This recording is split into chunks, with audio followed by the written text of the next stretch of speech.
What's up?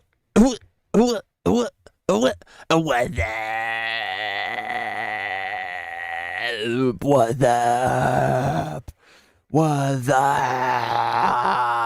Oh, I got a scratch in my throat.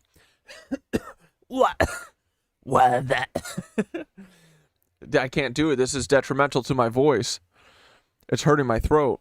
What's up? What's up? How we doing, boys? What's up? What's up? Why does everyone named Taylor seem to have a fascist family? Aunt Deb's back, boys. She back. Thank God, bro. Yeah, Taylor Lorenz, Taylor Swink. Who are the other Taylors? Are there any other Taylors? Well, if there are, they're all fascists. How we doing, boys? What's up? We in it to win it. I got my hair cut today.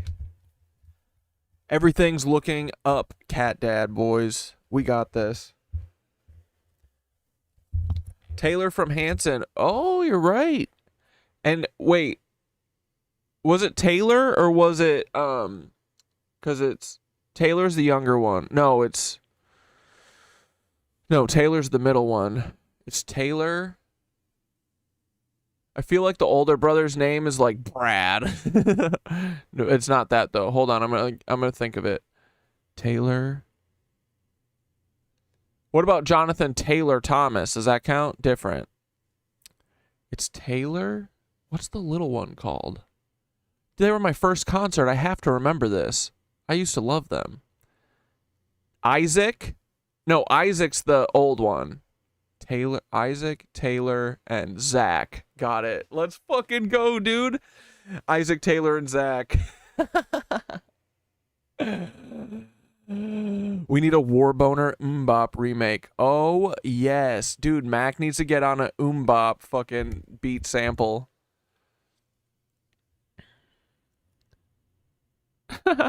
Zach, Taylor, Isaac. Dude, we still got it, boys. This fucking brain hole's still working. All right, let's get into it. Let's go feed the fucking cats. Let's get moving. Here we go. Let's listen to the answer is Food in the pyramid. The pyramid doesn't work. We've already tried it. You want some It's Bertles? upside down. Can't be serious. That would put butter and fat at the top. Flip the damn food pyramid. This is not FDA approved. Sir, we've got a match. Nutrition is stabilizing. They just want you Welcome to trip to the show. Dead. Like, does it exist or is it all in your head? Let's see who falls for the tricks. It's all been a bet. Till you're holding the bomb steady calm like you're already dead. We have no other option other than roll with the punches. Who said Armageddon everything would cost an arm and a leg? I was the kid who sat alone during lunches. I was starving while the whole world was all focused on bread. Curtains for anyone thinking trying to show stop's enough. Fuck good cop and bad cop. There's no cops I trust. Fuck what they teach you. I'ma grab a bag of Cheetos, a scream mask, and still bag a baddie like Gabby Petito. I bet every mock speed Martian is Lockheed Martin. Sacrificed kids to learn technology and got each pardon.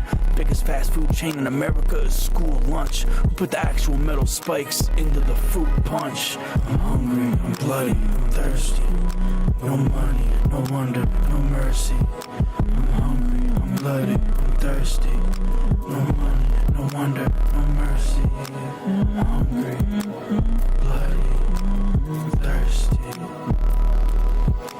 I'm hungry, I'm hungry.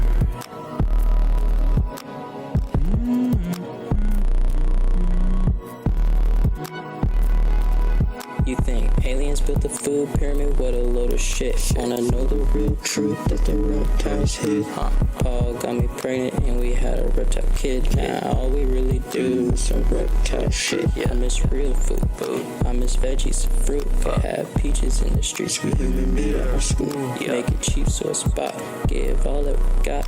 Buttermilk at the top. Produce mucus and snot. They 9/11 the sky. They 9/11 the food. If they 9/11 me, they'll probably 9/11 you. beat so sick, make you cough up your soul. At the top of the pyramid as a bustle below. Paul eat a dick like literally though. If you choke on it and die, we'll just make you a clone. Sat down at Mickey D, so excited to eat till my burger has some teeth smiling back at me. Jeez. What?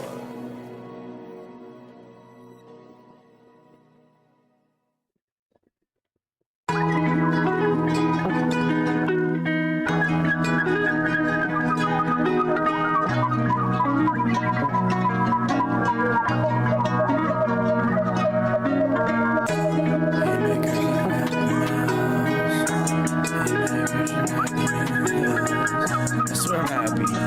Look at me, I'm smiling. I wonder what the fish think when they see a ship sink. Bet the sharks don't think their shit stinks by instinct. As soon as the ship sank, I didn't blink. Like there goes the think tank. Knew it was time to bail out. Like the big banks, I'm Chet Hanks. Finding his father's actual island in the back of the mind. Actually glad that we're dying. Life will pass by. Can't grasp time. Asleep half the time. Half asleep, half online. Crying in the back of the line. Man, what is this handwritten fan fiction?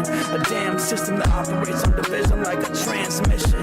New world got me feeling old as the human curse. The I Love Lucy show was just an ode to Lucifer. We all sound stupider, swear we know how a computer works. Well, get away from the past, control the future first. I'm a moving car, chewing dirt, shooting star, proving worth. Every part of the universe, fuck a movie star in a Louis purse to make sure that none of your DNA gets through. The tube is just a test to you.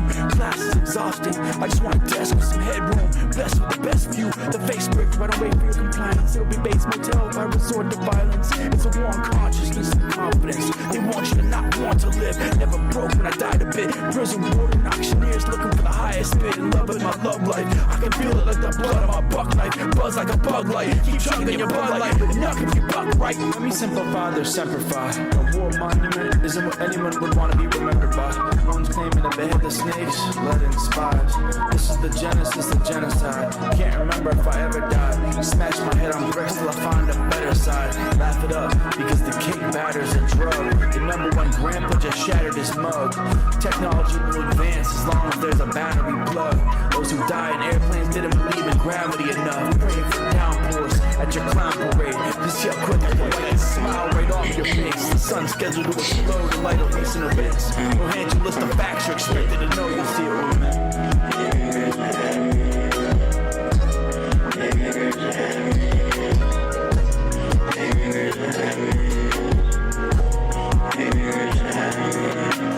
tie it up, leave it hanging in the garage like a deer carcass. I'm a real artist, bloody easel, he's promise.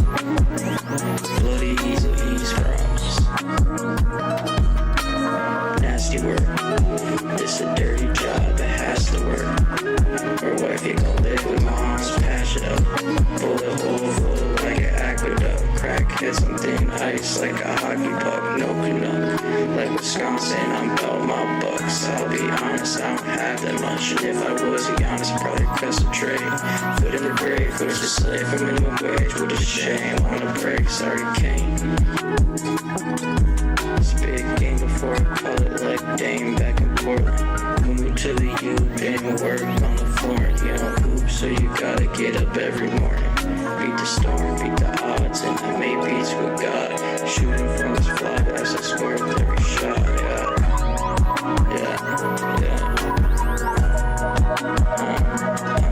So hot, melt the snow outside. Really had to go outside, be summer in the winter time. Surfs up till we eat fruit and fuck. Fucked up the food pyramid, now I'm throwing up, yuck. I've been drinking water for lunch. She just turned 15 out of steam. Spiking daughter's punch.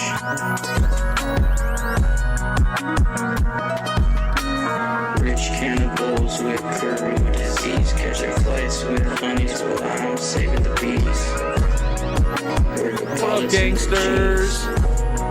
And we're the guy I just breathe in the breeze.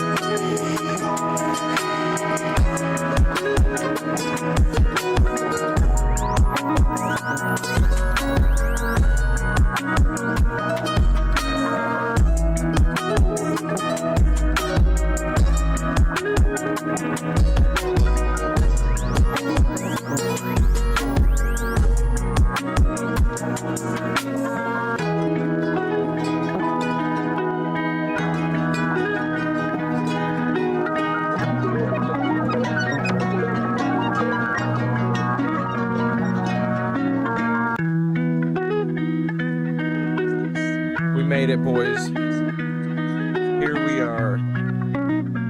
We're live. We're alive. What more could we ask for? Right? Whoa, flap, flap. What it do, boys? How we doing? How is everybody? I got a haircut. I look like a little boy again. It's working, though. Got fresh sides. Very, very not the same color as the front of my face, but that's okay. What are we doing? How's everybody? Bro, today, yoga was so awesome. It was the first class that I went ever, and I was the only person there. I did 26 and 2 this morning with one of my favorite instructors, Jesse. Yeah, I got my ears lowered like motherfucker. It was so fun, dude. We had so much fun. We cuz 26 and 2 is the same practice every time. It's the same exact poses. You hold them the same length. It's basically like an hour meditation that you do. So we just did instead of Jessie just like talking at me and just telling me what to do while I listened to her, I was like, let's just both practice, and we did a silent practice. I mean, it's not like totally silent, but like where you're not like walking through every step of the way because we both know it. It was so fun, dude. And then because I'm doing the teacher training, she started it off. I was not expecting. She was like, run through the script, go as far as you can. And I was like, I'm good, actually. And then she's like, you sure? And I was like, actually, you know what? I'll do it. Yeah, I'll do it. So I ran through the first like page and a half, 2 pages of the script. And I'm glad I did it because it's, it's so different doing it in your living room to yourself. And also, there's such a difference too. Like I've known from the start, don't just say it in your head. You have to literally speak it because it's like tongue twistery almost. It's just muscle memory. But yeah, so I ran through the first like 2 pages, and it was so fucking awesome. Yeah, I think it does equate to 200 hours. I think that's what it's considered, yeah. Cuz it's a 3-week course. It's 3 weeks in Costa Rica. And then there's also like 10 hours of training with our mentors, and then like 10, 12 hours or 20 hours of lectures or something like that. But yeah, it's at the end of it, I should be able to teach Bikram. That's the goal. But it's not called Bikram anymore. It's called traditional 26 and 2 or whatever. Have you seen the new Mind Unveiled, digging into the Freemason Bible? No, I checked on him the other day, and he hadn't posted since those Epstein ones, so I'll add it to the list. But yeah, it was so fun. We just practiced together, and then it was kind of like it was more like I was like asking questions. It was cool because no one else was there, so I was like asking questions about different poses and stuff. The questions that I've had for a while that it's like you can't really ask in the middle of class because there's a million things going on. But since it was just the 2 of us, it was fucking awesome.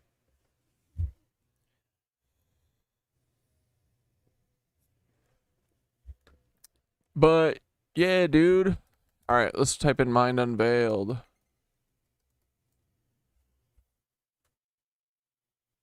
The Bible Unveiled, Part 1, 7.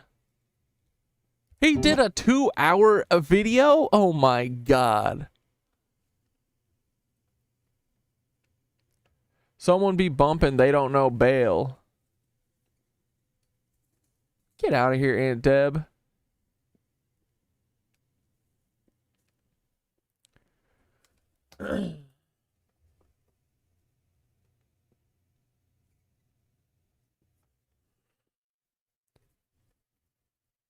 I'm worried about Paul showing up in Costa Rica. Dude, that would be so funny. Don't be worried. Paul can't do shit.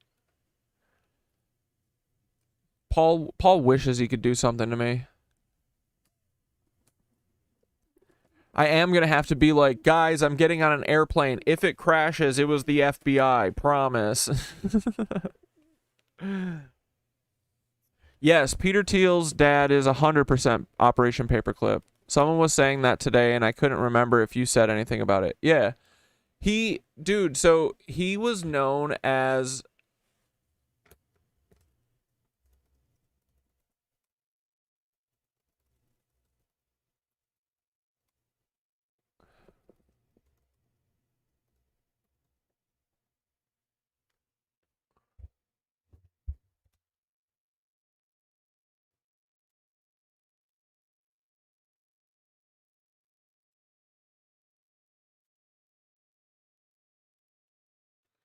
I have it on the Miro for sure.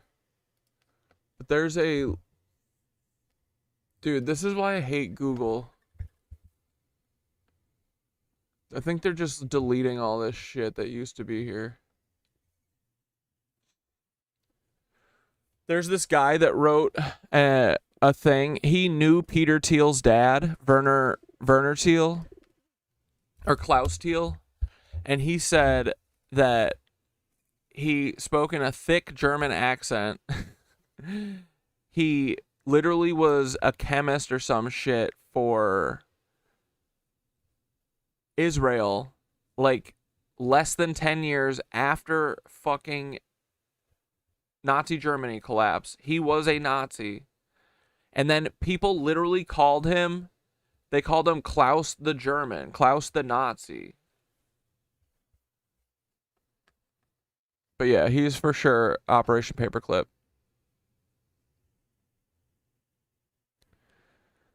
Thiel's dad was born in died in 2022. He lived that long? Motherfucker, dude.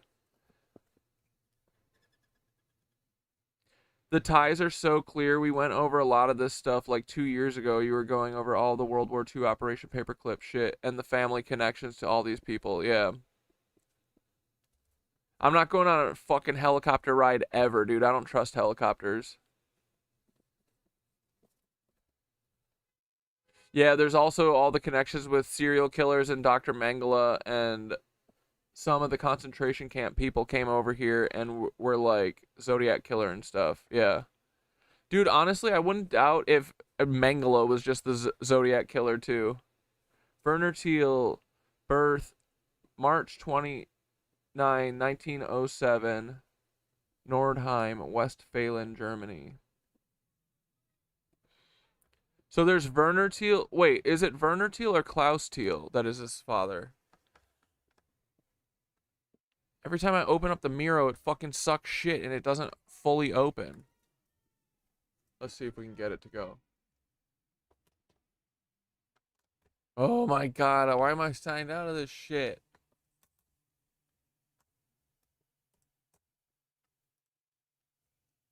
Hey, what's your name? Oh, what's your name? Ass Patel.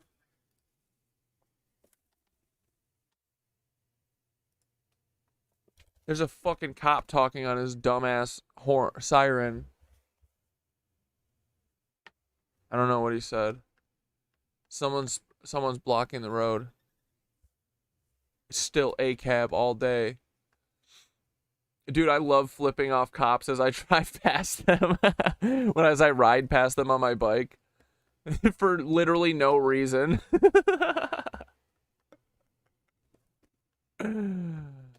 Oh. Yeah, Klaus is the father. Maybe Werner is his father. I forget. But Werner Thiel is related to Klaus Thiel, too. And Werner Thiel, I was thinking Werner Thiel... I don't know. There seem to be these weird connections with this family called the Heinrichs. And that's who Austin Russell, the guy who ran Luminar, and then his weird cousin who was sex trafficking people on TikTok, Roger Clayer. Sorry, did I say Heinrichs before? The family name was Clayer, and they owned a car manufacturer in Germany, in motherfucking Frankfurt, Germany.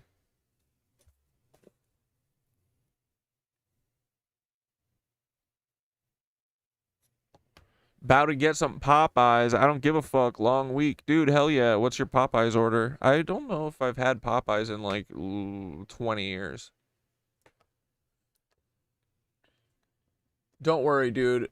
Miro's shitting the fucking bed hard.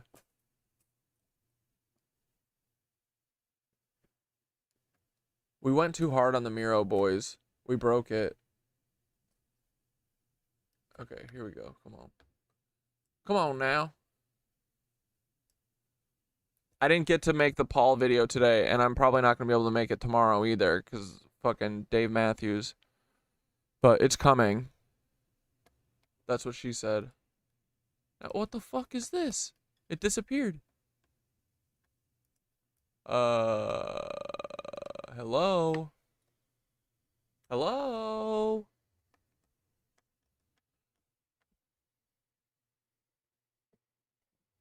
Dude, Miro's pathetic. It's just some pictures, dude. Don't let us put all these pictures if you can't handle it. Okay, well, Miro just died. It won't even open anymore. Oh my lord. Oh my Lanta.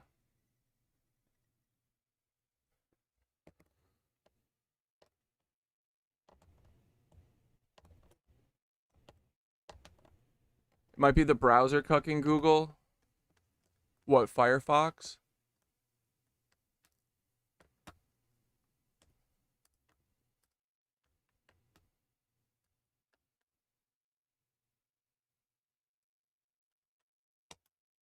Well, I guess we got a built-in smoke break. Early smoke break, boys.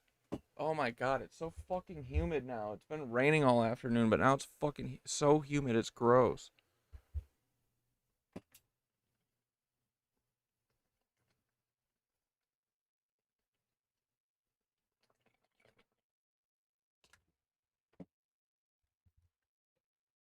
All right.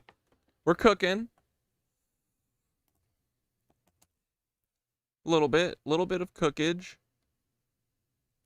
Come on, let's go to the Peter Thiel section.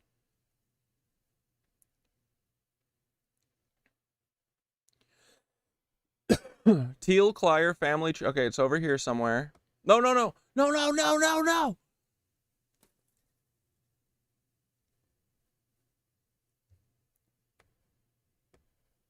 This. Fuck yeah. Wait. Is it? Peter Thiel once told me his father was a truck driver. In fact, Klaus Thiel was a mining executive and a project manager who has not become an American citizen. Klaus Thiel's American colleagues called him the Gestapo. Sorry, it wasn't the German. It was way worse. They called him the Gestapo. And Peter visited Klaus at least once in Papua New Guinea. Yes, right there where the environmental trailer is, right in that area. That's where I worked for the balance of the time with Davey. It was interesting. Klaus Thiel was from Germany. We used to call him the Gestapo. He was kind of a stocky, short guy, and he'd walk in, and I said, whispering, "Here comes the Gestapo," chuckling. He'd dictate with a German accent, and I just did a lot of typing for a while. Then I was the only girl there, and then they hired a receptionist. Then they hired a girl in accounting and personnel, and they gave blah, blah, blah. Doesn't matter. There were people from Peru, Russia, Taiwan, Mexico, all over the world. It was interesting, exciting. My dad worked on these large engineering projects, Thiel told author Luke Burgess. One of them was at Lahir Island off the coast of Papua New Guinea. I remember that on the way to the airstrip, there was this concession stand with people standing there. They're standing around. They were all businessmen, or at least playing the role of businessmen. Yeah, playing the role because they're all CIA. But they would just stand around and chat. Nobody was buying or selling anything. Was he talking about Papua New Guinea or just in his new right investing, I wonder? Klaus Thiel helped mine the uranium in Namibia for the South African, Israeli, French, and Chinese atomic bombs. Most recently, Rosing was sold to China National Uranium. Peter's father has really been examined, and hasn't really been examined, and neither has his uncle Herbert. And Herbert, so here's the other thing, right? So there's this guy Erwin Franz Thiel, who supposedly died in a train crash in 1933. But I think, I don't know, maybe not. And then here's the really weird thing.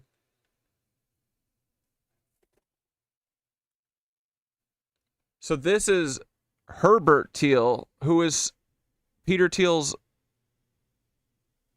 uncle, right? I think, dude, this would be crazy.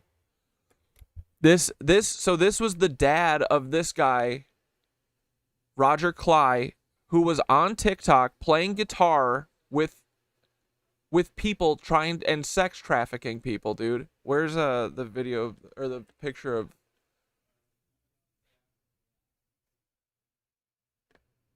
Do you guys remember seeing this guy on TikTok? He was always playing acoustic guitar, singing, doing stupid shit. I think he was sex trafficking people. But anyway, this is his father, Rudy William Cly, who owned a racetrack in California. And he also looks very oddly like the fucking... This guy? You want to know where he's from? North Fox Island. He's the guy who raped and brought all of the boys, supposedly, to North Fox Island. So, I don't know, you tell me. I mean, they kind of look alike. You never know, though.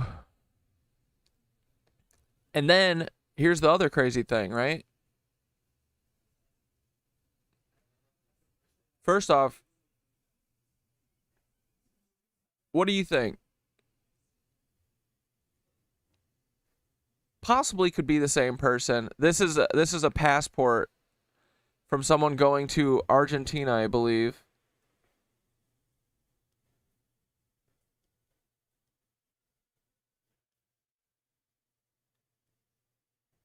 It's one of those South American countries.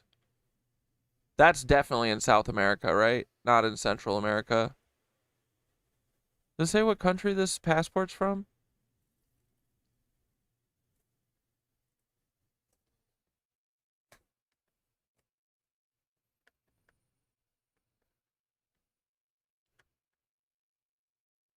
So anyway, this guy is brothers with Peter Thiel's dad.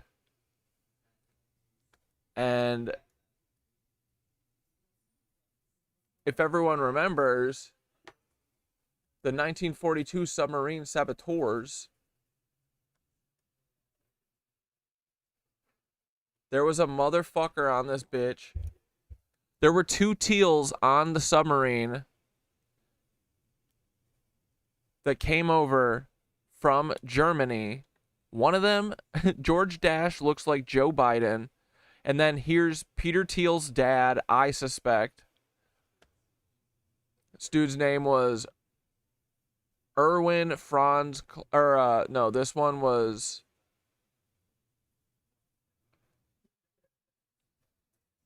Was it Heinrich Henk? And then this guy's literal name was Werner Thiel.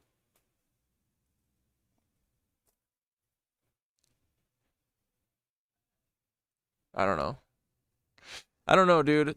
Thiel coming over on a Nazi submarine in 1942, and then they're all executed like 2 weeks after showing up. Come on. Come on, baby. But yeah, so Peter Thiel's always been part of the CIA family dynasty. This is his family. They emigrated here on a U-boat.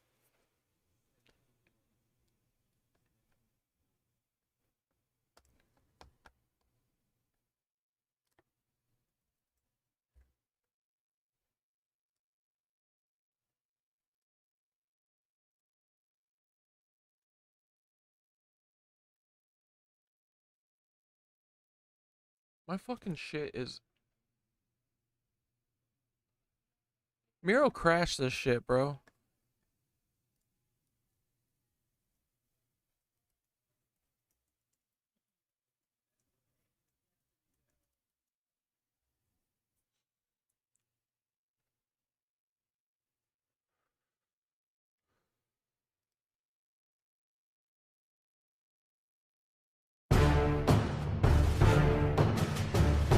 German U-boat drops off 4 longshoremen on Long Island. One of them, a teal.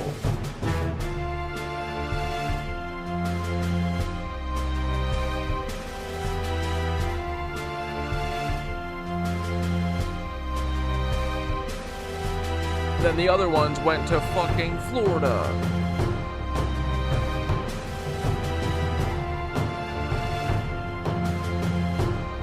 Is this a movie? They came to blow up America?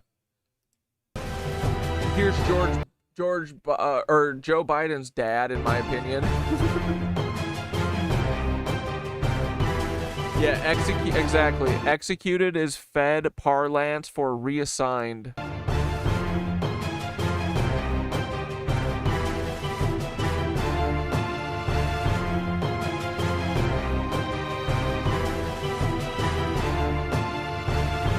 Yeah, they came over here. One of the guys decided, literally on day one, they came over to America to blow all of America up. They had like 3 grenades, $2,000, and I think that's it.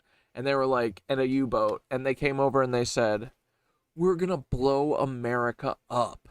We're gonna blow up every bridge. We're gonna do everything. But then the leader was like, actually, I'm having a crisis of conscience right now, and turned himself in, and then turned everyone in, and then they were literally all executed 2 weeks later.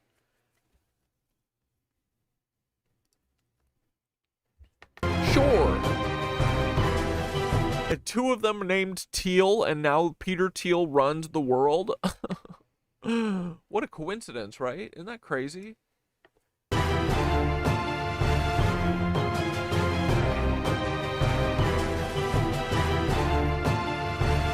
Franklin Roosevelt ordered them to be tried in a military tribunal. Do you see their big fucking ears too? Biggest ears in the game, bro.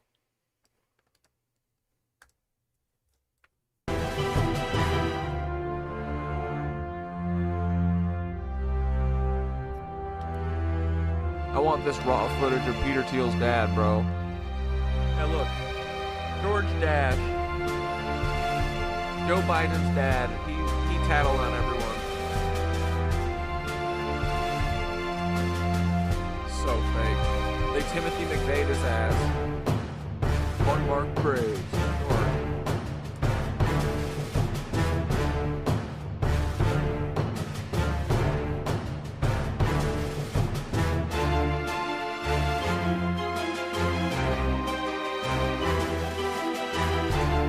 Anyway. We got a closed Miro. It's bugging out. But yes, Peter Thiel's dad, absolutely a Nazi. Absolutely worked for Israel. Why would a Nazi named the Gestapo fucking work for Israel? That doesn't make any sense. They had 3 grenades, $2,000, and a fucking dream, bro. What was this shit?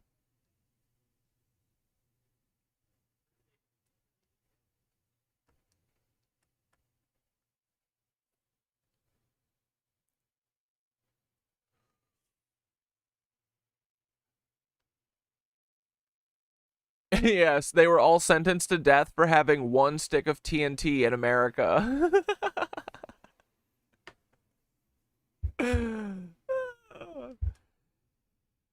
How fucking stupid.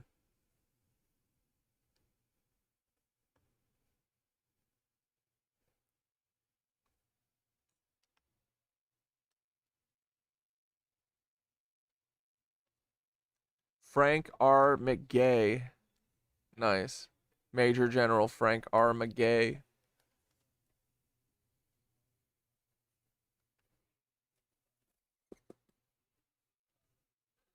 Wanted. Look. Look, this is how you know it's official, dude. Wanted. German saboteur.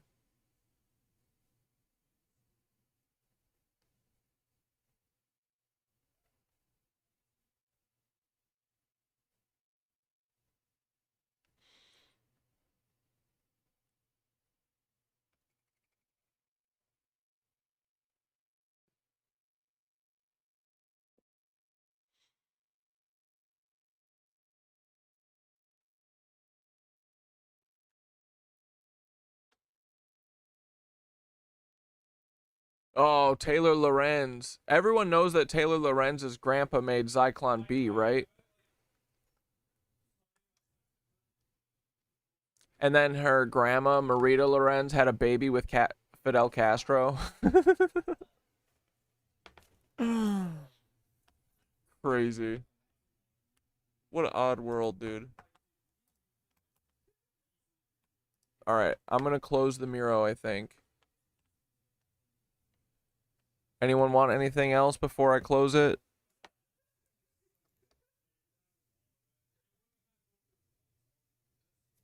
Trump is the modern day J. Edgar Hoover.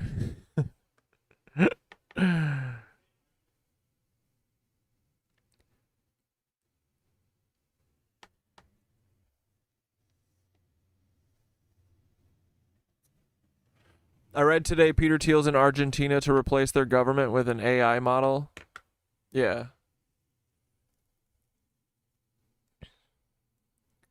Yeah, he's not fleeing there. He's going there because it's a white supremacy nation that he loves. Yeah, dude, those ears are Marco Rubio ears, Dumbo mode. Is the Miro board accessible to you guys? Yeah, it should be. Here, I think I have a link on my link tree, but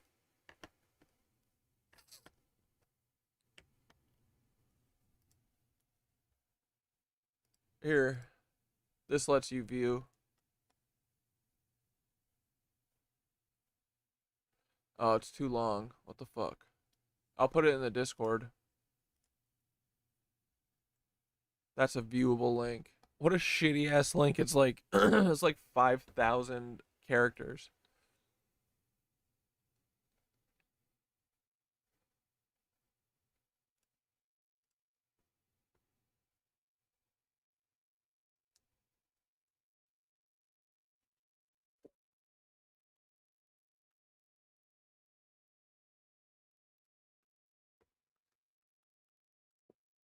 Good luck with that.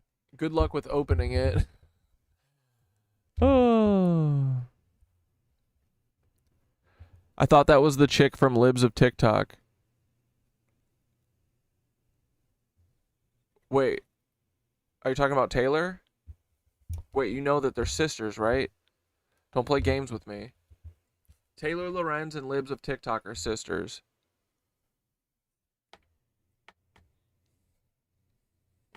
Oh, yeah, and then Kushner's in charge of Gaza, and that will be another AI-run country. Exactly.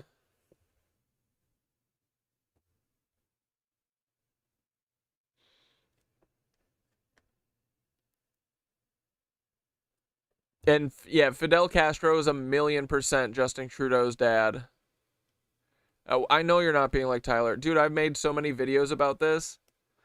Yeah, he's for sure. And, dude, it lines up. His mom and dad were literally like less than 2 hours away from Cuba on their honeymoon, which is the exact time. And we all know Pierre Trudeau was a fucking cuck. His wiener don't work. I can't wait for Gaza to get set up so the Dubai prices go down.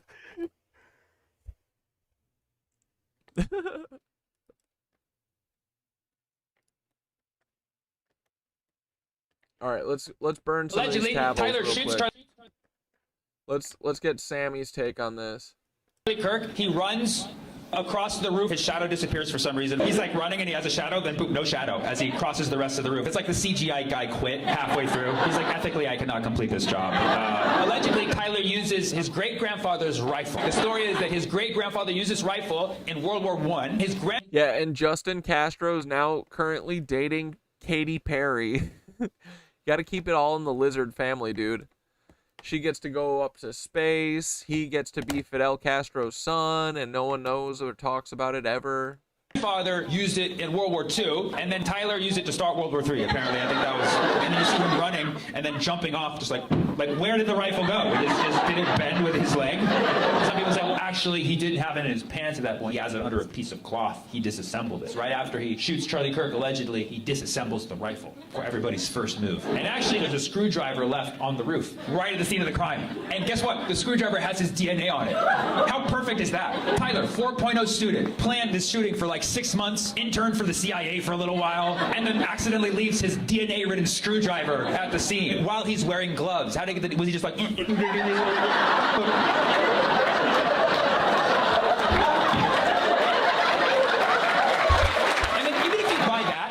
Later, he drops the rifle in a wooded area, fully reassembled. Oh, yeah. With what screwdriver? Did this kid have 2 screwdrivers? Dude, is a fucking rifle really taken apart with a Phillips head screwdriver? Is that what we're talking about here? I was like, this is my DNA one, this is my non-DNA one. He really tried to trick us, didn't he? Does Tyler like puzzles? Maybe his mom was taking Tylenol. Sammy, you're going to jail, bro. Oh, hell yeah. Someone else is on the case as of 5 days ago. Comparison of Oklahoma City bomber Timothy McVeigh. He's freaking lame. No one is talking to you, bro. Shut up. No one's talking to you. Whoa.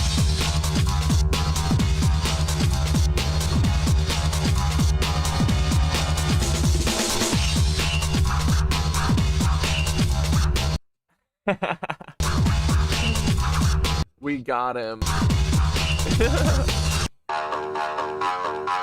Question. Flock Safety has sent me a cease and desist letter, so we are going to be releasing more Fuck Flock stickers. Comment hell yeah for them. The first couple thousand I made with super sticky paper. Don't want to know why I did that, but you know, sometimes you just gotta place a Fuck Flock sticker on your mock cam. They literally sent him a cease and desist, bro, because he keeps sending people stickers that say Fuck Flock on it, and they're the perfect size to put over a Flock camera. Anywho, I am now no longer allowed to make any false or fake news posts pertaining to their CEO or major shareholders. Peter Thiel, I thought we were in love, bro. Also, comment hell yeah for Fuck Flock stickers, and we're upgrading our bus. That way we can definitely not accidentally smash into Flock cameras. We're definitely not doing that at all, and we're definitely not. Flock Safety has sent me a cease and desist letter. This dude's funny.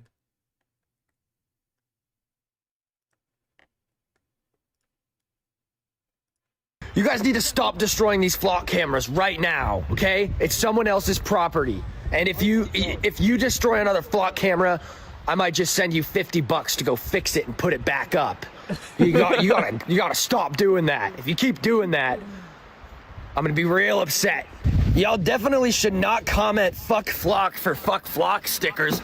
We're definitely not printing them inside of my fucking school bus in the middle of nowhere. Don't do it. You guys need to stop destroying these Flock cameras right now, okay? It's someone else's property. And if you It has come to our attention of Flock Group Inc. that you have engaged in conduct involving the unauthorized dissemination of photographs, videos, memes, screenshots, or other visual materials in a manner that encourages your fans to claim and place stickers that constitute a rude and unusual manner towards our company and association. You are hereby instructed to immediately cease and desist from any further use of such materials, including any action that could reasonably be interpreted as demeaning toward Flock cameras or Flock Incorporated, or any false or fake news post pertaining to Flock cameras or our CEO or major shareholders. Yeah, flock off, dude. Ooh, any further demeaning actions or posts will result in legal action. Failure to comply with your demand may result in Flock Group to persecute you and your organization to the fullest extent of the law. He said, "Eat my shorts, Peter Thiel," and then put a Flock sticker on it. He better mail this back to them. They said, "Don't post about their CEO or shareholders again." Gonna start making apparel for people's identity to stay secret.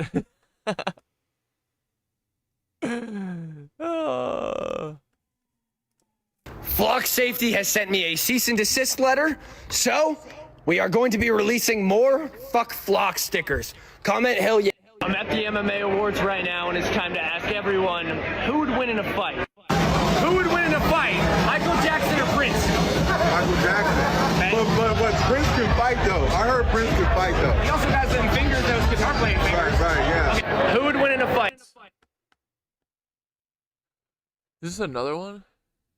No, this is the same one.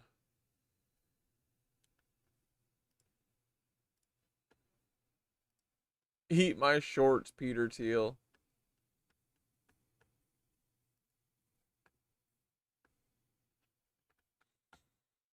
Amazing, right? All right, Becca cooked one up for us, boys. We are fully blessed today. Was working for the blue and white state, and as you guys know, Yeah, the Flock CEO is like 25. He's such a little predator, a little perv.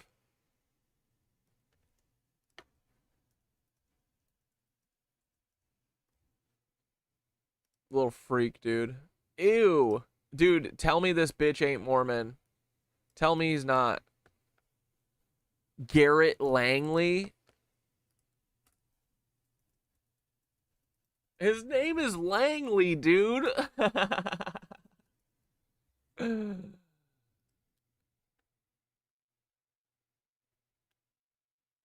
also grew up in a Christian, he says Christian household. That's what Mormons be saying too. Mormons claim they're a Christian and they claim that they are Jesus worshipers.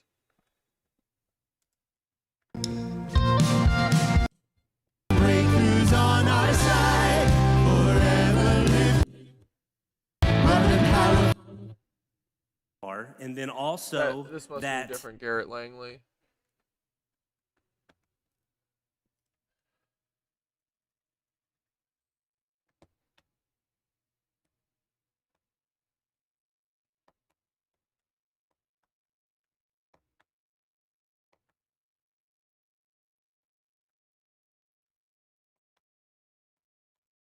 Georgia Tech.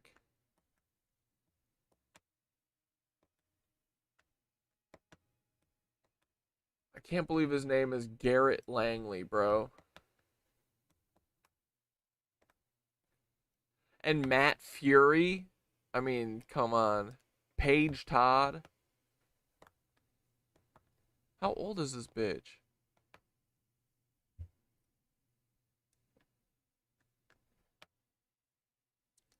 Little freak, dude. I believe he was working not only for the blue and white state, but multiple other countries as well. But there are many, many, many reasons why we know that Jeffrey was likely working for the blue and white state in some capacity. And one of those many reasons is a woman named Nicole Junkerman. This is a photo from the files of Jeffrey and Nicole Junkerman. I know there's going to be people who say this looks like a young Boys, I'm already hungry for dinner. Melania, and I know it does, but I promise this But is I don't have any food. What am I going to do? What am I going to have for dinner? Nicole Junkerman and Jeffrey. So let me tell you a little bit about who Nicole Junkerman is and why this relationship makes me even more certain that How long ago did what start? Stream? Like less than an hour?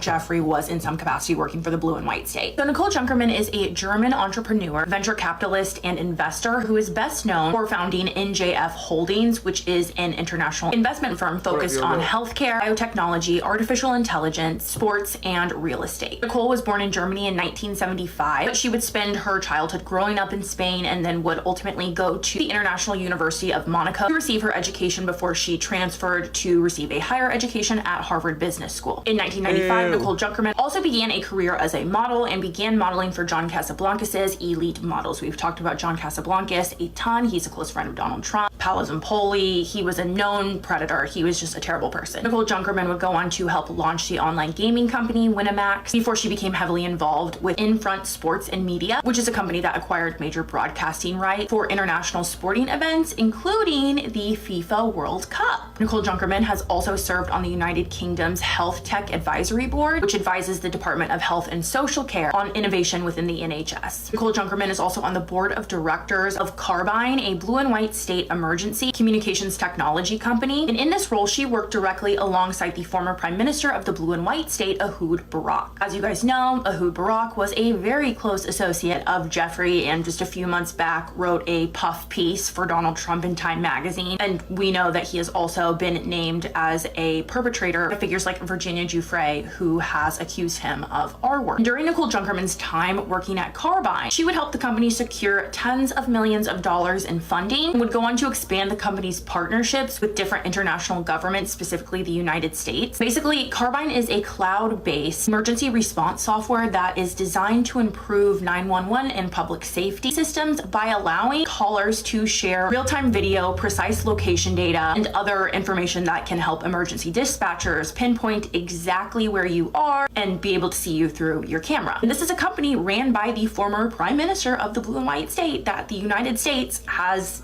partnered with. And Nicole's emails show that the person who connected Nicole and Ehud Barak to begin working at Carbine together was Jeffrey. Around the same time that Nicole got involved with Carbine, she would also go on to marry an Italian businessman named Count Ferdinando Bruschetti Peretti. In present day, she no longer goes by Nicole Junkerman. She goes by Count. His name's Fernando Bruschetta Peretta. Just Nicole Bruschetti Peretti. As far as her relationship with Jeffrey goes, there are thousands of emails between Jeffrey and Nicole Junkerman within the files. Nicole maintained a friendship with Jeffrey after he was first convicted, leading up to when he passed away. What I can tell you is they had a weird relationship. There are points in time where Nicole Junkerman is asking Jeffrey to give her a baby. There's a time where she's announcing a pregnancy to Jeffrey. And if you have not read this article about Nicole Junkerman from 2022, I highly recommend that you check it out. I probably cannot say half of the things that are in this article because this app will not like it, but I highly recommend you give this article a read. But there is just something so interesting to me about Nicole Junkerman and her relationship with Jeffrey. The dynamic they had was so bizarre. And in present day, she's just a very elusive person. Like, she has a social media presence, but it's weird. Like, if you go through her YouTube, all the thumbnails look exactly the same. They're like photos of her, and then it's like guys talking about finance. And the fact that Jeffrey saw Nicole as an asset to his friend, the former prime minister of the blue and white state, Ehud Barak's company, Carbine, which in a lot of ways arguably sounds like a spy technology company. The fact that Jeffrey thought that she would be useful for that role is very interesting to me. No, she's saying Carbine, C-A-R-B-Y-N-E. It's the name of the company. Connection with elite models is very interesting to me. But despite being fully aware of Jeffrey's crimes, Nicole Junkerman, when she was asked by the media why she continued a relationship with Jeffrey after his conviction, she basically just said that she was misled. Chinese does sound good, you're right.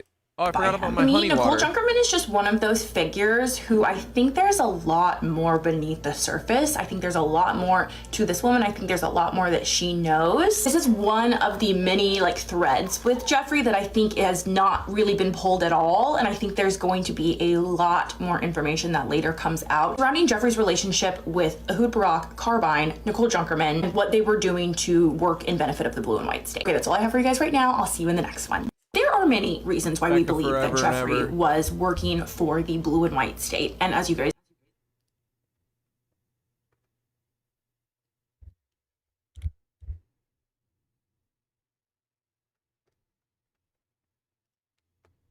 Dude, this was one of the funniest things. For the 4th, it's fucking weird to celebrate America any year. But this year it's even worse with Iran and ICE, and they're stretching that boy out in the White House. The kid, Barron, they're stretching him out. That's why he looks all fucking stretched and shit. I know what you're gonna say, okay? And yeah, fuck Trump, fuck his family, point blank, period. But I don't think they should be stretching the boy. How are they stretching him? Well, I guess I always imagine they put him on one of those, it's like a wooden thing. It's got a crank, and then a monk or something just cranks it, but The technology has probably advanced on that. You're right. That's a really good question. I don't know. I didn't read it anywhere, dude. I used the two beautiful brown eyes God put in my fucking head, and I saw a stretched out kid and worked backwards from there. You've never heard this? Think about it. Melania's not that tall. Trump's not that tall, but they got a big, tall boy. It doesn't make sense. What do you think the ballroom is for? 22,000 square feet, they're gonna keep him in there. You know what, Alex? I'm so fucking glad we broke up, man. Why are they stretching him? To make him long, dude. I don't know why I have to explain all this shit to you. Oh, okay, you just don't think that's the case. Well, look who it is. Alex, the king of who's stretched. Nobody's stretched unless Alex says they're stretched. Ha ha. Yeah, you're right. I'll calm down. This is a funeral. You're right. It's not respectful. And you know what? Steph would hate to see this. Her two oldest friends standing outside her funeral, sniping at each other over a boy who's obviously stretched out! You doing anything for the 4th? It's fucking weird to celebrate America Dude, any year. these chips she's snacking on too, these voodoo chips, oh man, those are the best, right? Snacking and doing stand-up is elite, bro.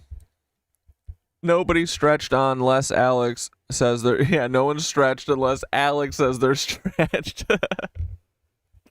I don't think it's right that they're stretching the boy. But this year it's even worse with, like, Iran and ICE, and they're stretching that boy out in the White House. The kid, Barron, they're stretching him out. That's why he looks all fucking stretched and shit. It's so fucking funny. I know what you're gonna say, okay? And yeah, fuck Trump, fuck his family, point blank, period. But I don't think they should be stretching the boy. How are they stretching him? Well, I guess I always imagine they put him on one of those, you know, it's like a wooden thing. It's got like a crank, and then like So stupid. a monk or something just cranks it. But the Dude, I do think he's stretched. He is for sure stretched. technology has probably advanced Dude, if I forgot the crab rangoon, I'd just end it. I'd tell him, I'd say, you know what? I don't want any of it. on that. You're right. That's a really good question. I don't know. I didn't read it anywhere, dude. I used the two beautiful brown eyes God put in my fucking head, and I saw a stretched out kid and worked backwards from there. You've never heard this? Think about it. Melania's not that tall. Trump's not that tall, but they got a big, tall boy. It doesn't make sense. What do you think the ballroom is for? 22,000 square feet, they're gonna keep him in there. You know what, Alex? I'm so fucking glad we broke up, man. Why are they stretching him? To make him long, dude. I don't know why I have to explain all this shit to you. Oh, okay, you just don't think that's the case. Well, look who it is. Alex, the king of who's stretched. Nobody's stretched unless Alex says they're stretched. Ha ha. Yeah, you're right. I'll calm down. This is a funeral. You're right. It's not respectful. And you know what? Steph would hate to see this. Her two oldest friends standing outside her funeral, sniping at each other over a boy who's obviously stretched out! You doing anything for the 4th? It's fucking So good. Dude, is this real? Are these real plant? What plant is this that everyone gets to grow across their entire ceiling? I have a couple pothos. Like this one here in the window is so fucking crazy. I need to do another trim on it, or at least get it. Oh, you can't really see it because the green's being blocked out. Then I got one in my living room that is going fucking everywhere too. But it would take years for it to do this. I mean, I've had them for years. I've had them for like, I mean, at this point, it's got to be like fucking 6-7 years old. These two giant ass pothos. This would take like 20 years. Right. So, you know, this is kind of a lot.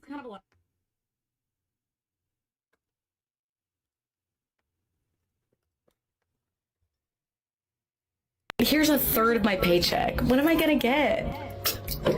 Right. So, you know, this is kind of a lot of money for me. I don't make a lot, so I was kind of under the impression that I was going to give you a third of my paycheck and you were going to give me like free healthcare or housing or education. Are you batshit insane? Do you think we live in Norway with the gay elves and the Marxist Oh, dude, she's hitting the elf.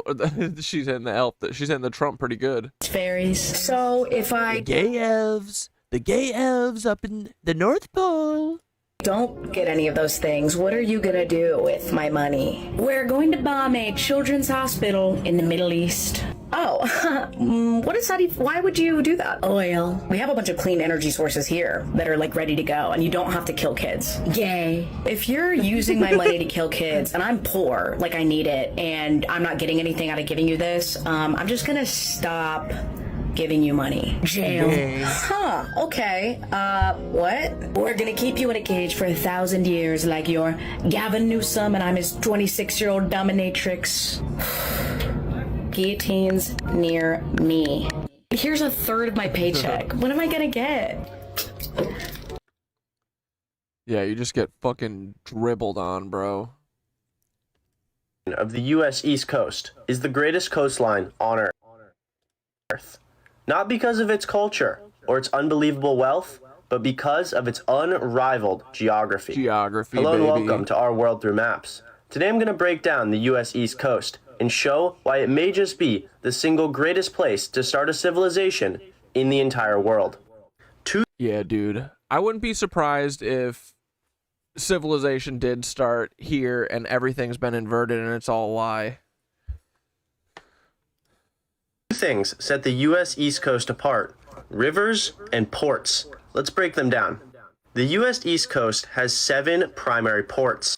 Let's start down south at the Chesapeake Bay. You can see Norfolk at the very bottom of the bay and Baltimore at the very top. Let's start in the Norfolk area. You can see this massive bay right here. This is called the Hampton Roads Bay, connects into the Chesapeake Bay. And right here is Norfolk Naval Base, the largest naval base on Earth by a lot. This bay is only open at this very narrow gap, making it extremely defendable. Now going to the top of the Chesapeake Bay, you have the primary port on the bay, Baltimore. You can see all of the port facilities right here, and even though Baltimore Bay is pretty open, you need to remember that Baltimore is like 150 miles from the coast. So if you want to get to Baltimore, you need to go all the way up the Chesapeake Bay first. It's extremely defendable. Moving up the coast, you'll reach Delaware Bay, another massive bay that's only open to the open ocean at a pretty narrow point. If you go up the Delaware River from the top of Delaware Bay, you'll eventually reach Philadelphia, one of the U.S.'s largest port cities. You can see all of the port facilities along the Delaware River. The Delaware River here is critically deep enough and navigable enough that ships can just sail up the river right to Philadelphia, and now they don't have to worry about being on the open ocean. Next, we'll move up to New York. Again, you can see a tight passage to get into the New York Bay, and then a huge inland bay that is very, very protected. This is why New York is... Dude, sometimes some of it looks engineered almost, geo-engineered, you'd say. Such a large city. It's super close to the ocean, but also incredibly protected, making it a perfect place for trade and commerce. Continuing up the coast, you'll reach Providence and Providence Bay. Again, you can see another extremely protected inland sea connected right to Providence. Ships can sail into the Providence Bay, and in here, they're extremely safe. Even though they're really close to the open ocean, they're extremely defended. Now we're moving up to Boston. Once again, you can see a very narrow opening to an incredible navigable harbor. Boston also has, like many of these cities, a river coming in right into this harbor, giving the city fresh water as well. Lastly, I'll touch on Portland, Maine. Again, you can see the same thing with these islands defending the extremely navigable port, making it very defendable from anyone who wants to attack from the open ocean. Not only is the U.S. East Coast defendable by sea, but it's also defendable by land. You can see the massive Appalachian Mountains run basically up the entire U.S. East Coast, separating the U.S. East Coast from the rest of the country. Back in the colonial days, this was extremely important. It meant that Canada was separated from the U.S., and it meant that the U.S. East Coast was basically impervious to land invasion. Now let's look at some other factors. These are all of the earthquakes in the Western Hemisphere, and you'll notice something. There's almost no earthquakes on the U.S. East Coast. The U.S. East Coast is one of the regions in the world that has the least natural disasters. Hurricanes tell a similar story. These are all of the class 3, 4, and 5 hurricanes that have come near the US East Coast. You can see that though a ton make landfall in the US South, only a couple in the last 100 years have made landfall in the northern US East Coast. They almost always will peel off back into the Atlantic Ocean before making landfall in the US East Coast. When I was making this video, I looked at the northwestern coast of Europe. I think this is the second best coast on Earth, but it has one major factor that makes it worse than the US East Coast: the northern European plain. From Paris to Moscow, the entirety of Europe is flat and undefendable. This has led to many invasions across this plain. Think about Napoleon in the early 1800s, Germany in the mid-1900s, and recently, Russia has just attacked Ukraine. This area is extremely hard to defend, whereas the US East Coast is basically impossible to invade. So yeah, this was a longer video, but I hope I convinced you that this is the greatest stretch of coastline on Earth. Yeah, so come try and get us, Peter. You ain't never gonna get us, little bitch. He's gonna try and get his blitzkrieg Nazis to come take our ports. Nuh-uh. What it is.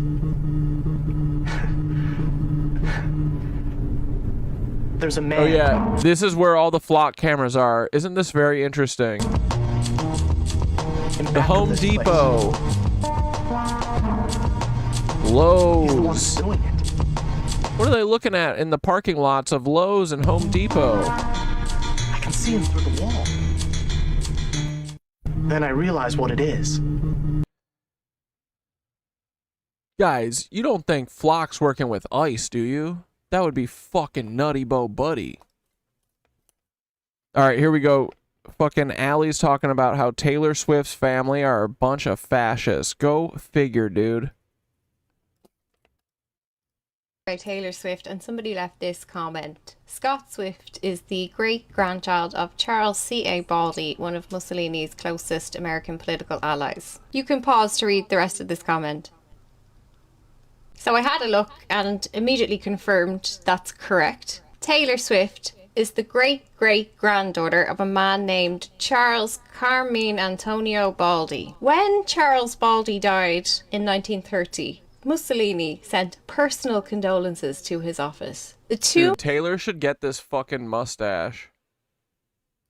men had been, in the words of the Philadelphia Inquirer, allies and friends. This is not trivia, it is not pop culture fan history, and it is not me trying to take Taylor down. I want to talk about the Italian mafia, because this looks mob-shaped. At the bottom of this comment, this person said Google is free, but Google is also shy, because everything that Google tells you about Charles Baldi comes from this book that was written by Charles G. Douglas III and Douglas Baldi Swift, both descendants of Charles Baldi. This book was published in 2022, and the authors are Taylor Swift's uncles. This is Charles G. Douglas III. Douglas is a former New Hampshire Republican congressman, former New Hampshire Supreme Court justice, and, critically, Baldi's great-grandson. My issue with this book is that it plants a narrative that does not correlate with the Italian primary records.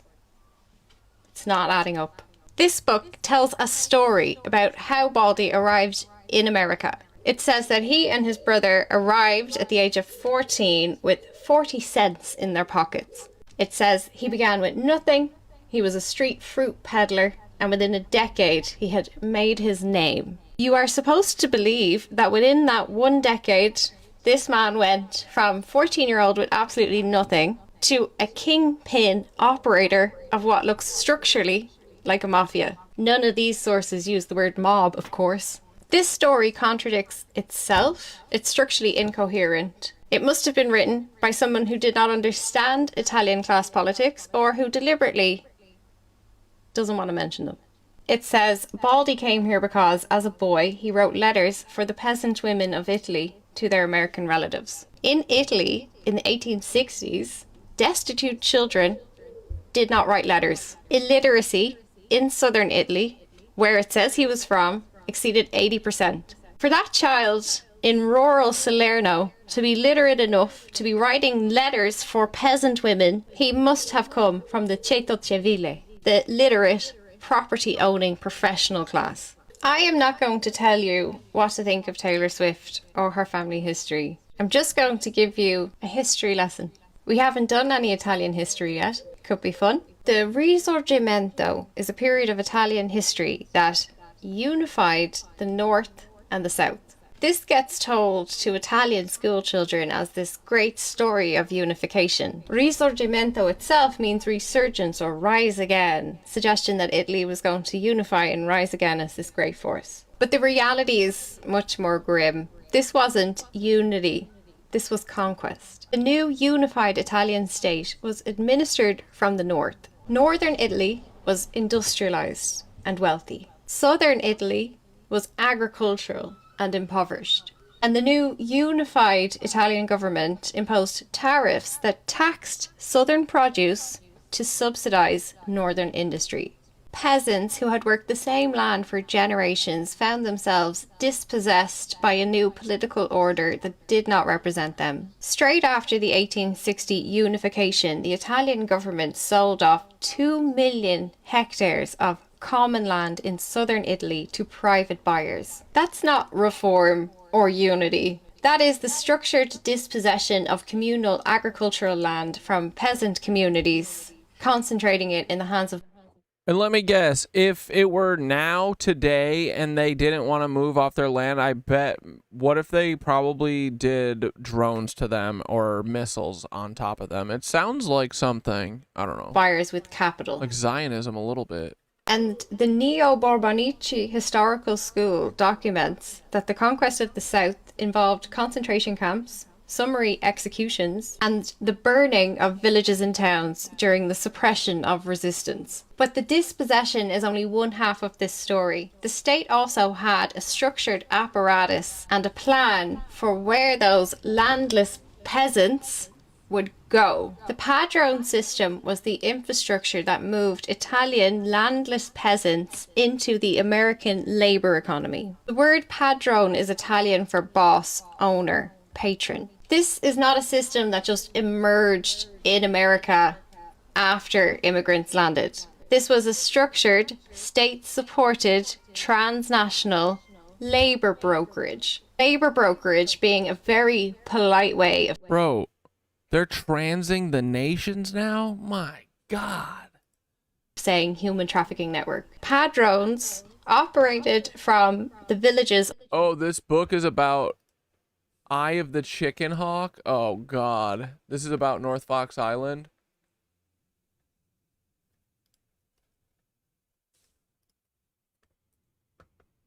I'll share it on the other side.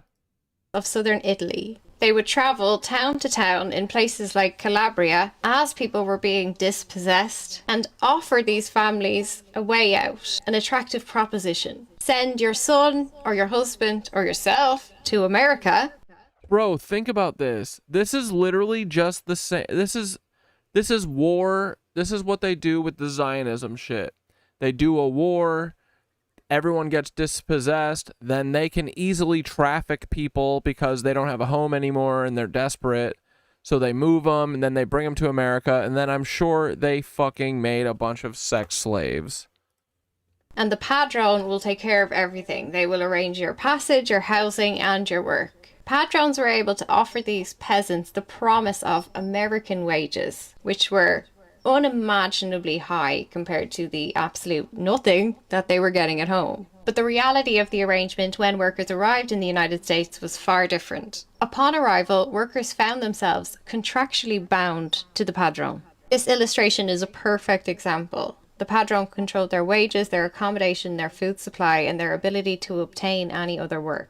He took a percentage of everything they earned, charged inflated prices for food and lodgings, and could extend their contracts unilaterally. They were also quite violent. Children were specifically targeted, and Italian families in extreme poverty sent sons as young as 5 years old to America with padrone. This system was so pervasive that the United States Congress had to pass the Padrone Act of 1874. This gets described as America's first anti-human trafficking laws, specifically designed to criminalize the importation of Italian and Sicilian workers under conditions of indentured servitude. I know we've drifted a long way from Taylor Swift, but I really want you to understand the history of Italian immigration. We get taught history in pieces. You're taught first about the Risorgimento and then later about the Italian immigrants. The land was taken first. Without understanding that, the padrone system looks like opportunism. Just a few corrupt middlemen exploiting. And dude, that's literally why all of the Irish immigrants came here, is because all their land was taken. Like, guys, why are all these people immigrating to America? Maybe it's because their fucking land was taken, probably by us. Vulnerable people. That's not what this was. The Italian state first stripped the South of land rights that had sustained peasant populations for generations. This created a surplus of landless people with nowhere to go and no option but to move. The state and its networks then managed where they went and what happened to them when they got there. The padrone system is not a consequence of Italian immigration. It is the mechanism of it. A supply chain of labour for multiple commercial actors that work together. Now that you understand that historical context, in part 2 we can slot Charles Baldy into that system and talk about his political influence and his relationship with Mussolini. And PSA, I don't want a word about her in my comments today. She is superfluous to this story beyond being a gateway to historical context. I will come back to her and what she inherited, the silver spoon that she was born with, but for now, Swifties, zip it. Yesterday I made a video.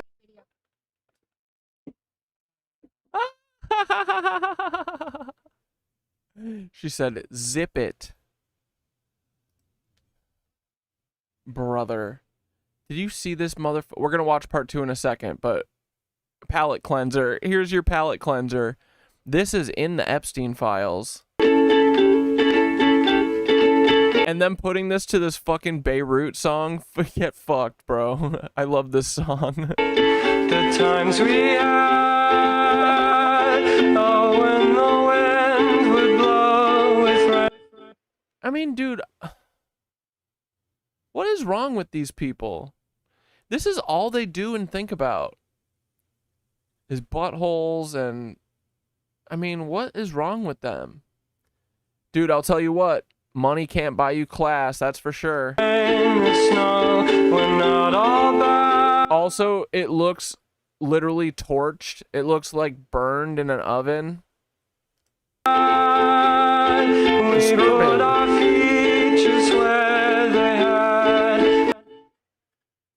This is the real picture. That's Jeffrey with his face in it.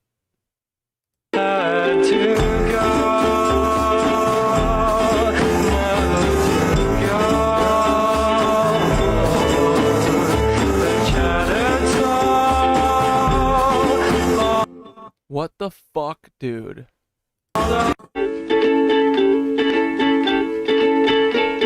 What about the frosting? It's on the inside.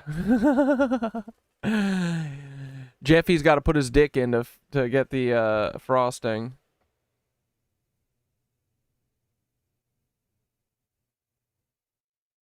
Yeah, it's the story of immigrating to America. It happens to every group. Yeah, our history book said the Irish came to the U.S. because of the potato famine. Yeah, isn't that interesting that it's not because the British stole all of their land and also stole all their food? Yeah, the butt cake is nasty. And is it a cake or is it a pastry? Like, dude, the burnt ass dead hands are disgusting. These people are vile. Jeffrey. All right, here we go. Part 2. In 1930, Benito Mussolini sent a personal condolence telegraph to a Philadelphia newspaper. Its owner had just died. His name was Charles Carmine Antonio Baldi. His great-great-granddaughter is Taylor Swift. Charles Baldi came from Salerno in Campania in southern Italy. He arrived in Philadelphia in the mid-1870s. By the time he died in 1930, his business empire included his own private bank, the only Italian-language newspaper in Philadelphia, a coal yard at 12th Street and Washington Avenue, South Philadelphia, a coal mine in Schuylkill County, a funeral home, a real estate broker, an insurance firm, and the Baldy Monument Company. Let's go through each one of these. Dude, this sounds like... Yeah, this sounds like fronts. This sounds like Stringer Bell is creating a vast business empire that hides all of your fraud. Businesses and look at what it actually does. Let's start with the bank, the first Italian exchange bank. This was a private bank, not state chartered, so not subjected to standard banking oversight. This bank held the deposits of Philadelphia's Italian immigrant community and processed remittance, the money the workers sent back to their families in Italy. Think about what owning a private community bank does for an operator like Baldy. The Italian immigrant community arriving in Philadelphia in the 1880s was coming through a labour trafficking system called the Padron system, which I covered in my previous video. That put them in debt before they even landed. Most of these people did not speak English. A lot of them couldn't write or read in Italian either. They had no legal recourse, no protections, and they could not use standard American banks. They trusted the man who spoke their dialect, knew their village, and had helped them find work and housing. The bank took their wages and their savings and their remittance, and the bank decided when or whether that money would come back out. 7 years after Charles Baldy died, his brother Virgilio sued his estate in the Pennsylvania Supreme Court. Virgilio claimed that two deposits, one of $50,000 and one of $76,000, were missing or contested. Pennsylvania's Supreme Court said that this bank had operated as a private contractual arrangement, and so it was not covered under standard debtor-creditor regulatory frameworks. That court case, family suing family over missing deposits, tells you something about what happened to money that went into this bank. The Baldys also owned L'Opinione. This was the only Italian-language daily newspaper covering Philadelphia and New York. Pretty much every Italian immigrant on the East... Bro, Taylor Swift's great-great-grandpa was literally like the Jeff Bezos of his time. Coast read this thing. It decided for you what was news, who was trustworthy, who was a troublemaker, and, critically, who to vote for. And from 1923 onwards, after Baldy came back from Italy calling Mussolini a second Napoleon, this paper was a vehicle for fascist messaging. The Fascia all'estero was Mussolini's formal network of fascist organizations abroad. These were propaganda vehicles set up by and funded by Mussolini's fascist government. The goal of papers like L'Opinione was to target the diaspora and shape their worldview in a way that kept them politically loyal to fascist Italy. And when Baldy died, Mussolini sent personal condolences to L'Opinione, not his family, to the newspaper, because that's where their relationship lived. The other businesses that the Baldy brothers owned were coal mines and coal yards. Pennsylvania mined anthracite coal was fueling the American Industrial Revolution, and the actual extraction, the mines, ran entirely on immigrant labour, including child labour. Baldy had labour supply through the Padron network, which was running through his bank, with his newspaper and his community relationships and his Italian state contacts. He could direct a lot of bodies to these worksites. In 1897, the US Department of Labor started a federal investigation into an exploitative, semi-legal labor trafficking network that was operating in violation of the Patron Act and the Foreign Act. The Patron Act, as mentioned in my previous video, was an attempt to stop... Yeah, Taylor Swift is soft power propaganda for the US military. Bro, I literally couldn't pull fucking Thos' leg hard enough today to get him to make this fucking thumbnail. This took like 15 prompts. He really doesn't want us talking about the fact that Taylor Swift's music is ushering in a fascistic future.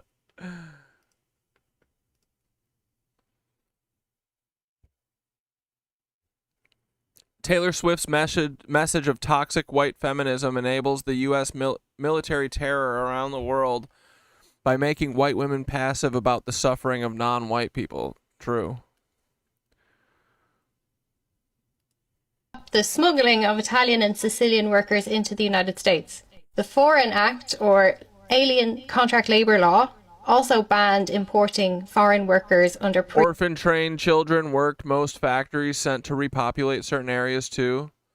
And dude, orphan trains could also just be all these stolen kids from Italy, from Ireland, from wherever, right? Like, dude, I think that if like, we know how they deal with us now, right? They want to kill us. Anyone who's a pain in the ass goes to jail or they kill. I could totally see the British killing all of the fucking Irish parents and having a plethora of children that they then ship over, or doing the same thing in Italy. Like, it could totally all be clones. It could totally just be them literally killing all their parents and then stealing them and sending them to be sex trafficked and labor trafficked for the rest of their lives.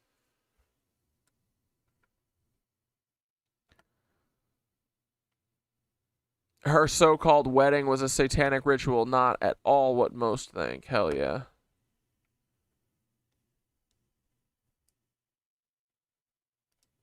Rearranged labor contracts because it was seen as indentured servitude.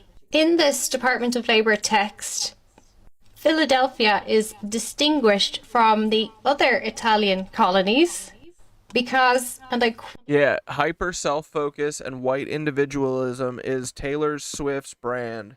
You look the other way at evil around the world if you're focused on yourself and getting your man. Yeah. What do you mean, dude? She's not ushering in a fascist future. She's just our teacher, guys. She's our teacher, and her hubby is our gym teacher, like Tyler Hansen.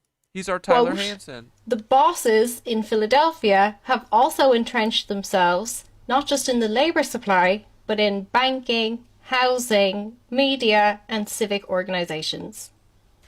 This doesn't name Baldi directly. It names 4 Italian operators, but it describes Baldi directly as the dominant operator. The report breaks this human trafficking system down into a handful of named Padron bank combinations, one in each city. And if you cross-check that same year in South Philly records, you have Baldi and his brothers listed as owning the only bank, the only newspaper, 2 coal yards, a funeral home, an insurance company, a real estate company. Philadelphia in this period was run by a contractor combine. That is the documented term. The city's infrastructure, streets, sewers, transit, public buildings, was awarded through Republican machine contracts to a small group of politically connected builders. The Vare brothers alone collected over $20 million in city contracts. Every one of these contracts needed cheap labour. Italian immigrant labour, cheap, disciplined by debt and a language barrier, supplied through the Padron network, was the primary workforce for South Philadelphia's industrial construction. 3 men sat at the top of this machine. Boyce Penrose was the US Senator for Pennsylvania from 1897 to 1921. He was also the documented boss of the Pennsylvania Republican machine. I will cover this separately, but it controlled Pennsylvania's state politics for 7 decades. He maintained the political support of the various contractors like Baldi by lending them political favours in exchange for loans. The Var brothers, George, Edwin and William, built their business on city rubbish collection. Do you see what I mean when I said this was looking mob-shaped in part 1? They started in waste disposal, but they expanded into every public works contract that they could get their hands on. Everything south of Market Street was their territory. And they were also able to deliver an endless supply of Italian immigrants as cheap labour. Their political territory was the same South Philadelphia wards where Baldy's community lived. William Varr was elected to the US Senate in 1926 and the Senate refused to seat him. A Senate committee found his election was obtained through massive corruption. Padded voter rolls, votes cast by dead people, voter intimidation. Sounds familiar, doesn't it? That Senate committee concluded that the average Philadelphia voter had a 1 in 8 chance of having their ballot recorded accurately on election day. One political commenter from... Dude, literally, life just is a loop. Nothing is new. They've been doing the fucking voting with dead people. Same bullshit forever. The time period compared Varr directly to Mussolini with the observation that at least Mussolini's Rome had clean streets. Baldy is documented in peer-reviewed academic work as the broker between the GOP organisation and the Italian-American community. He was named as the delivery mechanism for Italian-American votes to Penrose and the Varrs. And in exchange for him telling all the Italian-American immigrants that he was exploiting to vote for his mates, they gave him a seat on the Board of Education, put his son in the legislature, and squashed any investigations that might interrupt his business, might interrupt the flow of cheap labour into the mines. The other business the Baldys ran was a funeral home.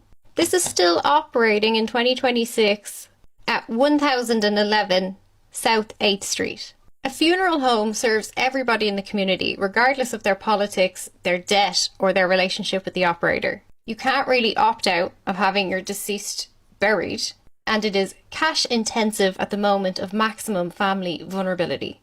I'm not going to tell you what this means in the context of a community banking and labour control operation. You have seen enough of the structure to read that for yourself.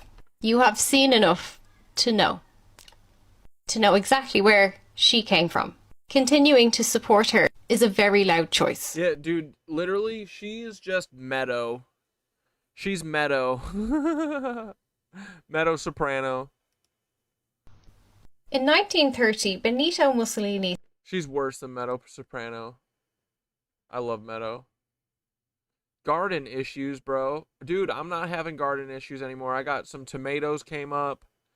One of my a cucumber's forming. Nothing with the squash yet. No peppers. If you're my raspberry, I can't remember if it's a raspberry or a blackberry bush, but we'll find out soon enough. Right now they're red. The berries are red. home gardener, I have a question. Are you seeing weird shit happen with what you've planted? Because I am. All my plants are coming up gay.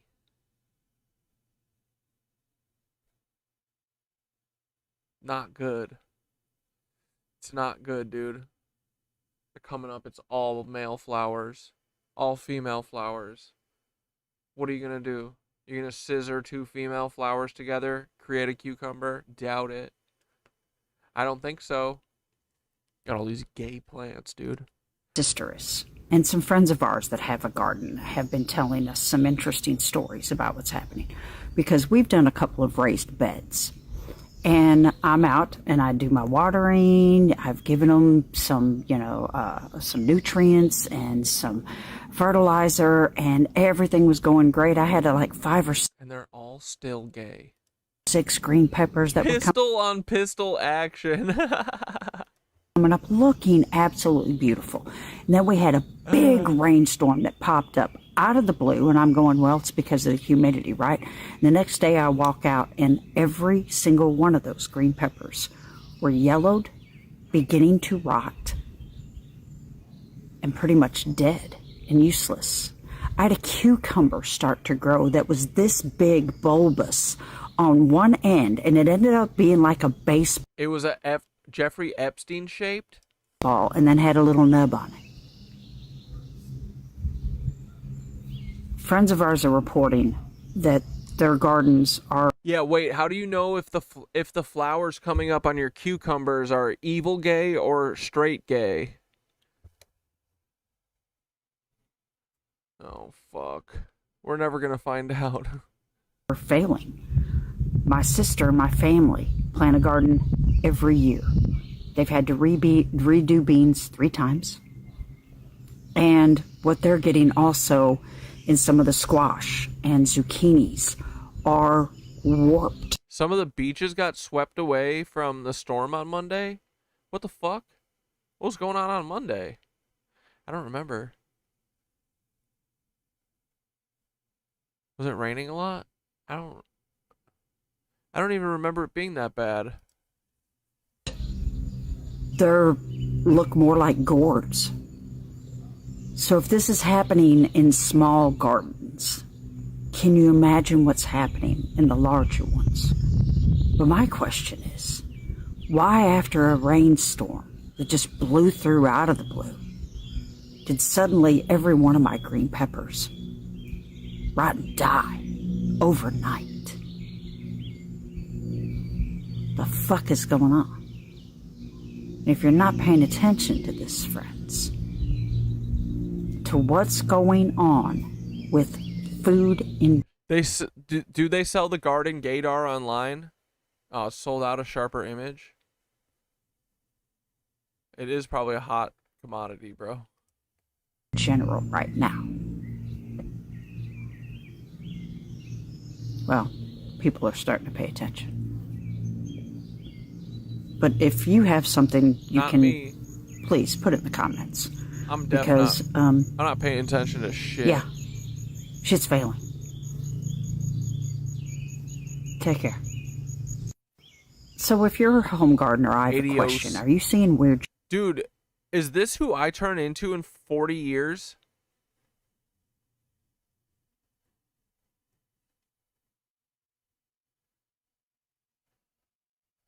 Same.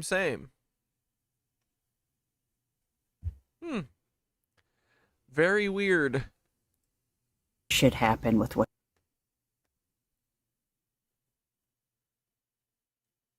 Are boomers planning an alien invasion? Or actually, should we watch the Mind Unveiled? I don't know if we'll watch the whole thing. It's 2 hours, but we'll see. All right, let's start it.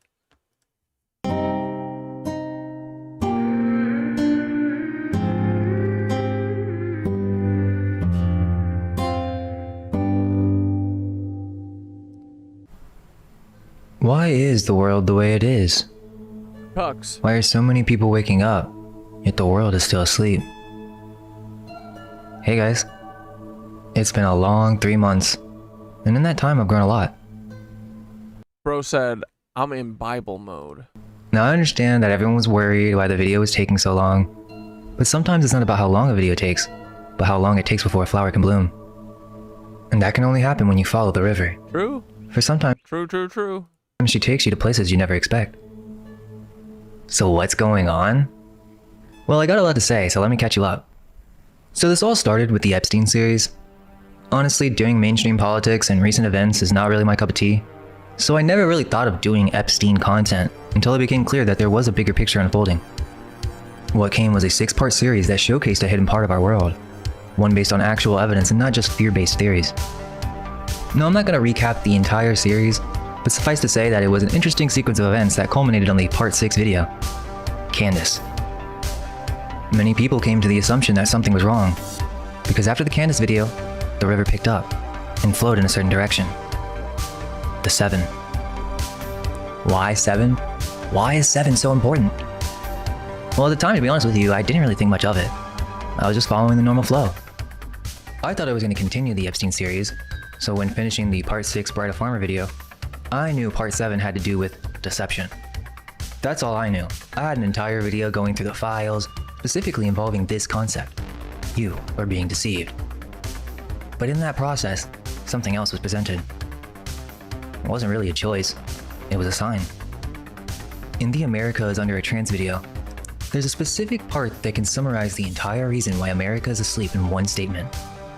The suppression of the divine feminine. Now, while the Candace video branched off that main spine, it was not the core stem. This isn't an expose channel. She naturally came into our discussion because of Project Monarch. There was someone else who came up in that video naturally, and that's going to be our new branch off point. Now here's the thing. I am right-wing. I'm actually more right-wing than all of these people. I'm more right-wing than Daily Wire. I'm more right-wing than Turning Point USA. I'm more right-wing than Donald Trump. And I'm certainly more right-wing than Laura Loomer. Why? I'm a Catholic monarchist. I think that we should have like a Christian king or like a Christian dictatorship. And let's not forget, he kind of set me up for this. But so you know, this is not a Nick expose. He really isn't even a part of this. He's more like a mimetic symbol.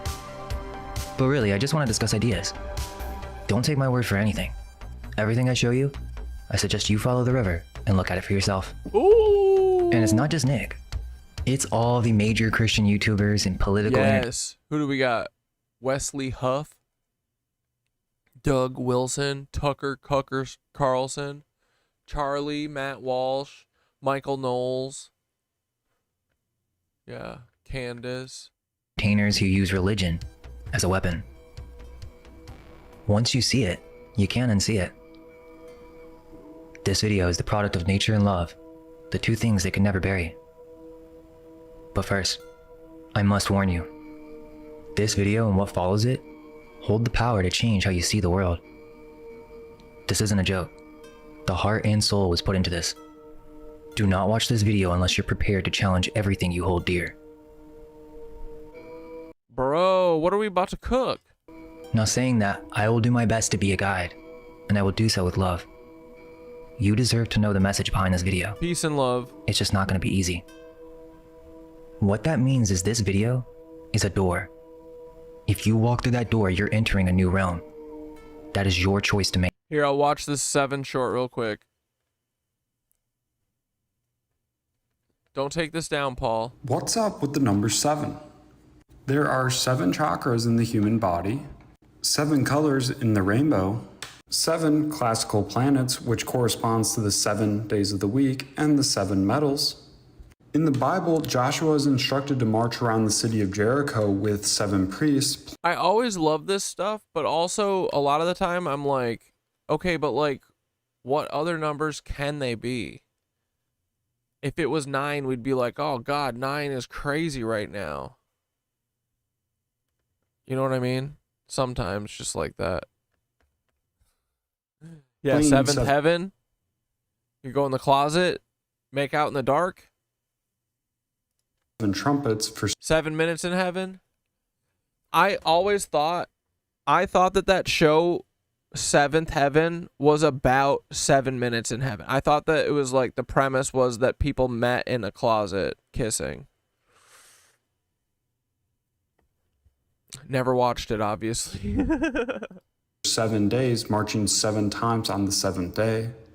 Noah is commanded to take 7 clean animals onto the ark. And that's the other thing too. Well, there's actually so many chakras, not just 7. Yeah, and then the other thing, you know, it's like, oh, 33. 33 is everywhere. Well, 33 is like an average age for humans being alive. And then also, you know, they're like 33 bones in the spinal column. But really, that's only if you don't count certain bones that are fused together. Because actually, there's only 28 or some shit, like, or, you know, like, I don't know. Sometimes it's just kind of like, there's only a certain number that something can be. And usually it's in the 1 to 10 category until you get into bigger groupings of stuff. Seven Mountains Mandate. Creation story is 7 Layers of Hell. Yeah. Also 7 I still days love with this God. stuff though, all the time. God resting on the 7th. But let's talk about this with simple geometry. God is represented by a circle whose center is everywhere and circumference is nowhere. He's a circle because he's whole. In order to create the physical world though, God had to split himself. That's why we have duality here, day and night, sun and moon, hot and cold. But when God splits himself, he's still cucks and non-cucks. Whole, because he's God, and so he actually just makes a reflection of himself. So on day 1, when God said, "Let there be light," this forms the Vesica Pisces, or the geometric womb of life. The light that emerges from this womb condenses into matter, and this matter is each subsequent day.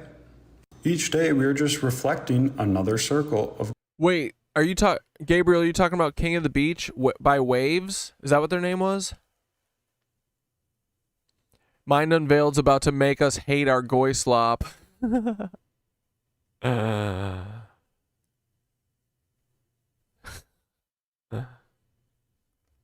God until we get to the seventh day. And on the seventh day, we are just encapsulating all of these previous days back into a circle, back into God's wholeness. And this forms what is known as the seed of life. And that seed of life is just the top-down view of the torus. Or we can take the number 7 and reflect it vertically as well as horizontally. If we just merge those 7s together, we get 2 triangles, which represents as above and so below, which is a perfect representation of where you are. You are at the intersection of spirit and matter. Heaven has been squeezed down to form this neutral plane of earth. You are at the lowest point of heaven, but also the highest point of hell. It's completely neutral, and it's your choice to ascend or descend.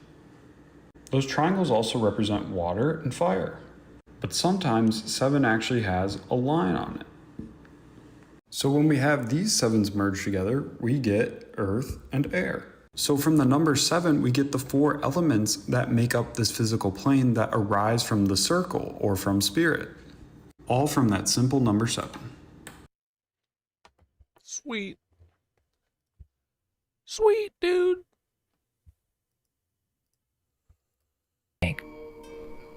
So what's the video about? Why did it take so long? It was obvious. Something was calling. I knew what I had to do. I must tell her story. In order to do that, something else must be unveiled. It is time for the world to know the truth about the Bible. Let's fucking go, dude. This all happened because of... Let's fucking go, dude. Only Mind Unveiled could do it. One thought. A thought came to me. What was her name? Get it? A thought? What if I used the tools that I built to search and organize my findings in the millions of files? What if I used that to study the Bible? Yeah, what is this thing that he's always using? I want that. My Miro never works. That thought led me on a 3-month journey that resulted in this video. Something became blatantly clear. The history of mind control is deeply connected with religion. And there was so much of it. Dude, yeah, is Mind Unveiled just gonna be talking about all the shit that we've been talking about? Way more than I ever expected. Originally, I planned this as one video. A single 12-hour Bible Unveiled. Something to rival Homunculus Unveiled.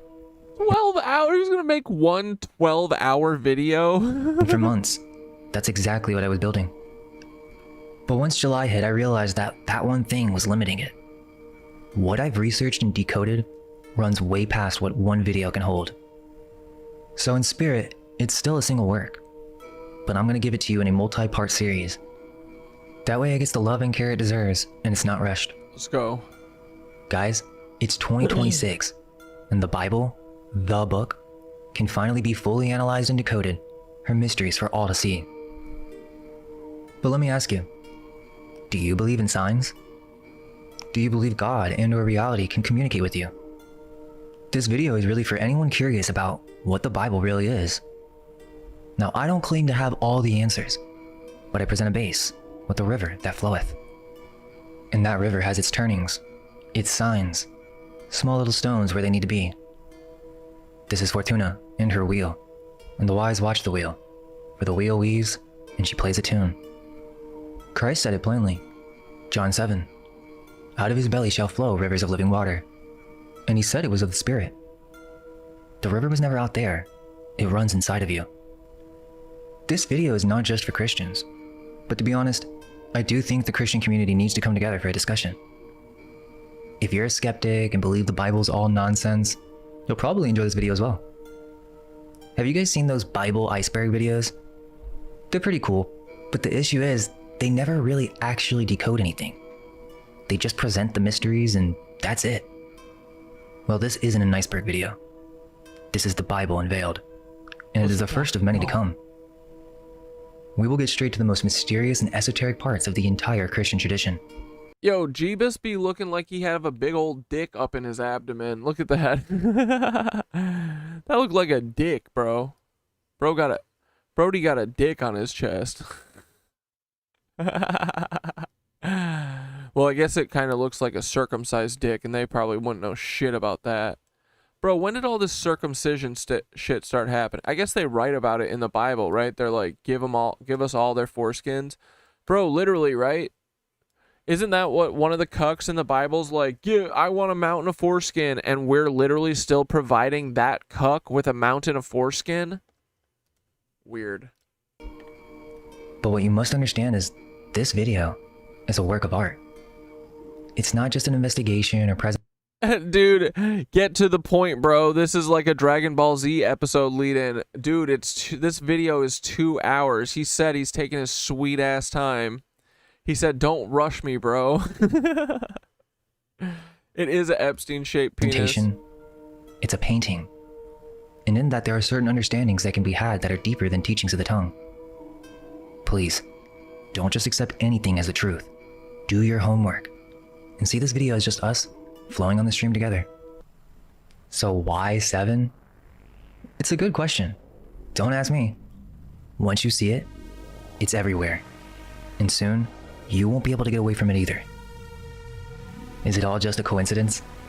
7 days in a week, 7 colors in the rainbow, 7 notes in the scale, 7 seas, 7 continents, 7 wonders of the world, 7 deadly sins, 7 dwarves, lucky number 7, the jackpot, you win, 007, 7 chakras up the spine. Okay, sure, you probably heard all those, but it's about to get weird with the 7s. I mean, most people are aware that the weekdays are the 7 classical planets, the wandering stars, embedded into the fabric of how we live week to week.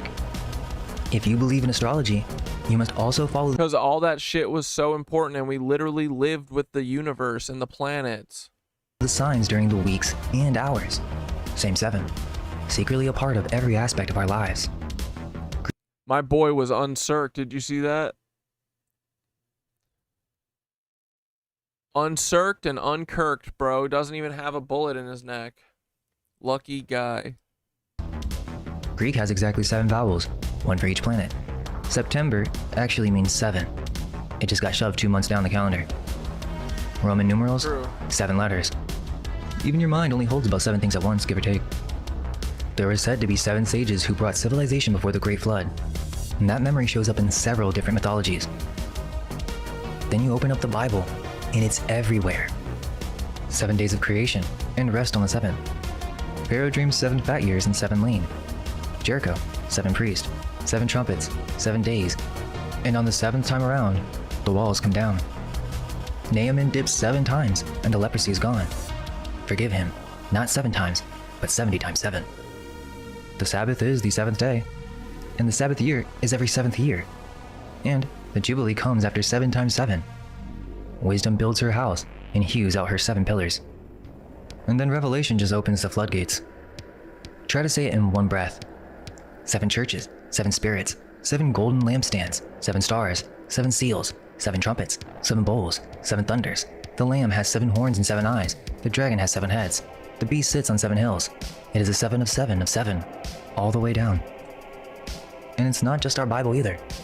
The soul is said to climb through 7 heavens. The first surah in the Quran is 7 verses. Muhammad ascends through 7 heavens. The goddess Inanna descends through 7 gates. The Roman soldiers had a mysterious religion with 7 grades of initiation. The Tower of Babel rose in 7 stages, 1 color for each planet. Even the menorah, the 7 lamps. Josephus and Philo both said it straight. Those are the 7 planets. Yeah, that's a lot of 7s, and it doesn't even begin to scratch the surface. And then you find that Daniel measures the end in 70 weeks, which is 70 times 7, 490 years. And in Genesis, there's a man named Lamech who lived 777 years. 7, 7, 7. Is it all divine works? Then that would mean God worketh in mysterious ways. Is it numerology? The universe speaks in numbers, that much is clear. Or is it just all apophenia? Well, we'll do our best to avoid that. Apophenia my fucking ass, dude. But one thing's for certain. There are mysteries in the Bible, and numbers are involved. I would go dead inside if my foreskin got snatched too. I fucking hate all of you. Why is it that a few verses... That was so funny. I get it. We all gotta crash out a little bit sometimes, you know?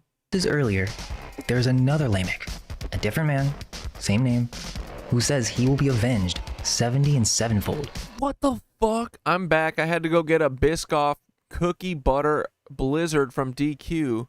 That sounds awesome. That sounds like a nice sweet treat because it doesn't sound overly sweet, you know? I like a nice Biscoff cook.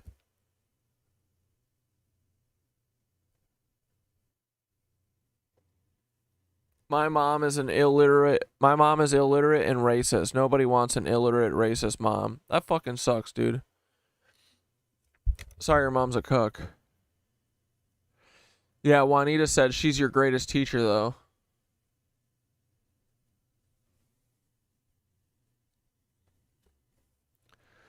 Where is Dead Inside? Oh, Dead Inside? Dead Inside, I feel like, comes and hangs out when he needs a punching bag. Sometimes. Dead Inside will be back.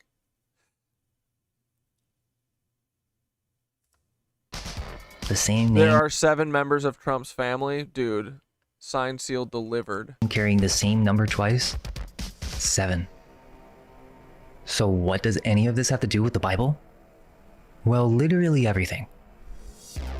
Okay, so you see it. Yeah, because really, aren't there like 15 and then like 30 chakras? Like, there's chakras that aren't even attached to your body, supposedly.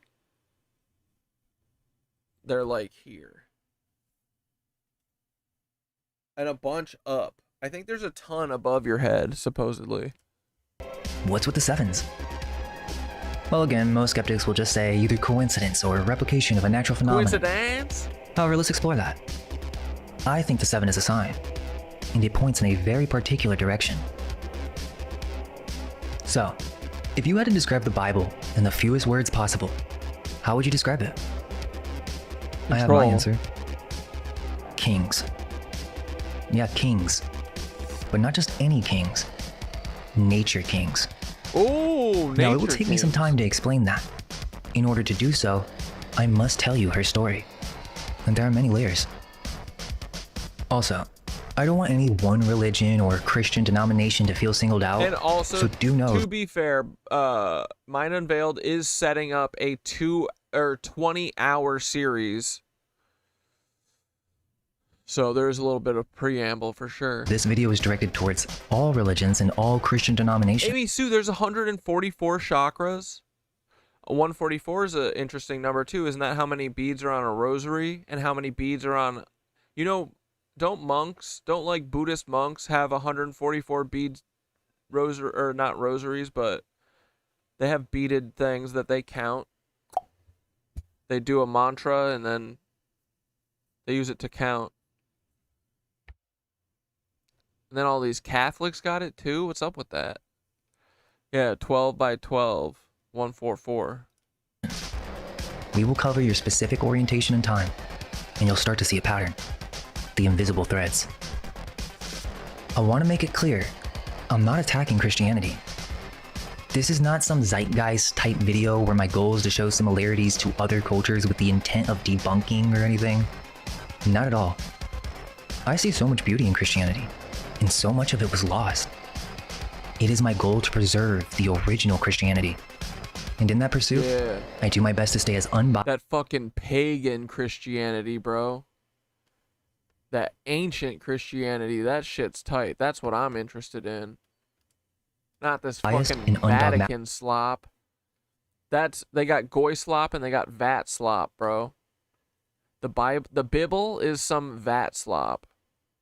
There's still some truth in it, but it's still slop. As possible. Not only is there beauty, there's history, much of which does not line up with the mainstream version we were handed. So we will be going through some wild alternative history.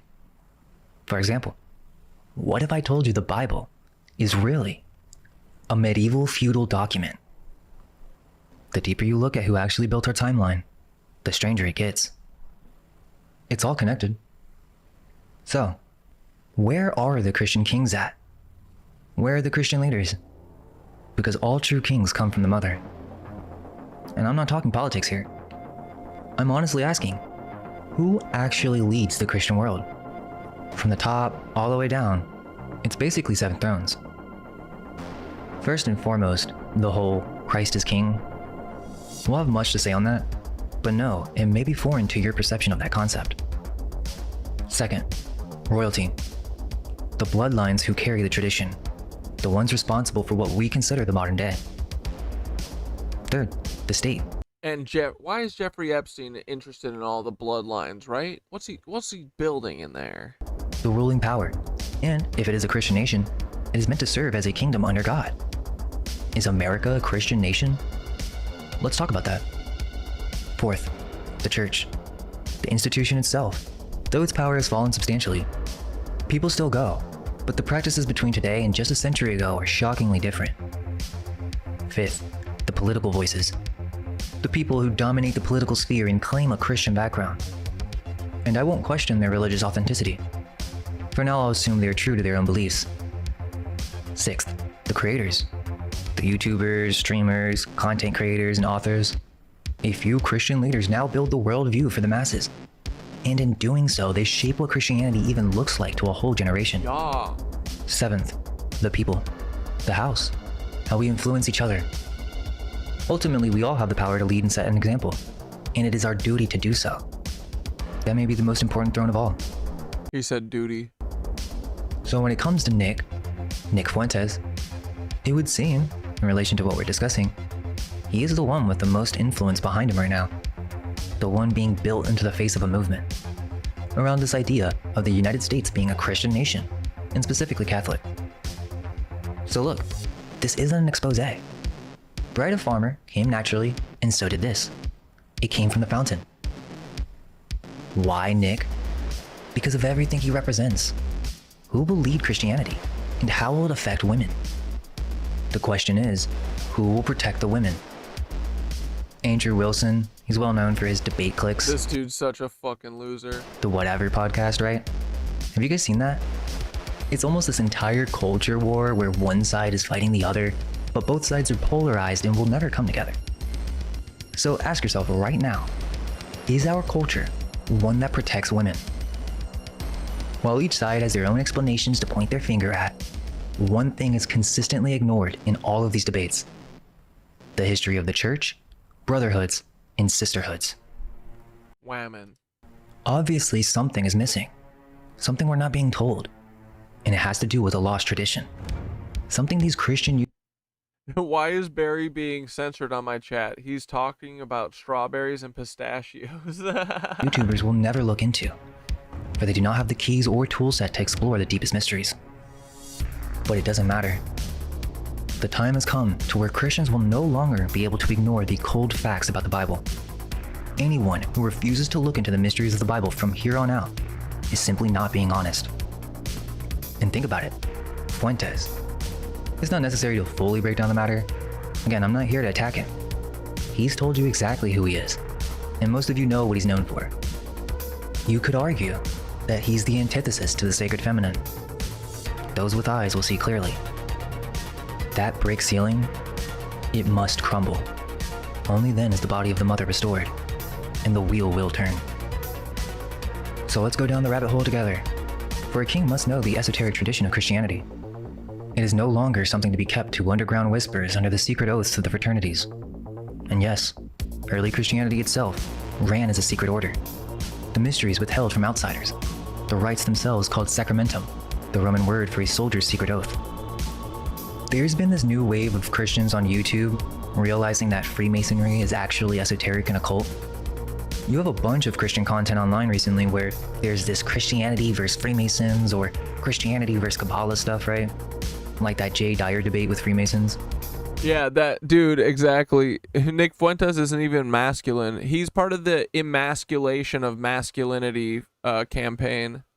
Him and Clavicular and fucking Asmongold. No, I'm not saying they're wrong in doing so. Mold. I'm saying the framework that they're operating from ignores the connection between them both. Like, for example, with this clip. Rules for living your life. But there's another aspect of Judaism which is very mystical. It's called Kabbalah. Yeah. And that is something that is very much a part of their theology and very much a part of their religion. And Kabbalism is kind of where all of the occult springs from. Like if you get into Aleister Crowley, if you get into the Masonic stuff, the Illuminati, it all really comes from Kabbalah. It all comes from like the Zohar. It all comes from those, let's say, hermeneutics about the book of Genesis, about the books of Moses. Now, I'm not defending Freemasons at all, so don't get it twisted. What I'm trying to point out is this. You can't just label everything under Freemasonry and say, that thing is bad. What if I told you that if you're a Christian, yes, if you identify as a Christian, you're actually a secretly initiated Freemason. A Christian is actually a low-level Mason. You were initiated without being told. And I would argue, that is the reason the world is the way it is. Now, if you scoffed or think I'm kidding, you should wait a second. Let him cook. This is very serious. And it's comparable to a type of programmable script that can be ran. Yo, is that Trump? That looks like Trump. That's Lady Trump. Mary Trumpington. Mary Trumpdalin. Ran inside the mind. Secret societies did not start with Freemasonry. And the entire history of Christianity is based on secrets. Clement of Alexandria wrote that the deepest mysteries of the faith were not to be divulged at all. Origen said that the Spirit left stumbling blocks in the plain text on purpose to push you past the surface. Cyril called his final lectures the mystagogical, the initiation into the mysteries. That's not me saying there are secrets. That's the Church Fathers, describing the system from the inside. And let us not forget, one of the old Gospels called the Holy Spirit the Mother. It simply did not make the canon. Let me tell you a little bit about myself. I've mentioned this in other videos, but I was born in Spain, and I'm from a Catholic family. I'm American, half Spanish, half American, but I wanted to bring this up now because I have some experiences on the esoteric tradition that led me here. Now, I want to be clear. I'm not religious, I'm not Catholic, but I'm not an atheist. I'm deeply spiritual, and it doesn't need any more label than that. But another thing that led me down this path is I have this memory of an event called Semana Santa. It's a tradition that's common in Spain and Italy, but it was in my hometown. Weird, right? Looks kind of like the KKK. It's not, but I'll explain the entire history and how it's connected to the origin of brotherhoods and the suppression of the divine feminine. This opened me to a whole world of information I was never taught. I grew up knowing about the tradition because, as a child, I'd be out on the streets where they did these parades, and these statues would impress upon your mind. It wasn't until recently that I fully learned how it all connected. Most Christians have never been shown any of this, and it's important that the world gets access to these thoughts once again. I mean that truly. And so, on this pursuit, one must do so in love and honesty, for nature supports the growth of those who do so. So, from Candace in the old world, to Nick and Christian kings, to Christianity and the lost female tradition. That's what happened, and I want to present to you everything that I've found over the last 3 months. And it's honestly kind of insane. I mean, the entire Old Testament is literally an intelligence operation. So it kind of connects with everything we've been discussing. I will ask, however, for those who may disagree or feel the need to respond, treat this as a challenge. Miller? Oh, poor Stephen Miller's getting crucified. I don't know everything. I make mistakes, but I'm honest and I'm willing to learn. All I've done is put trust in my skills, follow the flow, and put in the work. And I expect anyone else to do the same. Will you make a 7-hour video explaining the truth of Christianity? I'm not claiming to have it, but I am in the pursuit of exploring it. Many Christians aren't really clear exactly what their position is. If you have the truth, and that truth is in Christ, then you have no need to watch this video. However, if you do watch this video, then that means there's something more. There's something missing. Something you're trying to remember. For now, I present this as a work of art, and it goes by many names. You are being deceived. Her story. 7. And now, the Bible. $2 suit. I'm confused about your worldview. What's going on, buddy? Why are you always mad at chat? What did chat do to you?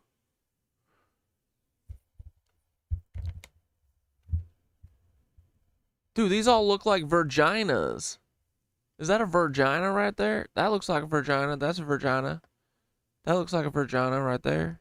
That looks like a Virginia door. Unveiled, part 1.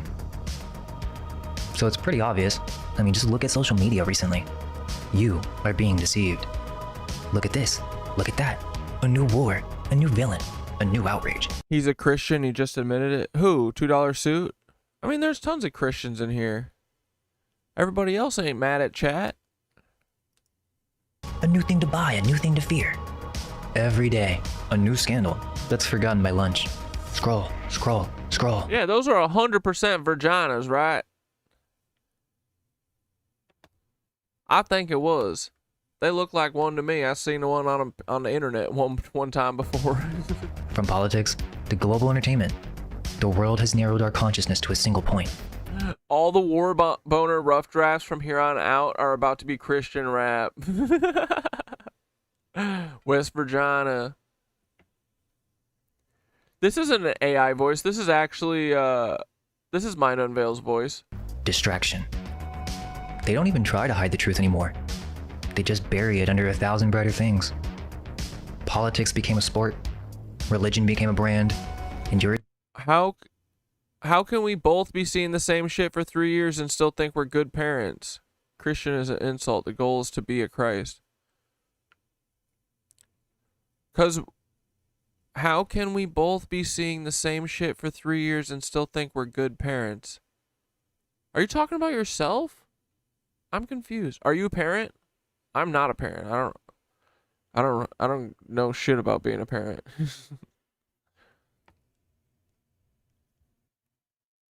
Are you saying like people having babies? I think people having babies at the end of the world is the most punk rock thing you can do.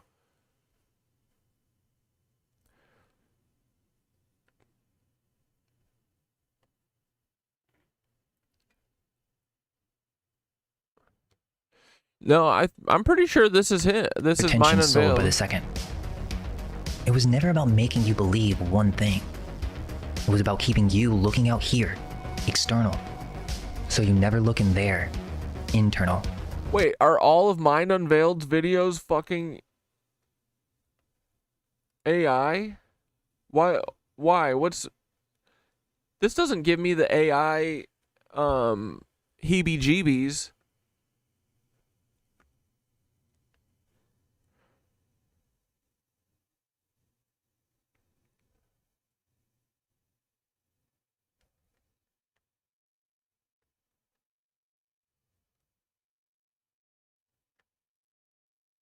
Oh, fuck me.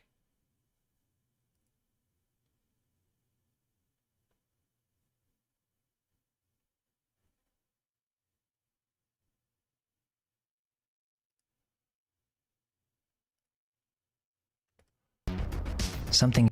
So it kind of connects with everything we've been discussing. I will ask, however, for those who may disagree, I was born in Spain, and I'm from a Catholic family who gets access to these thoughts once again. The whole world of information now. It's not. I'm deeply spiritual, and it doesn't need any more.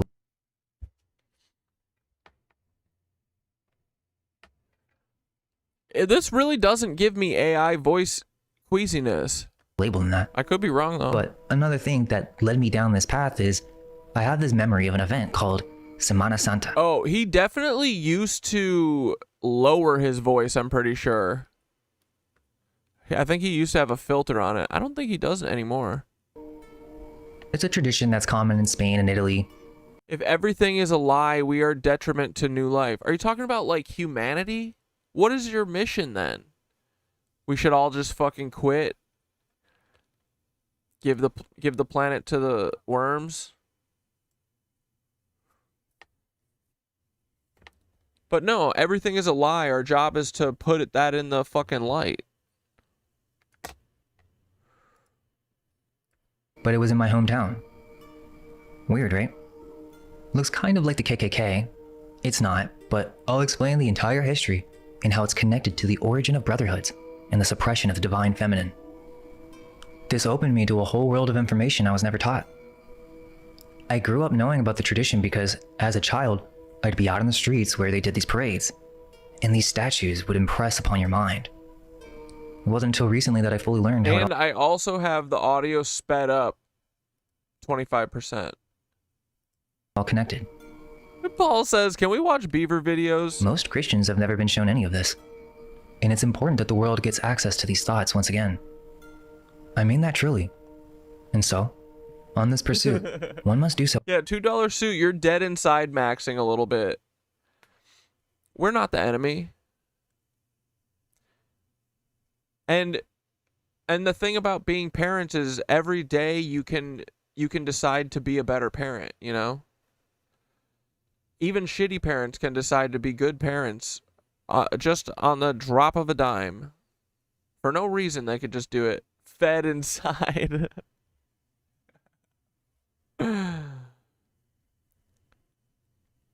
Cognitive dissonance means I believe two contradictory things. Where's my dissonance?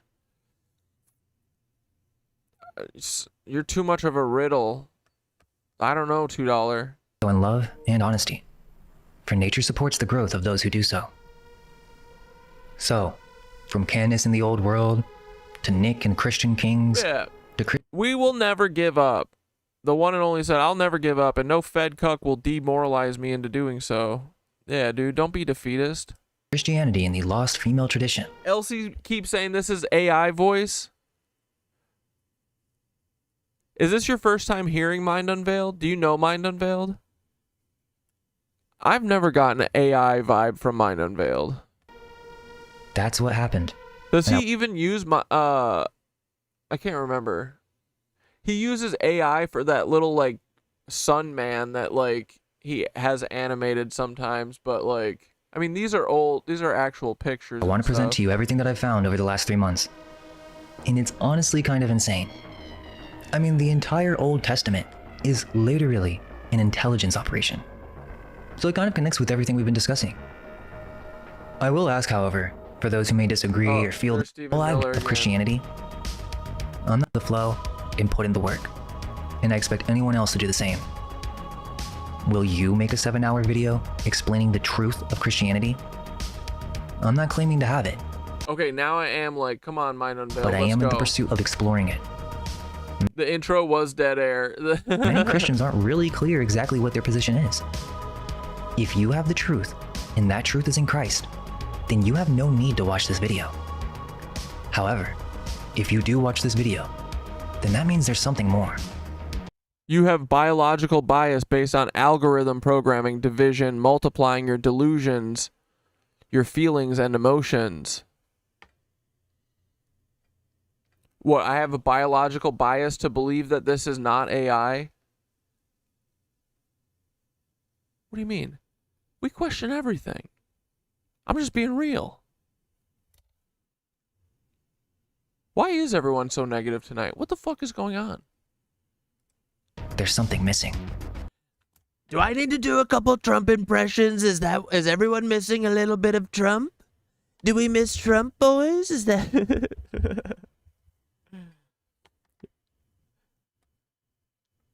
I mean, it's just talking. I don't know. Something you're trying to remember. For now, I present this as a work of art, and it goes by many names. You are being deceived. Her story. 7. Everyone went from fucking loving Mind Unveiled to hating Mind Unveiled in 20 minutes. And now, the Bible. Yeah, is everyone drunk on booch? Oh yeah, see, we were already here. This is with the Bible with the Virginers.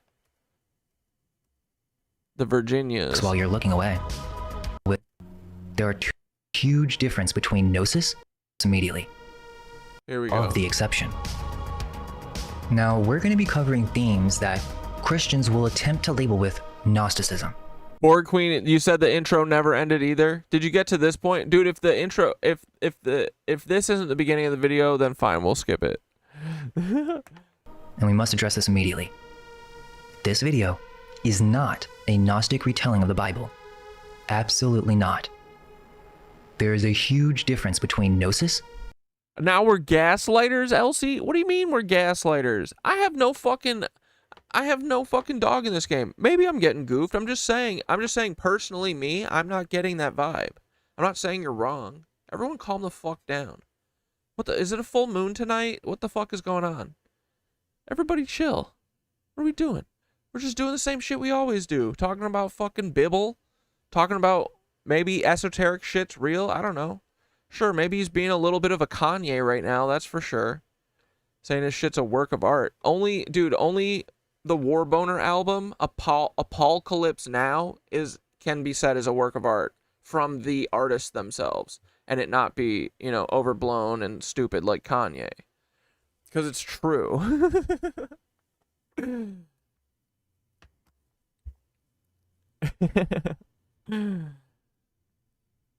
Is everyone just mad that it's a 2-hour video? I mean, for sure, that's overkill. This, I already know 30 minutes that could have been cut out of this video, for sure. But sometimes we be talking, In Gnosticism. And we'll discuss this all in good time. But for now, it's easier to explain it this way. There are two extremely powerful arts. I think he has like 20 hours that he made of this, and he's very excited. That's what I'm getting from him. From seeing his other videos. And he's doing way too much preamble, but he definitely needs an editor.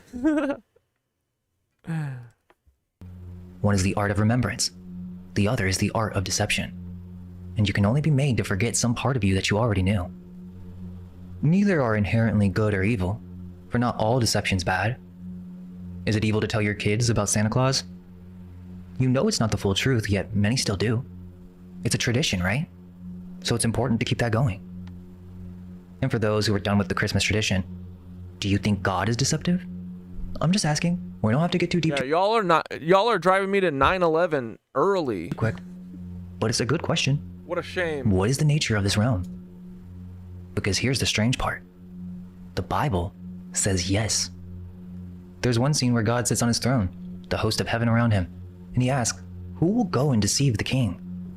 A spirit steps forward. I will be a lying spirit in the mouth of all his prophets. And God says, go. You will succeed.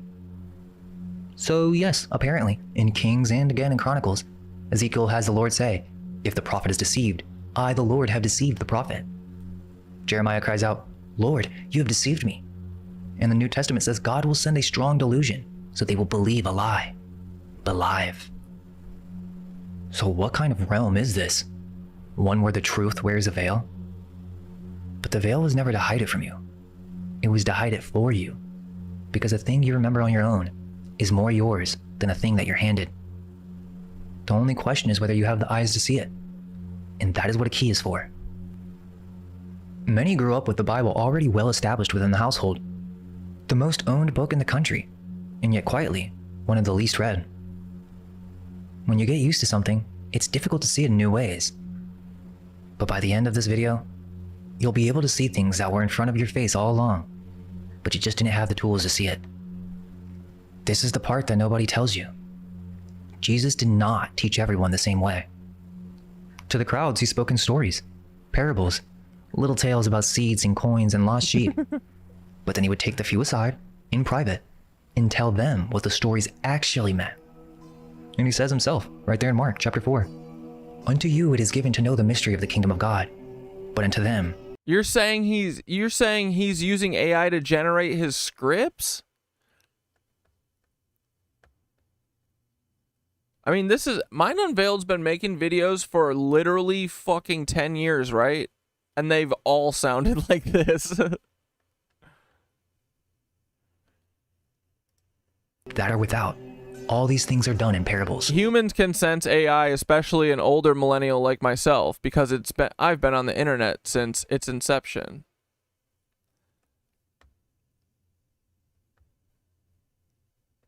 I'm gaslighting? What the fuck? I mean, it's fine. Maybe it's AI. I don't think it is. Unto you. To the ones on the inside. To everybody else. You just get the story. The inside reading is the same story you grew up with. It just stops being a children's tale. It doesn't make the book smaller. It makes it bigger, more interesting, more magical. Not just that, but there are many anachronisms that we need to discuss. Most atheists use this as a way to debunk the Bible. I see it differently. I see it as clear indication of alternative history. Why is the book full of things that did not exist yet? Camels carrying loads centuries before camels were tamed here. Iron tools before the Iron Age.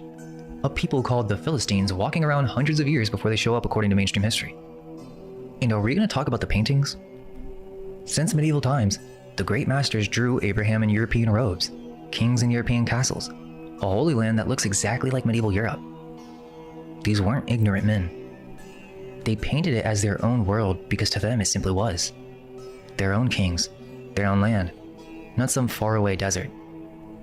But it gets deeper than that. Why does so much of the Old Testament read like a legal contract? It doesn't sound like myth or poetry at all. I mean, literally, a lord, and then a servant who comes and bows, an offering paid, the lord then speaks the grant of land, and when the deal is broken, it gets recorded like an amendment to a will. That's not how the holy books of the ancient world sound. That's how a medieval kingdom writes down who owns what. Why are there verses in the Bible that the oldest copies don't have? The clearest line in the whole book for proving the Trinity, one God in three, sits in 1 John. There are three that bear record in heaven, the Father, the Word, and the Holy Ghost, and these three are one. Well, that's not in a single Greek manuscript for the first 1,000 years. It was worked in later, written backward into the text so it would look like it had always been there. And this isn't something that I know. It's in a seminary textbook. They admitted it back in the 1800s. Open a modern Bible and you will find that the verse is either gone or boxed off with a footnote telling you it was never original. Someone put it there.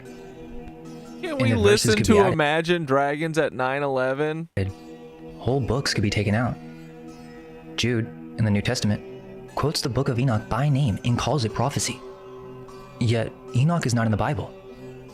The doctrine the Christian faith kept, a burning hell, a son of man who comes to judge, traces back to that missing book more than to the Old Testament.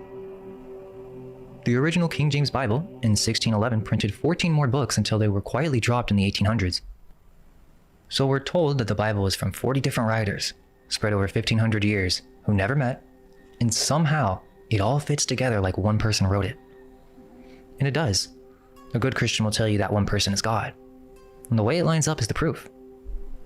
I'm not going to push back because the book really does read like one author. All right, let's put this on ice for a little bit. I'm over it. Here, are boomers planning an alien invasion? Aliens exist. Yes, aliens are real.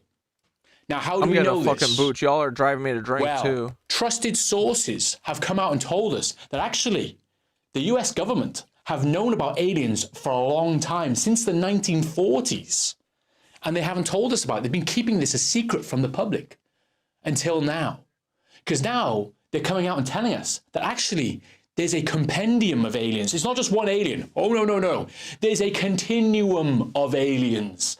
All the way from bipedal corporeal aliens, which is like physical aliens on 2 feet, to plasma sentient aliens, which is like ghost aliens with sentience, I guess.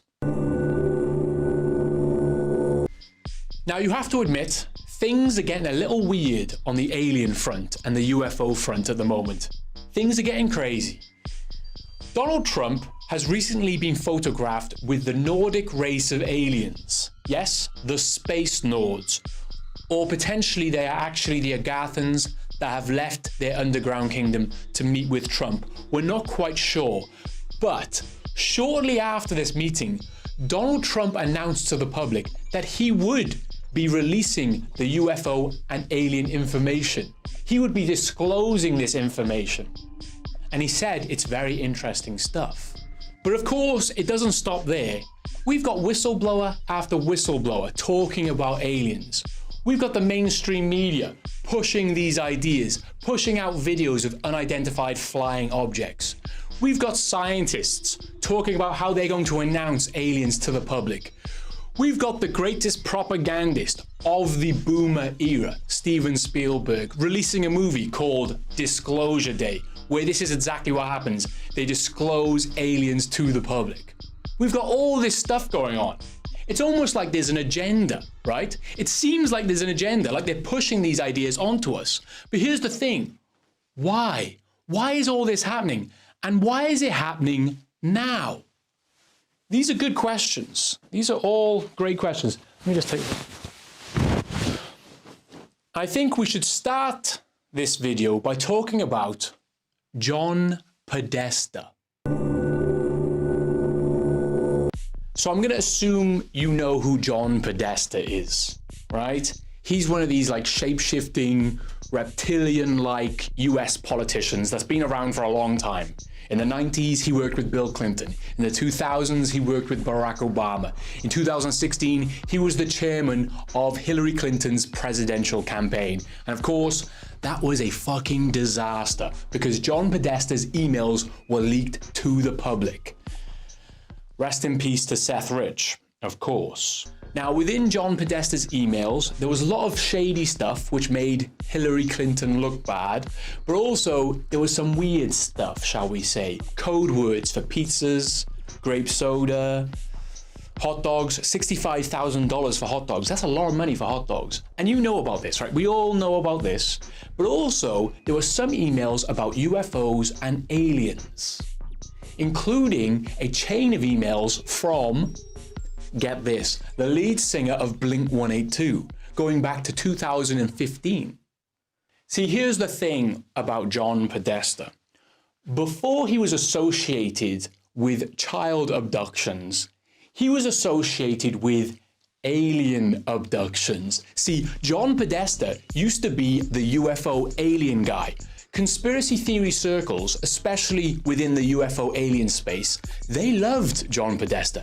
They thought that he was their guy on the inside that was finally going to release, to declassify, to disclose the alien information to the public. How crazy is that? Of course, after 2016, they wanted nothing more to do with him. Well, some of them still like him. It's kind of strange relationship. Oh, I thought he lost the fucking, the folded fire shirt. All right, hopefully Tori showed up and saged the chat while I was gone. They have. See, John Podesta has been talking about UFOs and aliens for over 30 years. In 1993, he worked with the UFO Disclosure Initiative. Now, this was a program to try and get the alien information to the public. Basically, the government was hiding the truth. The truth was out there, but the government was hiding it. And this was a way of getting this out to the public so that everyone knows aliens exist.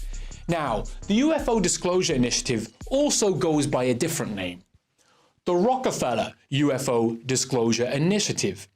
See, in the early 90s, two of the richest families got together, two of the leading members of the Bilderberg Group Society. They got together and they decided to fund the whole UFO alien movement of that era. See, Lawrence Rockefeller and his friend Hans Adam II, who is the Prince of Liechtenstein, both of which represent some of the richest families in the world, by the way. Lawrence Rockefeller, of course, representing the Rockefeller family, and Hans Adam II representing the royal family of Liechtenstein, which is actually the richest royal family in Europe, I believe, even though it's probably the second smallest country in Europe, second to the Vatican. I'm not sure about that, right? But it's a tiny little country, and yet it's the richest, right? These two, anyway, right? These two families teamed up together, and they basically funded the UFO movement during the early 90s. Everyone you could think of, John E. Mack, Stephen Greer, so on and so forth. They funded all these different organizations. Now, this raises another question. Why were two of the wealthiest families in the world funding the UFO movement and the alien abduction movement in the early 90s? Why were they doing this? Well, why don't we ask someone that met both Lawrence Rockefeller and Hans Adam II, and was given money by both? Stephen Greer. So at some point, Stephen Greer claims that Hans Adam II told him why he was funding all this alien bullshit, right? And this is what he said. This is what Hans Adam II said. I'm going to do my best Hans Adam II impression, okay? The reason I'm providing funding to various groups looking into the abduction issue is that I think we really have to have an enemy in space. so that we can have a final eschatological battle, an end of the world battle in space that will force the return of Christ. Is this Elon reading? Fuck. So the Crown Prince of Liechtenstein, he wanted a galactic war with aliens so that it would bring about the second coming of Jesus Christ. I kind of like that idea, actually. That's a fun idea. Now, what about Lawrence Rockefeller? Why was he investing in all this, right? You mean John Podesta? Well, before we talk about Lawrence Rockefeller, I just want to point out something to you, right? Lawrence Rockefeller worked with John Podesta on the UFO Disclosure Initiative back in 1993. Now, Lawrence Rockefeller looks very similar to John Podesta. Many people claim that Lawrence Rockefeller is actually the biological father of John Podesta. Now, this gets weirder, right? Because, okay, hear me out on this one. Chester Bennington, the lead singer of Linkin Park, he also looks like John Podesta. So people are claiming that this is how the family tree goes. Lawrence Rockefeller, John Podesta, and then Chester Bennington. Now, that rabbit hole goes deep, and I will talk about it in the next video, right? But I just wanted to point that out. You know what? Okay, I'm going to add a little extra bit to this, because it gets even weirder. This gets even stranger. Because although many people claim that John... 7 times 2, 14. Fish boy. He's a fucking fish boy, dude. Podesta could be the son of Lawrence Rockefeller. They also say that there's no way he could be the son of Lawrence Rockefeller's wife, Mary Rockefeller. Now, why is this? Can you tell why this is? Well, many people claim that Mary Rockefeller, Lawrence Rockefeller's wife, was actually born a biological male. Now, whoa, shots fired. Look, I didn't say this, but this is a common trend within the elites. And bro, I don't know if these women be men. I will say they are the ugliest women I've ever seen. They are Jersey 2s, bro. You ever seen Barbara Bush? Jersey 1. Oof. Kansas 1, bro. Especially the... Yo, is this Jeff Bezos' mom? What's up with the eye? I love that Jeff Bezos, all the money in the world, and he's still got a goofy eye. Bozo. The Rockefeller family during this time, they did tend... Dude, ugliest... Is that Tom Hanks? Bro, Tom Hanks is married to Norman Rockefeller or whatever. To marry quite masculine-looking women, shall we say. I don't know. Dude, I didn't... This makes sense, though. I mean, I'm sure he is a Rockefeller. I don't know about that, right? I don't know about that.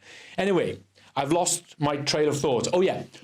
Why was Lawrence Rockefeller so interested in pushing and disclosing UFO and alien information to the public? Why was this? Well, to understand this, we actually have to go back in time to before World War II broke out, okay? Okay, so I want you to imagine this for a moment. Bear with me, because we're going to go back to 1938. Imagine this. Imagine that you are a hard-working American man in 1938. You've just finished a hard day's work, a long day's work, painting with lead at the asbestos factory or something. You get home, your wife's in the kitchen cooking food, as she should be at that time, and you decide... We talked about Opus Dei like a long time ago, and I know them from reading those dumbass Da Vinci Code books. The first one, Angels and Demons, I think had a bunch of Opus Deis in it, which makes sense, right? Because he's fucking manufacturing history and creating a bunch of fiction around the real history, so we don't actually know the real history. To kick back and listen to the radio, okay? You're listening to the radio, listening to your favorite music, and then suddenly the music is interrupted. Ladies and gentlemen, we interrupt this broadcast of dance music to bring you some important information. Turns out there's been an explosion on the planet Mars. But it gets worse. A comet has hit New Jersey. But it gets worse. It's not a comet. Oh, no. It's a spaceship. No. And it opens up and it's aliens. And then suddenly, aliens are attacking people. Thousands of people are dying. It's an alien invasion. Now, I don't know about you, but that's some heavy shit to hear on the radio after a long day's work painting with lead at the asbestos factory. That's some heavy shit. Now, you might already know about this, but this radio broadcast of an alien invasion in 1938, this did happen. This happened. And it was groundbreaking. Nothing like this had been done before, because the way they presented this dramatization of an alien invasion was as if it was real. They presented it as if it was real, as if there were reporters at the scene reporting on what they were seeing in real time. And of course, this caused chaos because many Americans believed that this was real, that actually aliens were invading the country, or that the Russians and Germans had developed new technology and they were invading. Either way, it caused some panic within the United States. Now, you could say that this is the greatest prank of all time. Very funny thing to do. He's still never steamed a shirt, never will. Funny thing to do, I agree. Tricking people into believing aliens are invading. Very funny. Now, but this actually has a much we watched Reckless Ben yesterday. Darker element to it. Because this radio broadcast... That video was so good, dude. Reckless Ben is a hero. Of a fake alien invasion was studied and used by the Rockefeller Foundation. They used this broadcast to see how this new form of mass communication, the radio, this new form of Wait, Ben's uploaded a new video today? Media could be used to manipulate and change people's beliefs and behaviors. Basically, if you can trick a few people into believing that aliens have invaded the planet, you can trick people into believing anything.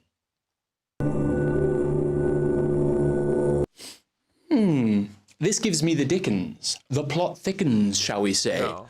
The Rockefeller family, they studied a fake alien invasion in the 1930s to see how gullible the public were and whether they would fall for an alien invasion. Dude, that makes sense why they did that. That whole Day the Earth Stood Still or whatever the fuck, that reading that What's-His-Face did was crazy. People lost their minds. Okay? And then the same Rockefeller family funded the whole UFO alien movement of the 90s. They weren't trying to do that again, were they? Fake another alien invasion or something. And they're not going to try and do it now, in recent times, are they? Well, to answer this question, we actually have to look back at one of Lawrence Rockefeller's friends. I've mentioned him already, Stephen Greer. But I guess I quickly need to explain who Stephen Greer is. He's a cock. And whether we can trust the world. a Sorry, bloody that's what I thing he meant. says. Look. Now, Stephen Greer is probably one of the most famous and popular UFO alien guys in the world, shall we say, right? You might have seen him on the Joe Rogan podcast. You might have seen him on the Logan Paul podcast. Maybe you've watched one of his videos. Maybe you've read one of his books. He's a busy boy. He gets around and he makes a lot of money. Oh, yes. Get that bag, Stephen Greer. He makes a lot of money in this UFO and alien game. Now, because of that, some people call him a grifter. They say he's just in it for the money. And on the other side, some people say that actually Stephen Greer has been compromised because he was funded by Lawrence Rockefeller in the early 90s. And also, look, I know how deep the rabbit hole goes. Like, there's a lot of other stuff with him. Like, he did get married in Israel to a woman of the Baha'i faith, which is kind of a hippie faith. I'm not that bothered by that, to be honest, myself. But look, Stephen Greer, controversial, polarizing figure. But here's what I find interesting about him. He knew Lawrence Rockefeller personally. right? And then when Lawrence Rockefeller died, around the same time in 2004, Stephen Greer began talking about a fake alien invasion. He changed his opinion on what he thought was happening. He said that actually these elites and these shadowy governments behind the scenes are going to fake an alien invasion and thereby justify a new world order. This is commonly known as Project Bluebeam. Now here's the thing. Project Bluebeam is a little more than just a fake alien invasion. In fact, the original concept for Project Bluebeam wasn't so much about aliens at all. It was more about creating a fake religion to unify humanity. See, there's a problem with faking an alien invasion and faking aliens. Can you see what the problem is? It's religion, right? Religion and religious people. Because religious people will not believe in aliens because it contradicts their faith, right? So that's an issue. So what you have to do is you have to combine Project EMP. The fake alien invasion or the fake aliens, maybe these alien godlike creatures that people will worship. You have to combine that with current religions. Wait, did you guys see the new Dune trailer? When is that shit coming out? I swear to God, if it's coming out next summer, I'm gonna flip.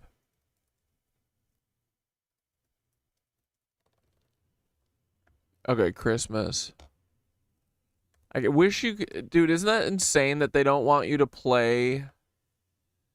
Like, I'm not allowed to play a fucking trailer? The trailer's sick, though. I think it's gonna be dope.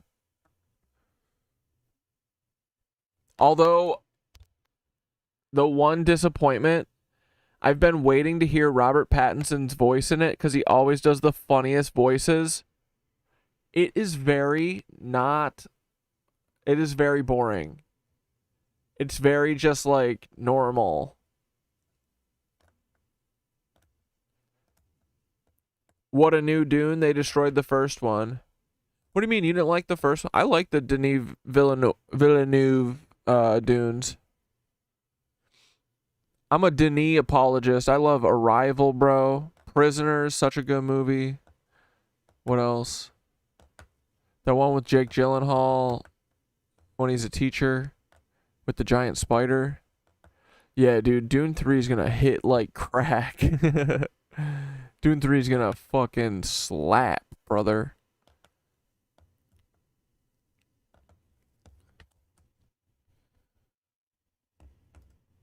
You know, think of it this way. Maybe Jesus was an alien. So you have aliens over here, and then you have giant holographic images of Jesus appearing over the Vatican. Stuff like that. Crazy stuff like that. I do agree. We have been in the New World Order for 250 years now. The world is over. It's going to be destroyed. Babylon. Babylon is working. Now this no, dude, we're going to stop it. Quit saying that. 11 minutes, boys. Load your bongaroos. Concept comes from Serge Monsat. You didn't like the second one? I rewatched the second one recently, and I liked it a lot. That's okay, though. We can have a different opinion. What didn't you like about it?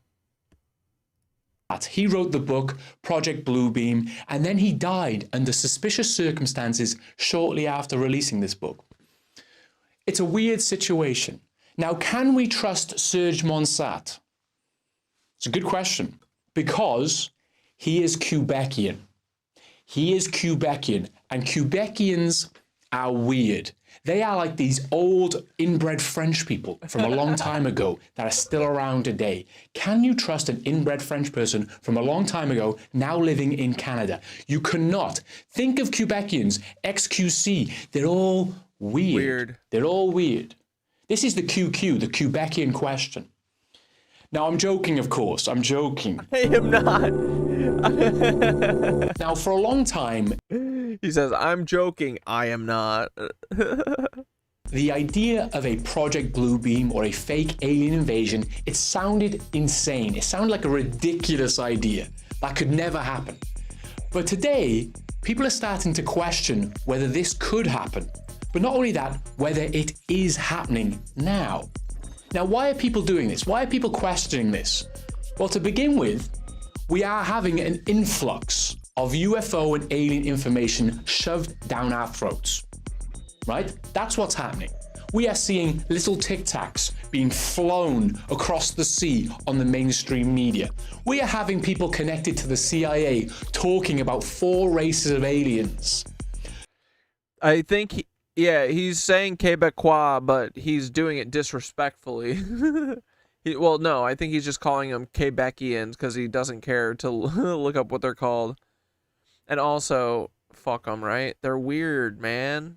They're Canadian first, and second, they're Quebecois. XQC. He bites his toenails on stream, bro. At least if you're going to do it in the privacy of your own bedroom, alone.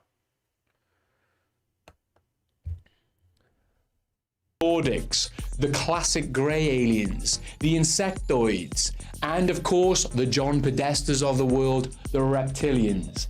I'm actually a little surprised by the insectoids. That's a bit of a curveball. But of course, all of these connect to ancient myths. Incredible. That's why they've done this now.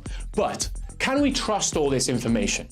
Can we trust this? Maybe it's all real. Just because it's exclusively connected to the US military and government doesn't mean it's not real, right? Right? Well, consider this. When did this all start happening?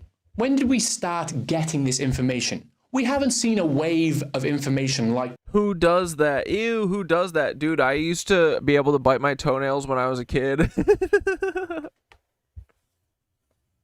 I should try that in yoga. I'll do it tomorrow. I'll let you know if I can do it now. Here, I don't think I could. I might be able to get the big in. Hold on, let's try. I'm not showing you my feet. I'm keeping my sock on. Dude, I'm so close. Hold on, I could do this. Here, wait. Let me do this first. Okay. Got it over the shoulder. Here we go. Bring it back. Dude, I can touch my lips to my toe. Let's fucking go. I could if I wanted to. Does it immediately after cutting stream.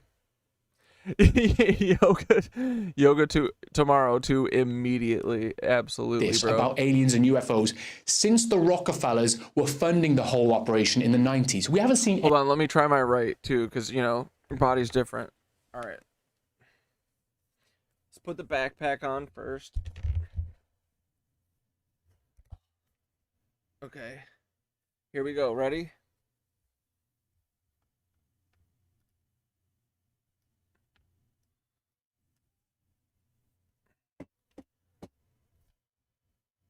Ooh, this one's harder. Hold on.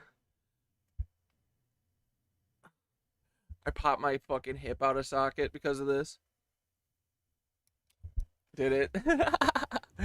Let's fucking go, dude. Alright, so me and XQC are the only 2 streamers willing to bite our toenails on stream. I love XQC, dude. I love all Quebecois. Anything like this. But why are we... Let's fucking go, toes. Oh my god, the silence. Yeah, you guys do get this for free. Never forget that. Y'all are lucky. Seeing this now. Well, what else has happened over the past maybe 2 years that has changed? I want everyone to remember that. The next time that you you want to air your grievances at the chat, just remember, only me and XQC are toenail biters on stream. We could do it. I haven't done it yet, but I could if I wanted to. Changed the world. What else has happened? I'm going to do a little spin while you think about this. 5-minute warning. Artificial intelligence. Of course. Artificial intelligence. See, now, today, we have the technology to fake an alien invasion to a certain extent. Artificial intelligence can generate images. Artificial intelligence can generate videos. Artificial intelligence could... Ooh, I like that, Keith. Canadian. Canaanites. Generate holographic imagery, and we have drone technology we have all the technology to do this. Isn't that weird that we have the technology now, and then all of a sudden, we're seeing all this stuff? Weird, right? Now, it's almost like, think of it this way. Imagine an elite person, like some sort of rich elite person, maybe one of the Rockefeller families, maybe some sort of Rothschild of some kind, someone from the bloodlines, either way. They're at one of their secret meetings, maybe the Bilderberg Group, Club of Rome, maybe they're at the Trilateral Commission, all of which, by the way, were established and founded by the Rockefeller family. All of those secret societies. Anyway, right? Imagine you're one of these guys at one of these events, and you're scrolling your phone. He's literally wearing Darth Maul's outfit. That's crazy. And suddenly, you see an AI-generated video of a cat dancing, dressed as a ninja. You've never seen anything like. Oh, yeah. Do I think that Timothy Chalamet's been to Diddy parties? He's been huge lately. Yeah, I mean, he's fucks with Peggy Siegel. He's a Jeffrey Epstein kid. For sure. I mean, or whatever the equivalent of Diddy parties is now. He's definitely been to them. Like this in your life. He was probably a meal at them when he was like in high school or whatever. Years old. You're like, what the? This looks so realistic. Oh, how did they do this? AI generate. And then they go, oh my God. Guys, look at this video. And all these other old people are looking at the video going, oh my God, it looks so real. It looks like the cat is actually dancing. I know, it's insane. Think about this. We have the technology now to fake an alien invasion. And they're all like, oh my God, we can fake it. We can finally do it. The 1938 plan, we can finally put it into action. Actually, this plan goes back to 1898. The plan, all right. Okay, we need to go back to. Now, there's another aspect to all this, because it's not just the news, it's not just the US government and US military, it's not just UFO experts and alien experts that are funded by billionaire occultists. Talks. It's not just them talking about aliens. It's also within the movies and TV that we watch, right? Now, this is where the idea of predictive programming comes into play. Do you know about predictive programming? This is when they give us the clues. See, predictive programming is this idea that they are preparing us for what's about to come. They are programming our minds to accept this new reality that we are about to face. Either aliens, an alien attack, or maybe even alien Jesus. Either way, they are programming our minds to accept aliens as fact. Okay? Now, this is where Steven Spielberg comes into all this. Because Steven Spielberg, he's made a lot of alien movies. And recently, he has released a new movie called Disclosure Day. Now, this film actually tries to do something interesting. It tries to resolve the issue between religion and aliens. Just because aliens now exist and have come down to Earth does not mean you have to stop being a Christian, does not mean you have to stop believing in God. That's the idea behind this movie. Spielberg and others thought that this film would change the world in some way. It would change the perspective of anyone that watched it. You would have to change and question your faith after watching this movie. You would have to think about aliens and God in a different way after you've watched Disclosure Day.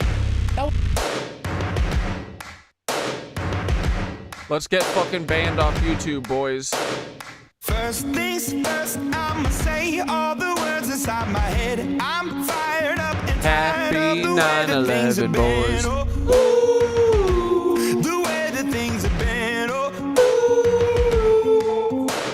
Second thing, don't you tell me what you think that I can be. I'm the one at the sail, I'm the master of my sea. Oh, ooh, the master of my sea. Oh, ooh.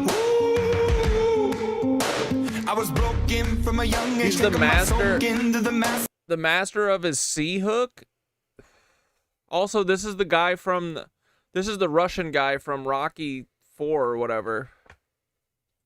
This is writing my poems for the few that look at me, took to me, shook at me, feeling me, singing from heartache, from the pain, taking my message from the veins, speaking my lesson from the brain, seeing the Dude, Imagine Dragons doesn't get enough credit. beauty through the.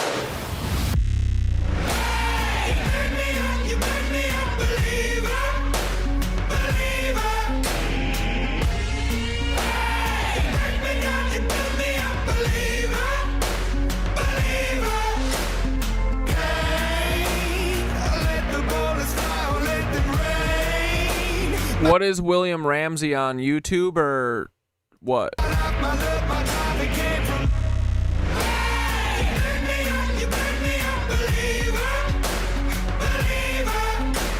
a geezer.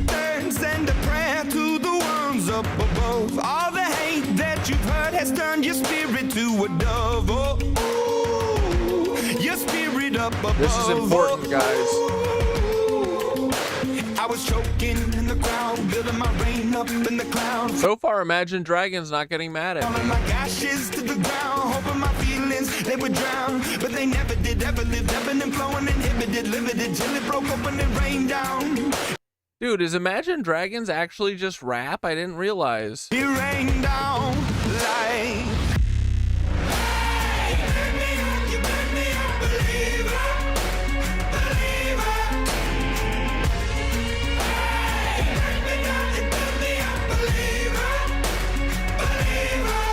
Dude, this is bat slop.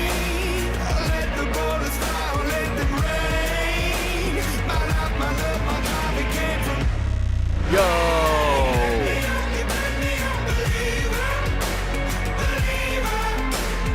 Last days last by the grace of the fire and the flames. You're the face of the future, the blood in my veins. Oh, ooh, the blood in my veins. Oh, ooh. But they never did, ever lived, ebbing and flowing, inhibited, limited till it broke up when it rained down. It rained down. This is the greatest 9/11 we've ever had. Oh, they're gonna fuck each other? This is hot, dude. I want to stop. We can't.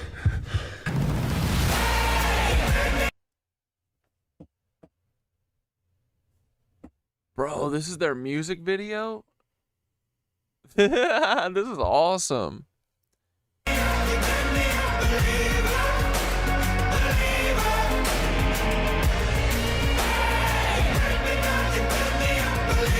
Why is Imagine Dragons like the biggest band ever?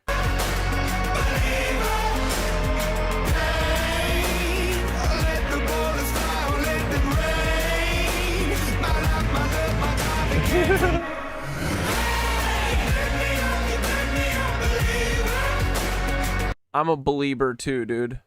What is EE? Cummings?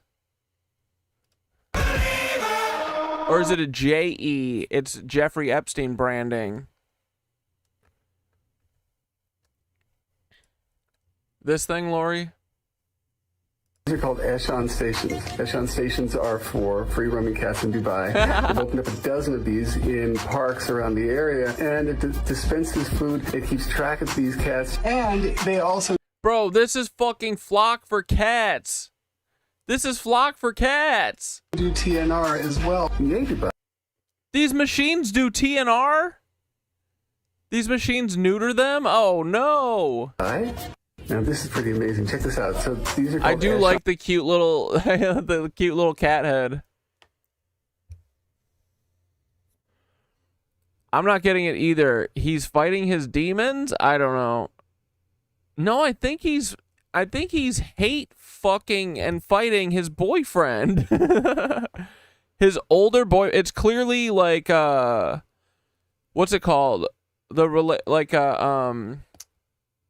Like a sugar daddy relationship, you know? A lot of young gays often have older gays that are probably grooming them, but they don't know any better, you know? I think they're acting that out.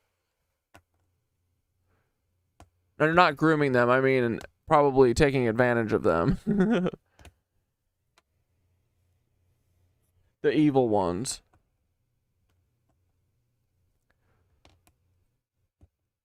They're just doing, it's, you know. They don't have to be so violent, though. Just love each other, bro. Alright, we love you, Imagine Dragons. Thank you so much. That was kind of the idea. That's the way they built this film up. But here's the thing. This film sucked ass. It was absolute bullshit. No one cared about this movie. 3 days after this movie was released. Oh yeah, then who was the little kid?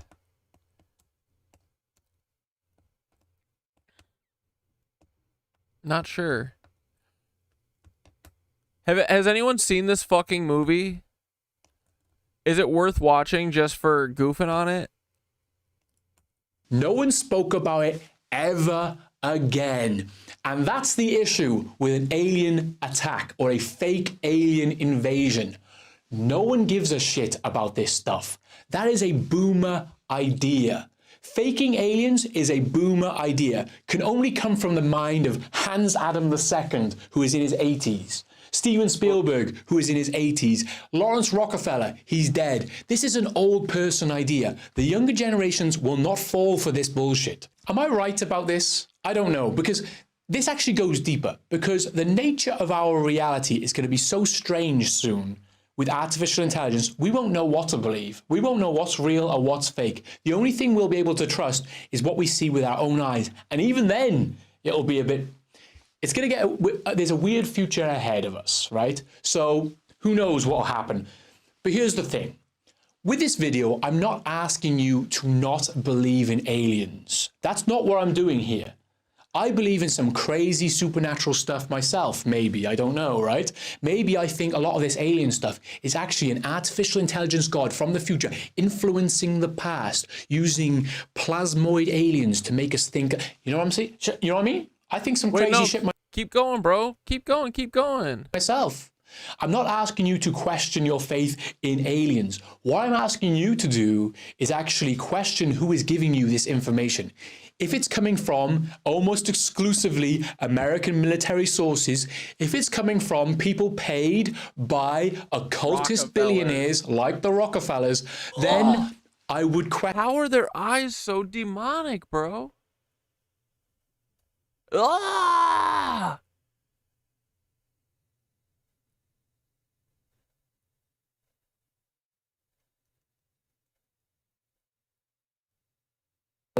Then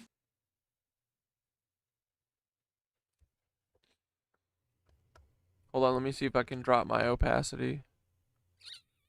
No, it's okay, it's okay.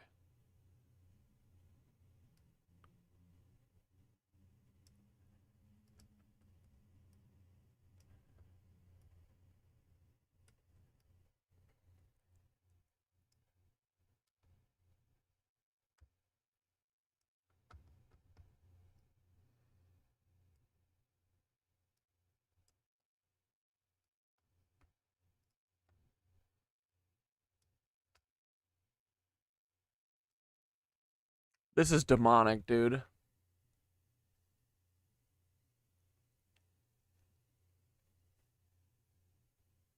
We're morphing into the same humanoid reptilian.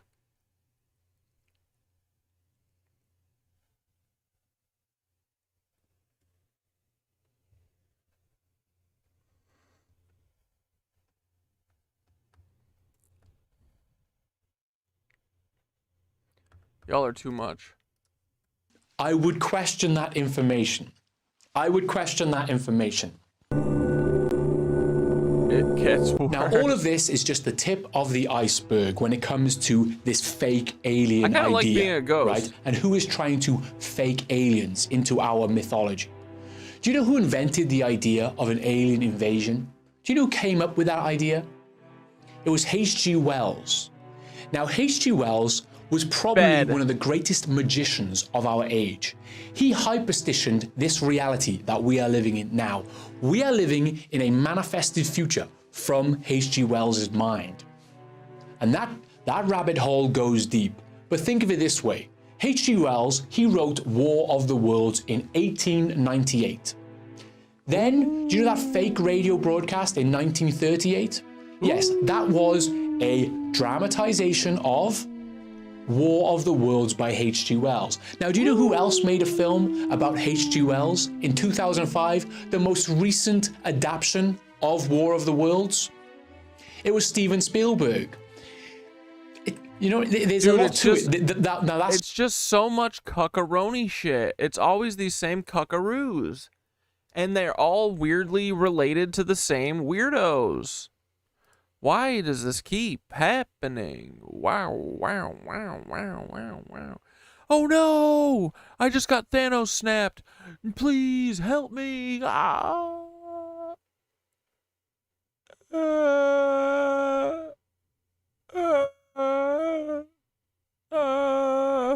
Sorry. All right, we're back, boys. It's just a chain of events that doesn't seem very relevant, right? But trust me, I'll get into that one time. And actually, there's a much darker element to this because H.G. Wells, he wrote the book, The New World Order. He wrote... Imagine getting whitewashed by a dragon. You don't like good music, Frog? The blueprint for the New World Order. And he said, billions must die for this New World Order to come into play. And it gets worse because the film Disclosure Day, it has a much darker element to it. A much darker element to it. Disclosure Day is a film about two children being abducted by aliens. And then these children grow up and they forgive these aliens. These aliens were their abusers and they forgive them. Not only that, they use them. That's what this movie's about? These kids get abducted and then they forgive their alien abusers? Mainstream media to make the whole world forgive their abusers. Now, I cannot talk about that on YouTube, but let me tell you, the Steven Spielberg rabbit hole goes deep. I'm going to have to do that on my Patreon, right? I am promoting my Patreon now, but it's free, right? I need to diversify just in case they kick me off YouTube. I had an issue uploading a video. This is why there's been a delay. I had to, let's just say I had issues.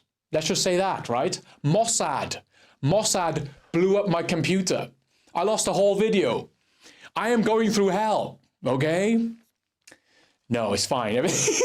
Everything's fine. I am fine. Wait, Zoran literally announced a faster buses plan for Brooklyn? Are you fucking kidding? Dude, the fact that he's even mentioning the word bus and the next thing isn't him saying that it's fucking free is insane to me. I don't want to hear the word bus out of his fucking fed mouth until they're free. And how insane, dude. He can't even make buses free. Bro, literally, everything would move faster in the city if you didn't have to pay for the fucking bus. Hey, you want to speed up? You want to clear traffic faster? Stop making people pay for the fucking bus. Get in, get out. Get in, get out. The fucking bus is going there whether they pay or not. I'm over it. Zoran Mamdani is such a cuck because he's the worst kind of cuck, dude. Is because he's not so corrupt that it's so blatant, you know? It's the fact that he's literally, like, dude, he's like fucking whitewashing walls. He's like painting walls and being like, look, everything's fine. Dude, rent freezing literal fucking buildings that are already rent stabilized, like, that is nothing. That is bullshit. They're all controlled by the city, of course. Like, these shit should have been rent frozen for a decade at this point. But, like, that's, like, such a small percentage of the apartments in New York. So, normal apartments are not rent frozen. Every other apartment, they can do whatever the fuck they want. This bitch can't even make buses free. Everyone should just... There should be a day where renegades all just get in, wear black masks, and everyone does it like the, you know when Walter White had all the Nazis kill like 12 people all in 1 minute? We should do that, but for spraying like spray foam inside the little money thing, the money collector thing. Oh, it doesn't even collect money anymore. It's a fucking phone. It's a phone tap thing. Oh my God. But yes. You can't even sabotage this shit anymore. I am going to try and upload more videos. But yeah, he's Obama all over again. It's so annoying. Everyone's like sucking his fucking dick just because he's not like blatantly, overtly corrupt. This is exactly how we get Hope and Change 2.0. He's also, I swear to God, a secret Zionist. They get the Patreon going. The Patreon is free. You're just diversifying. But I welcome all the support. If you believe in aliens, that's cool. If you don't believe in aliens, that's also cool. You know, it doesn't matter. Just don't trust anyone. Don't even trust me. What's my agenda? Yeah. What am I trying to do? Remember this actually. I don't believe they're going to fake an alien invasion. They'll realize that that's a dumb idea. I think after Disclosure Day, they realize that this is not going to work. Yeah. No one cared about this movie. No one will care about an alien invasion. But they will fake a sentient artificial intelligence that we have lost control of. And that will 100% work. Everyone will believe that. Am I right?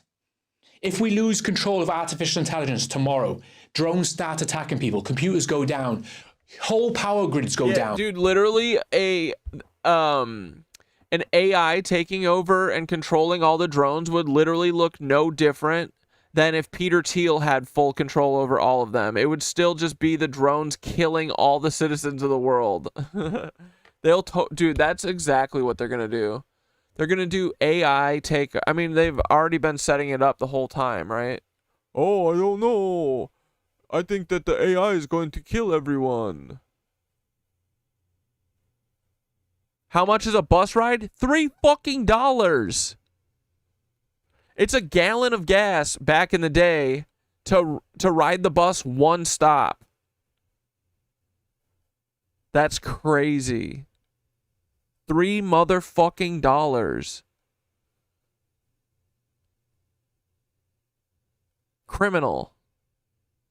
The fuck? And they tell you that actually we've lost control of one of these advanced artificial intelligence things. Will you believe that? You could believe that, right? But that will be fake as well. That will be fake as well. They will simulate the sentience. This is the simulated sentience hypothesis that will bring about the new Leviathan. And the new Leviathan of the new age will be simulated. Yes, I am absolutely mentally ill. I understand. I understand this.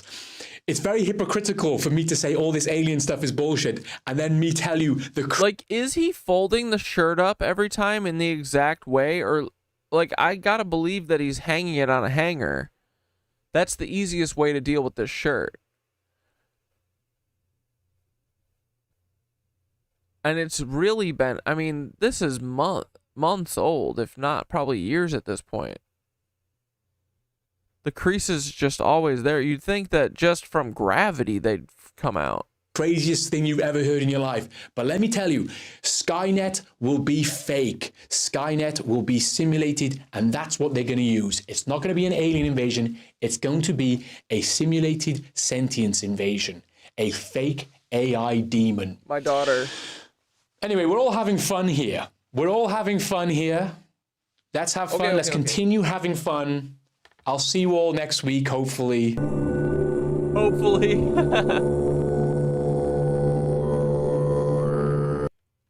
Awesome.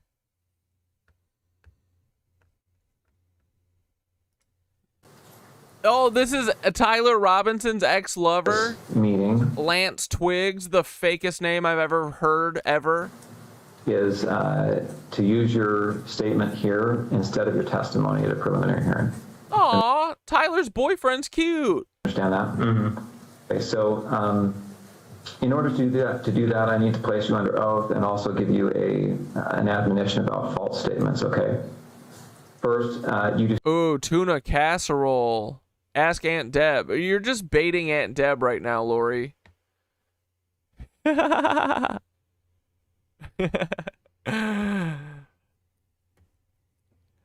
Lori's in here. Lori's in here fucking MK Ultraing Deb.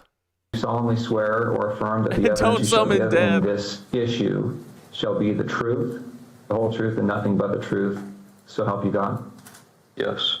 He goes, I actually, I believe in bail. also need to notify you that you are notified the statements you are about to make may be presented to a magistrate or a judge in lieu of your sworn testimony at a preliminary examination. Tyler? I think it was 2023. I've known him longer than that, though. That was, I think, the first time I met him in person. Okay. And will you describe your relationship with Tyler? Oh shit! Hold on, I want to get my. I do want Chinese food. When I first met him, I didn't know him super well. He was just a new roommate. I don't think I have enough cash though. Hopefully they take. I knew he knew my friend group, and I knew he liked playing games, but that's about it when we first, when he first moved in. BRB. Okay. Before we go on, I realized my mic was muted at the outset. Was yours on, your microphone? Okay. I'm going to repeat those admonitions just to make sure we got it recorded. Okay, so again, I place you under oath. Just to make a record, I'm going to do it again. You just don't swear that the evidence you shall give in this issue shall be the truth, the whole truth, and nothing but the truth, so help you God. Yes. And again, I'm going to give you the false statement admonition. Sorry, hold on. They're saying that it's echoing, so I think this one's mic is on. Okay, sorry. Okay, you're not on my mic. That's fine. Okay. Okay, so we should be good. All right. Oh man, it says user's phone is busy. Maybe they turn their phone off. Yeah, maybe it's too close to closing. They close at 10. Oh well. Is that mic on? Yes. Okay, great. All right, okay, sorry. And I don't eat Chinese food from any other place than my spot. Every other place is a fucking disappointment. Dude, this place is the best. I've never walked past it and not seen kids doing homework in the front. And fucking sweeping. That's how you know it hits, right? It's pretty fucking... It's not gross, but it's like definitely like stuck in the 80s, kind of dingy. That's that good shit. Thai. I think I'm probably just gonna end up eating the fucking rest of the macaroni salad and coleslaw that I have, but nothing else to go with it. Sorry about that. Thai does sound fucking awesome though. Ooh. All right, so you said little tom kha soup. I love a little tom kha soup. Sometimes I like masaman curry. I love the big old carrots and potatoes in it. You were roommates? This sucks. Yeah. Okay. Lance Twigs, you're fake. Fake. You're fake. All right. What in the world is this? An individual? Fucking, he's AI too. Florida Dad's AI. Fuck. Years, humans have pondered the idea, why am I here? Why do I exist? What really is my purpose? And the answer to that is finally clear. Generating AI training data. To prove the point, back... Oh, DiGiorno does kind of sound pretty dope. Yeah, Tom Kha soup is the best soup ever, probably. During World War II, psychologist B.F. Skinner, famous for operant conditioning and inventing rat jail, had a cute little side project where he developed a method of creating military homing missiles by putting a pigeon inside the nose cone of a rocket with a little screen in front and training the pigeon to peck on an enemy warship to move the missile towards them. Overall, a pigeon was about 55% accurate, so eventually they realized, yeah, this is a pretty stupid idea, and so they added a couple more. Well, that's an extremely fun fact for everyone except Mike Tyson. It was, however, almost 100 years ago, and now we have much more advanced methods for simulating human guidance in machines.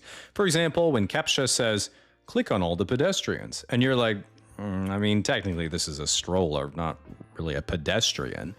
That training data is then sent directly to Tesla Autopilot. One of the tech bros front and center in our new AI age is of course Sam Altman, CEO of OpenAI, who originally caught a lot of flack for reneging on its non-profit open source namesake and making it a private for-profit company. While this sounds like Skynet is on the way, this is a pretty weak criticism because Sam... It should be called closed AI, bro. Sam has in fact made the company way more non-profit than before. Nevertheless, he is a little bit of a suspicious character, and if you've never listened to him talk, to give you an idea, most of you have seen the video of the McDonald's CEO barely nibbling a burger and describing it as a product instead of food. And that's basically how Sam Altman talks about human civilization, having such reassuring quotes as, AI will probably most likely lead to the end of the world, but in the meantime, there will be great companies. Frankly, he's the type of guy that in 15 years they're going to ask, so what do you think minimum wage should be? And he's going to say, the way I think about it, the way the market looks to me, it should be $5 an hour. And we're all going to be like, oh my God, that's an incredible choice, sir. Despite our tech overlords being primarily concerned with building the machine god, they also have regular hobbies too, like jujitsu, surfing, and building fortified underground compounds with private water supplies. While AI leadership is of course the biggest point of contention that our tech overlords are focusing on, there's also a battleground over social media, where 5 different social media platforms fight for control of your attention so they can show you videos from the other 4. The biggest criticism of the current state of social media is that big tech essentially gets to determine what every human being... It's so true. They're fighting for your attention to show you videos that are on every platform. watches by tailoring an algorithm to only show them certain content, so everyone lives in their own little siloed echo chamber of whatever engages them the most. This works great for people like me who are engaged by cute animals, tasty looking food, quality memes, and big boobies, but can be terrible for impressionable minds who aren't mature enough yet to know what's propaganda or trying to exploit them, which is why I support a law that would ban access to social media for all baby boomers. While all of our browsing metadata is tracked and sold to create marketing algorithms, the upside here is when you're looking for a new mattress, you won't have to waste time scrolling past the kings and queens. Your browser already knows you won't be needing that. Similarly, what's a relief to hear is if you ask one of our tech overlords if they value our privacy, they all say the same thing, which is... Peter Thiel's weird eyes. Him and Bezos are clearly related. Do we value your privacy? From morning to night, all... This right here is the thing I hate about Peter Thiel the most, is this corner of each of his eyes. I fucking hate him mostly because of this and this. This sunken ass fucking hollow socketed eyed loser. Get a little sleep, you freak. This fucking guy, he's crazy. We think about is your privacy and how important it is to us. Put the fucking pipe down, bro. Put the glass dick down. We want nothing more than to continue to keep private as much of our customers' information as our data centers will physically allow. As it stands, the online belief is either AI is useless and is nothing more than autocomplete slop, or it's described as mankind's final invention, but I dare say the truth probably lies somewhere in between. While sometimes my genius is almost frightening, one of the biggest discussions in pop economics and finance is what happens if AI takes all the jobs, and unlike the Industrial Revolution or computers, it's so good that people have nothing left to do, and so there are no jobs left to earn money in order to purchase the goods and services AI provides, resulting in economic collapse. While this might be quite a startling perspective to the average person, it's already been resolved by scholars in 2020 by realizing the solution to mass unemployment is to print $4 trillion and give it to people to buy bread makers and meme stocks. The truth of the matter is people's concern does touch on something deeper, which isn't the fear of the economics of AI productivity, but the politics of resource distribution. For example, if you were to say, imagine we had an ant colony, then all of a sudden an artificial super ant is added to the colony that could do all the jobs of the worker ants, which make up about 50% of the ant population. The worker ants are specifically born to only do particular jobs and can't learn any new skills no matter how hard you make them try. So now they're completely useless. What should we do with these now worthless, jobless ants? And that's a great question, Sam. While I like to blame politicians and tech billionaires for the problems in society like everyone else, in reality, you have to admit that the rise of big tech was kind of on us, and still kind of is, because what happened? Since the dawn of time, humans have had the problem, I'm hungry. So in order to solve this, what we did was invent hunting, then farming and animal husbandry, then pubs and restaurants, then supermarkets, then finally hypermarkets, where all the food that can be found on Earth is put in the same place, 10 minutes from where you live, but we all looked at that and said, it's not good enough. So some young software engineers and Silicon Valley entrepreneurs then said, what else could you possibly want? How could it get any more convenient? And we said, I want to deliver to my door by an immigrant. And now we have trillionaires in the surveillance state. While I too find it barbaric to put on pants and walk 5 minutes just to get a crispy chicken burrito, the biggest issue surrounding tech billionaires and trillionaires is that if you build a business that made electric vehicles mainstream, developed and marketed modern social media, or made the supply chain that allows you to ship anything to anyone's door within 24 hours, it's not really that unreasonable for us as a society to be like, okay, thanks. Yeah, that's really useful. What do you want in return? Like a super yacht, a mega mansion? But the problem is every single time they're like, yeah, I want everyone to live in my computer. While most of our tech overlords think of themselves as the philosopher kings of our time, whose profound insight can only be interrupted by today's podcast sponsorship, you have to remember they're just as insecure as any of us. Zuckerberg is sad, everyone thinks he's a lizard person. Bezos is sad, his wife likes Leo more than him. And Elon is sad, Epstein kept flaking on his plans to come to the island. These are normal human experiences that no amount of money can fix, so you have to be empathetic and cut them some slack. Keith, are you doing limericks, bro? What's the homeless man supposed to do when he's trying to find a loo? I'm not trying to be crass, I just want some place to sit my ass. I don't want to be obscene, I just need to use your latrine. I need to tell you what's going on, I just need to use your John. I promise I won't toilet, I need to use your public toilet. Slack. Personally, I was thrilled recently because after I'm not here to sue, I just want to poo. The SpaceX IPO, Elon Musk and a lot of regular people finally got to feel the same thing, which was immense disgust for billionaires. At the end of the day, the real concern is the world is changing fast, and maybe each of us as individuals might not be valuable in a world filled with AI. But there's no reason to worry about this. AI compute runs on silicon, and human synthesis runs on carbon, and the nature of our intelligence is entirely different, meaning a human will be smarter when it uses AI, and an AI will be smarter when it uses polymarket, bringing us slowly closer to our glorious cybernetic future, where one day, when I'm 85 and Canada's MAID program says, Jamie, you have high blood pressure and may only have 75 more years to live. You can die now, or we can merge your consciousness with a large language model, and you can live forever explaining things to people on the internet. And I would get to say, wow, definitely kill me. Sure, here's the form. Now, you might be thinking, hey, Jamie, you know Iron Lung, Backrooms, and Obsession? Yeah, please don't do that. Or you might be thinking, wow, why would you choose to end your life when you could have lived forever as a digital entity?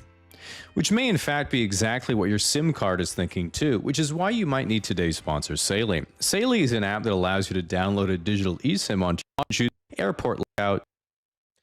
Sick. Good video. The internet is rotting. Or Oompaville. About Ghislaine. Who's this? Venus Theory? New York City, the first months of 1991. A yacht the length of a city block slides up the Hudson. The Lady Ghislaine, it's named for the owner's favorite daughter, and the man on its deck is, in that winter, on top of the entire world. He's just bought the New York Daily News. An Englishman sweeping in, buying one of New York's own newspapers, saving it from going under. And the Big Apple is in love with him for it. Cab drivers stop their cars in the middle of the street just to shake his hand. Strangers ask him for autographs. He walks into the most exclusive restaurant in Manhattan and the entire room rises to its feet and applauds. One of his men picks up a phone and dials his great rival, Rupert Murdoch. And on that phone, they leave a message that says, "Mr. Murdoch, Bob Maxwell would like you to know that he's just bought the New York Daily News." Then 8 months later, that same yacht is drifting off the Canary Islands in the dark, and Bob Maxwell is gone, over the side sometime before dawn. They pull his body out of the ocean that afternoon, with the official ruling eventually being a heart attack and then drowning. In those 8 months, between the standing ovation and the water, nothing really changed for Bob Maxwell, except the fact that the truth was starting to catch up with him. That man who received Ooh, yeah, the one happy episode of Black Mirror tries to make you sound like you want to live forever digitally. And for that reason alone, absolutely not. Yeah, what was it called? San Pedro or something? No, forget the name of that episode. But yeah, at the end it was a happily ever after. I get to live with my boo forever, for eternity on a server. applause all those months ago was secretly and catastrophically broke. The empire underneath him was a shell. And to keep it standing one more month, he had been quietly stealing hundreds of millions of pounds out of his own companies, including the pension savings for the people who worked for him. He died a thief, and died just days, maybe, from the whole— Did you look into the 1.4 million square feet subterranean government storage center under Butler, PA? Hicksville, PA Mines is where the Black Hand Assassin School was formed. From that, we got the Mafia and the assassination of Archduke Ferdinand. Did you look into the one? What the fuck is the one now? Oh my god. Whole thing coming out. And after his death, a country that wasn't even his own gave him a funeral fit for a head of state. They flew his body to Jerusalem, with the president of Israel giving the eulogy and the prime minister standing at the grave, with a row of the country's intelligence chiefs coming to see him buried on the Mount of Olives, the most sacred ground there is. And this man was British, by the way, and no British prime minister came. The country he'd spent 50 years lying his way into didn't send its leader, and this other one buried him as if he were a king. And that is a great starting point for this video. What does a man have to be worth? What does a man have to be holding to lead to that kind of celebration of his death, or celebration of his life, depending on how you look at it? A foreign government burying him like a head of state days after he drowns as a bankrupt thief. By the way, you already know this family. You know the daughter, the one who is serving 20 years for helping Jeffrey Epstein abuse girls, Ghislaine Maxwell. The boat her father drowned beside was named after her, and of all 9 of his children, she was his favorite, the Lady Ghislaine. With the insane firestorm that the Epstein files has been over the last couple years, when you hear the name Maxwell, you immediately think of Ghislaine Maxwell, and then Epstein, and then the island, and the chances are you completely miss what the rest of this family was secretly building. In fact, in the mid-90s, one of the search engines fighting to organize the early internet, back when a dozen of them were at an all-out war over how you'd find anything online years before Google won, was built by Maxwell. Not Ghislaine, but her older sister, Christine Maxwell. And the software that would a few years ugly as sin, dude. The Maxwells are hideous. Years later, end up running the FBI's main counterterrorism database. The single system holding 659 million records on people came from a Maxwell also. It's becoming clearer and clearer that Epstein was some form of an intelligence asset and was, you know. Oh, you accidentally found it because you were looking up stuff from, like, Mr. Robot. The Steel Mountain data center was loosely based on Iron Mountain. That's cool. Rubbing shoulders with spies. The Maxwells, a lot of people have said, were spies. But at the very least, if they weren't spies, they were something stranger and quieter and potentially more influential and dangerous. They were a data dynasty, controlling the flow of information, owning it, selling it, and steering it during essentially the second industrial revolution of the Western world. That is the era of modern data. Now, very scary, lots of information. A lot of it's based on a book called Fall by John Preston, and a lot of it is just from the internet, straight up. There's another book that is much darker and far more contested, and we'll get into that when we have to, but it's about the Maxwell family in regard to a lot of much darker, more contested stuff, to be fair. So we'll save the more conspiratorial aspects for later on in the video. So this video is about the Maxwell family, specifically Bob Maxwell, the father of Ghislaine Maxwell, who is the business partner of Jeffrey Epstein, notorious pedophile, and the heel of probably the biggest conspiracy theory that has ever existed to turn out as true. Anyways, if you're new, hit the subscribe button, press the like button if you want to see more, leave some ideas on what you want me to cover in the next video. And if you're old, may God have mercy on your soul. Anyways, this starts with a boy who technically didn't exist yet. The boy was born Jan Ludwig Hack, June 10th, 1923, in a dirt-poor village called Slatinske Doli, a forgotten corner of Czechoslovakia where a family of 9 could share just a room or two and still go hungry. Jan was a Yiddish-speaking Orthodox Jew raised in the side blocks in the prayer shawl, pointed toward becoming a rabbi. There's almost no reliable records of those years, and that is pretty important because the man he became spent the rest of his life trying to make sure of that. Bob Maxwell was a notorious reinventor, and he reinvented himself so many times, so completely that by the end, he never really knew who he was, according to Preston in the book Fall. The reinventions started early, and they started with everything being taken from him. Around 1939, Jan, at just 15 years old, left. He walked out of his Czechoslovakian village and into Europe, a Europe that was closing like a fist on the Jewish people, if you guys weren't aware of World War II. In leaving Europe, old Bob put down the side blocks, the Yiddish, the faith, the name, all of it. He changed his name to Bob. And after leaving, he never saw his mother, father, his grandfather, or most of his siblings ever again. Nearly his entire family would be murdered at Auschwitz. And by the time one of his sisters would see him again, she barely recognized him. The kid that had left as a shy religious student came back as a flashy young chap, the pre-war Central European equivalent of a teddy boy. This.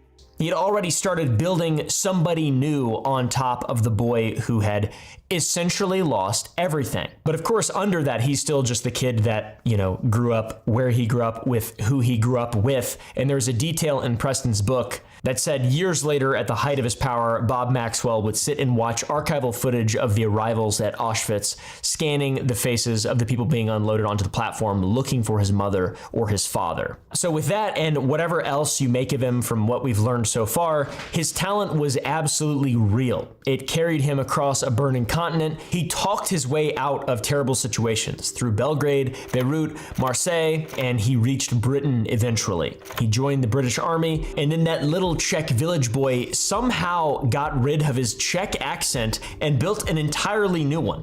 He built an upper crust English voice that he taught himself, and partly the story goes off of Winston Churchill's speeches from the radio. And for a while he served under a flatly English alias, Lance Corporal Leslie Smith. Then he fought fairly well in World War II. He was commissioned an officer, and in January 1945, he was awarded the Military Cross, which is Britain's decoration for gallantry for what's usually described as storming a German machine gun nest. The medal was pinned to his chest in the field by Field Marshal Montgomery himself. So a stateless young Jewish Czech refugee boy decorated by Monty on the field. That's genuinely insane. But of course, there are two other moments from the war that we cannot skip past. The first, Maxwell admitted in a 1945 letter home to his wife that he'd ordered a German town to surrender, sent in its mayor to deliver the message, and when a tank opened fire anyway, he wrote, "Luckily, he missed, so I shot the mayor and withdrew." The second, Maxwell also told on himself years later. There were German soldiers in a farmhouse. He called for their surrender, and then in his own words, "I shot them all with my submachine gun. I thought my boys would be pleased, but all they said was, 'That's not fair, sir. Those lads had surrendered.'" Yeah, that's a war crime. A war crimes inquiry opened in his final years, and that was never made public until long after his death. It closed in 1992 without a charge, and we will come back to it. But for now, we've got a mid-20s young man that changed his name 4 times as he crossed Europe and finally landed on the name Robert Maxwell, old Bob Maxwell.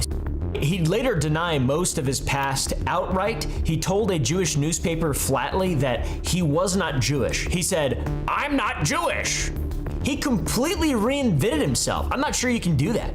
So that's the young man, not an intelligence asset, not a spy in a trench coat, a survivor with an extremely special, weird, specific gift. He could look at a person, a market, or a pile of paper that nobody else wanted and see faster than anyone else in the room where the value was hiding. He was a master manipulator. And he also understood in his bones that information and people's data was worth more than anything, and specifically worth a lot of money. And that knowing things was just the whole game. And he built many fortunes off of that simple idea. And the very first fortune he built with that gift was built on the single most boring product I have ever put in one of these videos. Something so dull that you've just walked past it your entire life. And it's the reason that right now you can't read most of the world's science. The product was Sour Boys. Go to Sour.gg to buy our new flavors of Sour Boys. I wasn't. Bob Maxwell didn't invent Sour Boys. I didn't invent Sour Boys. I just started the brand, started making candy with my friends and family, and now the business has grown so much that we have no idea what to even do with it. This is how many sessions we got this month. Huh? Are we blowing up right now? What's even happening? I am so grateful to have the products that we have and have the team that we have, and it's Sour Boys is really whatever she wants in the entire world. Our strips will be back very soon, but in the meantime, I would definitely eat this candy, but I don't know, dropping $50 for a one-off candy thing? I had to put them away last week. I was eating too many of them. The jalapeno lime, I ate, I think I've eaten 15 bags of the jalapeno lime in the last 3 months. So anyways, go to sour.gg if you want to support the channel, if you want to support the team. It is the coolest thing that I've ever been a part of, and I'm incredibly grateful for you guys. You are the audience that helped start all of it. Maxwell founded a... Anyways, the rest of the video. Bob Maxwell's first product was The Scientific Journal. In 1951, Maxwell founded a publishing company called Pergamon Press, and what he worked out there is one of the quietly more brilliant and quietly more poisonous business ideas of the century, the 20th century as a whole.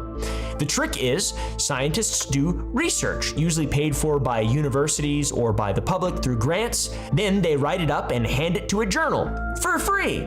Other scientists check it for free, because it's science. And the journal then sells that research back to the very universities whose libraries literally cannot function without it. The labor is completely free, the demand never stops, and somehow Maxwell saw it before almost anyone else alive. Maxwell looked at it and saw a gold mine. So he went around the slow old academic societies and signed up scientists directly. Started launching journals by the 100, brand new one for every little subfield that he could find.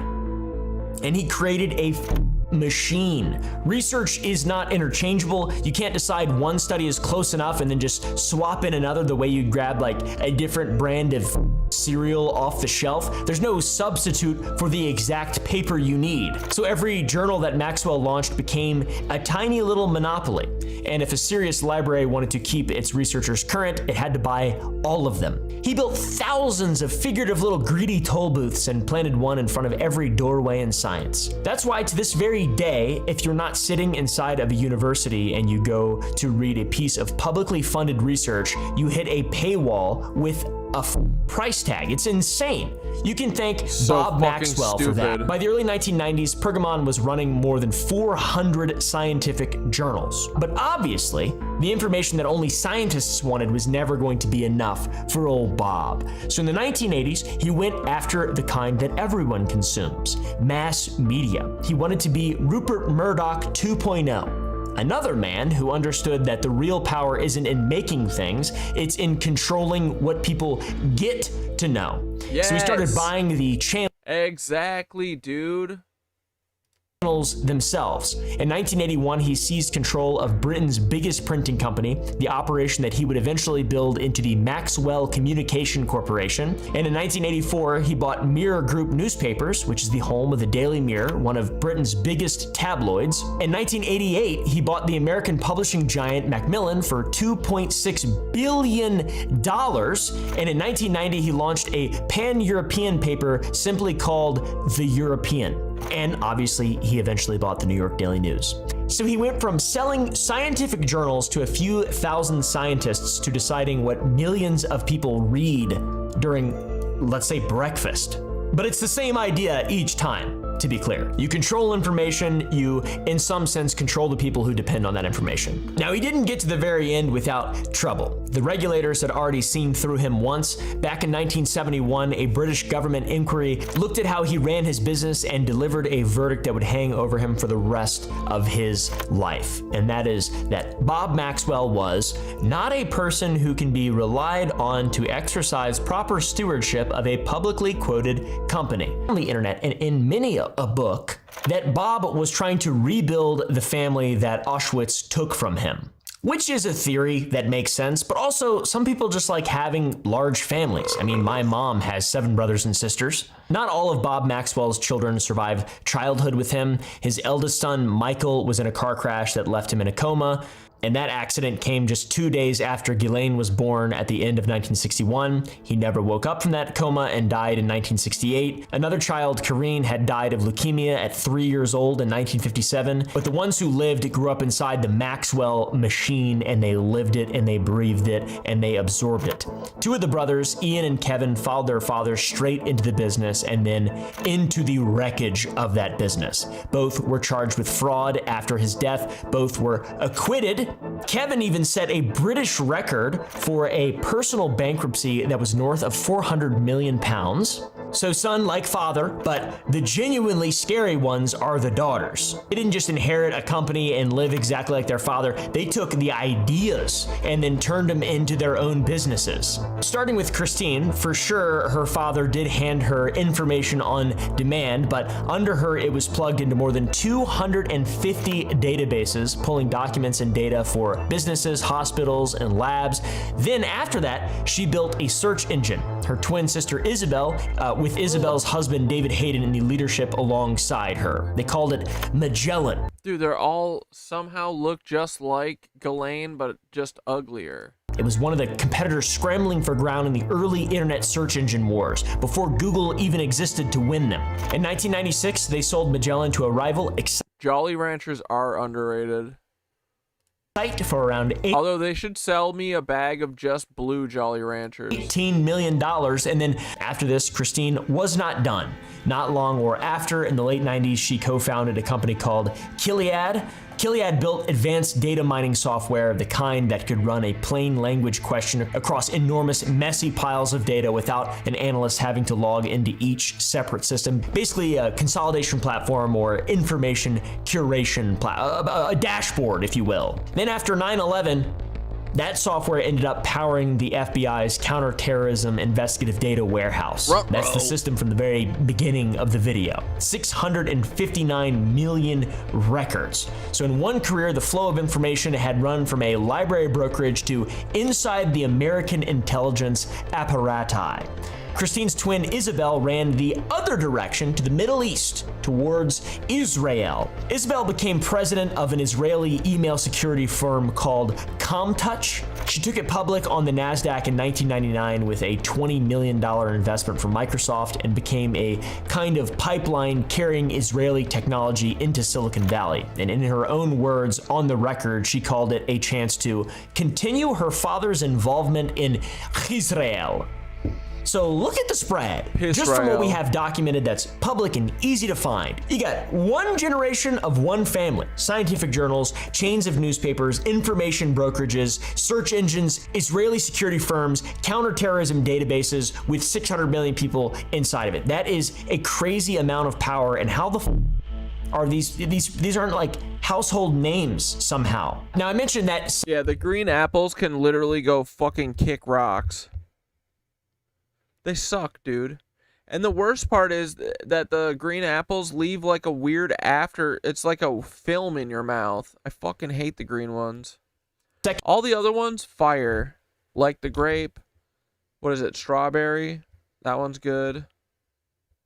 But man, fuck that green apple. Much darker book in the very beginning. That is where it starts to come. Also, like Jolly Rancher. Come on, bro. I think it's about time we branch out. Give me like a lemon. Give me something else. Or no, it's probably watermelon, not strawberry, right? Red grew on you. Yeah, cherry I even like. I didn't used to like it though, but I do now. Exactly, it grew on me too. But green, fuck off. Lime or lemon on my balls. Into the fold, because we have a talented family in the right decade. Sure, okay, maybe the dad was a piece of shit to do business with. The second book is a reading that alleges that none of this is even remotely close to any form of coincidence at all. There's no right decades, there's no guess. It is that this entire thing is a continuous intelligence operation by design. And that interpretation belongs to an investigative journalist named Whitney Webb in a long, very heavily sourced and very heavily contested book called One Nation Under Blackmail. So Whitney Webb, it's very important. Webb argues the family was deliberately controlling the world's sensitive information for intelligence services. And she's got all the same info that we have as her basis. Documented companies, FBI contract, filings, but her interpretation is the intent behind all of this, and that the idea that it was all on purpose or all connected or all aimed. So there's plenty of hard evidence and there's a lot of inference as well. And she's very clear about that and open and upfront. And disclaimer, before we go any further, Christine and Isabel are both alive and neither of them have ever been charged with anything. I'm telling you and talking about what they built. That part is completely documented in business filings, FBI files, stock listings, and so on. The very dark side of this makes a ton of sense, but it is Whitney Webb's story. So now we are left with the youngest daughter, Ghislaine, the favorite, the one that he named his boat after and the one her own brothers say was the most like him. She's the one who didn't build any software at all. She inherited the family's trade in its oldest, most disgusting, human, ugly form. In 1991, Robert Maxwell died and the floor fell out. And within days of his death, the truth started to surface. There were missing hundreds of millions of dollars, looted pension funds, and an empire built on debt and lies. The entire family was ruined. The fortune was a I wonder where it all went. To Piss Rael, I'm sure. And Ghislaine, the favorite, had fled to New York. By the way, the family wasn't ruined, obviously. But in New York, Ghislaine already knew a man named Jeffrey Epstein. And by most reporting, they'd met around 1991 and they became a couple by 1992. Although some accounts put their first meeting a year or two earlier. Either way, the dating is a little bit murky and it doesn't really matter. And, okay, let's move on. So back to Whitney Webb. This is what she builds her whole book around. And Webb's telling this is not a story about a broken girl falling for a very bad man. Ghislaine Maxwell was the one person on Earth who stood inside the entire machine while it was being built. This beast that has ruined our country and so many others. With the then coming age of information, Ghislaine watched her father turn information into money and money into power and power into friends that can make problems disappear and blah, blah, blah, blah, blah. And when his version collapsed, Webb argues that Ghislaine walked straight back into the family trade with a brand new partner and a brand new method. And if you look at what Epstein and Ghislaine actually built and ask what the business actually was,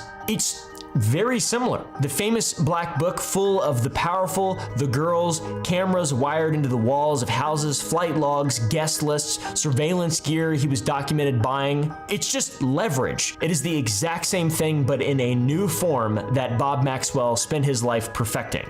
Bob gathered leverage with printing presses and databases, and Epstein and Ghislaine gathered it with hidden cameras in guest rooms. And instead of it being for the masses, they gathered leverage on the people who already had leverage on the masses. The pedophilia and sex part of the entire Epstein thing is the very bottom rung. It's obviously bad and abhorrent in every single way, but it is a means to an end for them. Now, Webb's single biggest claim was that the Maxwell to Epstein handoff was an actual intelligence operation running since the 1980s, and this rests heavily on one man, a former Israeli intelligence official named Ari Ben Menashe. Ben Menashe told Webb he had personally seen a young, unknown Jeffrey Epstein inside of Robert Maxwell's office more than once back in the 80s. So that means the Epstein machine, in other words, was already running before any of us had ever even heard Epstein's name and before Ghislaine and him began a relationship. It's very important to note Ghislaine and him knew each other much earlier than they claim. That this claim does rest on Ben Menashe, and Ben Menashe is a man whose reliability has been disputed. Governments and journalists YouTube let Black Death say, Steve, I could synthesize LSD if you know anyone with a clean bathtub. have called him a But Barry can't talk about fucking pistachios and what else? I forget. fabulist, but you know, who the f knows nowadays with information warfare what's real and what's not, and what governments want to deceive and what they want you to spin and propagandize. Who's discrediting it? Let's look at that for one. And what does either side gain from their side being the one that's actually true? And I know you can feel where we're going with this. I know you can sense the word. You're waiting for me to say it. You're waiting for me to say that Ghislaine Maxwell's father was Mossad.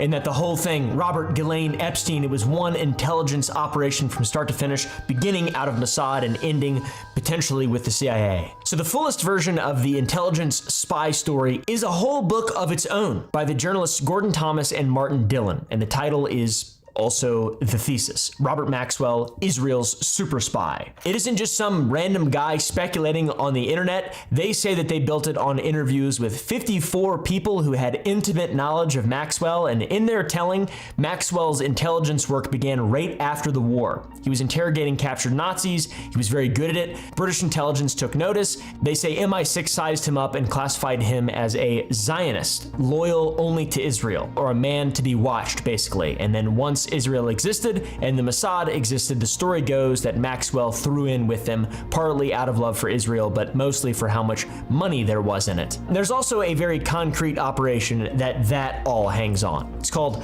Promise. Promise was software or a case management tool originally built for the US Justice Department by a small company called Inslaw. The allegation is that it was stolen from Inslaw, fitted with a secret Israeli backdoor, and then sold to intelligence services and governments all over the world so that every agency running it was unknowingly letting Israel read everything inside of it. And the salesman of that poison software, according to the whistleblowers, chief among those whistleblowers, that same former Israeli official, Ari Ben Menashe, was Robert Maxwell. This story even has a very interesting ending. As Maxwell sank towards bankruptcy, he tried to extort his Mossad handlers, essentially bail me out or I talk, and that is why, you know, allegedly he had a heart attack and fell over the edge of his boat. So, you know, best case, we have a bug Trojan horse sold to the world, and then a man murdered when he got greedy. That's what Thomas Dillon and Ben Menashe said, and also pretty much what Whitney Webb said. I don't want to say pretty much, I don't want to throw her in there as well, but there's a lot of crazy allegations in regard to all of this. Now, I also have to talk about the deconstruction of these things because these things have been investigated to death. You know, I'm very late to the party. We're all very late in caring about this. In 1993, a special counsel, a retired federal judge named Nicholas Bua, was put on the Inslaw allegations and found no evidence of criminal conspiracy at the heart of the theory, meaning there was no Israeli backdoor. In 1994, the Justice Department reviewed it and concluded that there was no credible evidence that the department officials conspired to steal computer software developed by Inslaw Incorporated. But then, across 1997 and 1998, the U.S. Court of Federal Claims looked at the actual software and ruled that the versions in question were in public domain and that the government had always been free to do whatever it wished with Promise, so, you know, they could just kind of take it if they wanted. So the whole Promise spy story was investigated by special counsel, by the Justice Department, and a federal court, and that and Danny Casolaro, which is what got him killed. collapsed. So that's kind of the official story on Promise. Debunked, I guess. Now, how about the two witnesses that the spy story also leans on? Ari Ben Benasha, the man who put Epstein in Maxwell's office and named Maxwell as the Promise salesman, and Michael Riconosciuto, the chief Promise whistleblower. They were both, in official findings, judged to be fabricators. That is the record. They are fabricators. Fabulists, I guess. It gets worse for the legend. Maxwell was also famously ferociously litigious. He would sue anyone who breathed a word against him, and people point to his libel wins as proof that he beat the spy claims in court a while ago. He didn't, though. This is very important. His big libel win against the magazine Private Eye was over a story about cash for political honors, not the Mossad. The Mossad allegation he never did beat officially in court. And the one time it came straight at him when the reporter Seymour Hersh in his book The Samson Option alleged Maxwell's ties to Israeli intelligence. Maxwell sued. And then he died weeks later before any of it could be tested in a courtroom. And in 1994, his own Mirror Group quietly settled that case by paying Hersh's side damages and issuing an apology. So the one thing that could fully clear his name of the spy allegations ended right after his death with his side backing down. So, very interesting. The Samson Option also probably deserves its own video. I don't know, guys. What do you think? Oh, and also Bob Maxwell's death itself, the dramatic heart attack drowning at sea, the murder at sea, that does not hold still either. The official ruling was a heart attack and drowning, but of course, 3 pathologists who examined him could not agree on what actually killed him.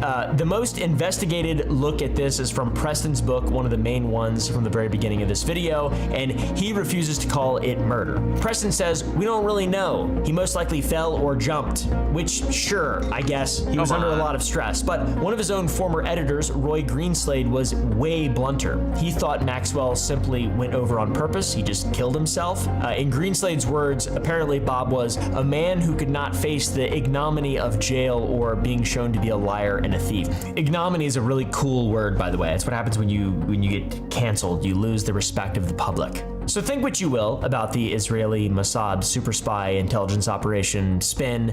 In my opinion, you know, you already know my opinion. What do you guys think down below? I feel like it's pretty fucking obvious at this point with the whole Epstein thing and Ghislaine's Maxwell. I mean, it just seems pretty fucking obvious, right? But either way, even if the spy isn't real, even if the massive conspiracy isn't real, even if Epstein was just a freak pedophile and it's just, you know, he wasn't hanging out with him in the 80s, the journals are real, the newspapers are real, the search engine was real, the information on demand was real, the FBI inquiry was real, Gilead was real, so was the 600 million record warehouse that they run, ComTouch was real, NASDAQ has a filing date on it, every single brick in the Maxwell dynasty is very influential and very important, and that is all objectively real. His death, super mysterious. 3 pathologists could not agree on it. The timing of all the Israel stuff's crazy. There's so many books written on it of people speculating. The president of Israel, Chaim Herzog, stood at Maxwell's grave and said, "He scaled the heights of human endeavor. Kings and princes waited on him. Many admired him, many disliked him, but none was indifferent to him." I don't know what that voice is. Sounded kind of Israeli. Some people would say, well, if he was stealing from Mossad and blackmailing them and saying he's gonna flip and all this stuff, well, why would you bury him on the Mount of Olives? Why would you give him full honors? You don't give a hero's funeral to a traitor that you just executed on a boat. Well, you do though, honestly, you do. You do that, actually, you do. You're the only people who do kind of go out of their way to do that because it looks suspicious if not. So, just saying. So this whole video is about the fact that you don't have to be a big time spy. You don't have to do all this stuff, apparently, to get a ton of power and influence over a lot of people and be a massive piece of shit. There doesn't need to be a big cabal. There doesn't need to be an intelligence operation propping you up, apparently. You can just do it. All you gotta do is work really hard. Seems like. Yeah, dude. And it's just them too, for both of them. It's not, nobody else is involved, not the family, not the kids, not anybody. Nobody knows anything about either of them. Nobody's officially invested, no governments are officially invested, but all of them just kind of, you know, we investigated and we found nothing. So anyways, thanks for watching. If you guys enjoyed this, press the like button and I will see you in the next video. And also let me know your own personal conspiracy and thoughts and how you think this all played out. Hell yeah, boys. Alrighty. I will see y'all on Sunday.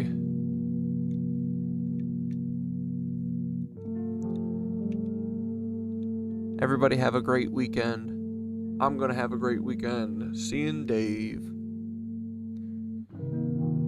I'm gonna save up for an acoustic guitar. Fuck yeah, dude.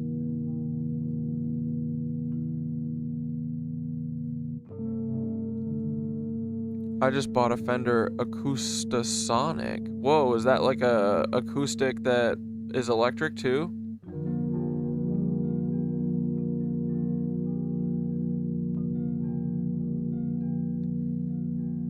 But yeah, Sunday, fun day. And then just another reminder, we're wrapping up early on Monday because I got a meeting. So we're gonna wrap at, I think, 8 o'clock. So short stream on Monday, but I'll see ya. I'll try my frickin' best to land at 6 o'clock though. That's for Monday though. But, alright dudes. Breathe in.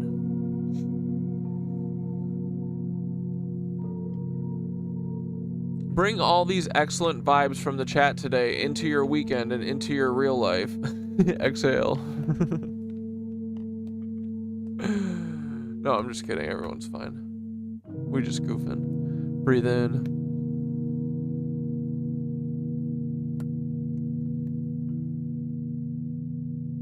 And out. I'm so hungry. Close your eyes and take one slow breath in.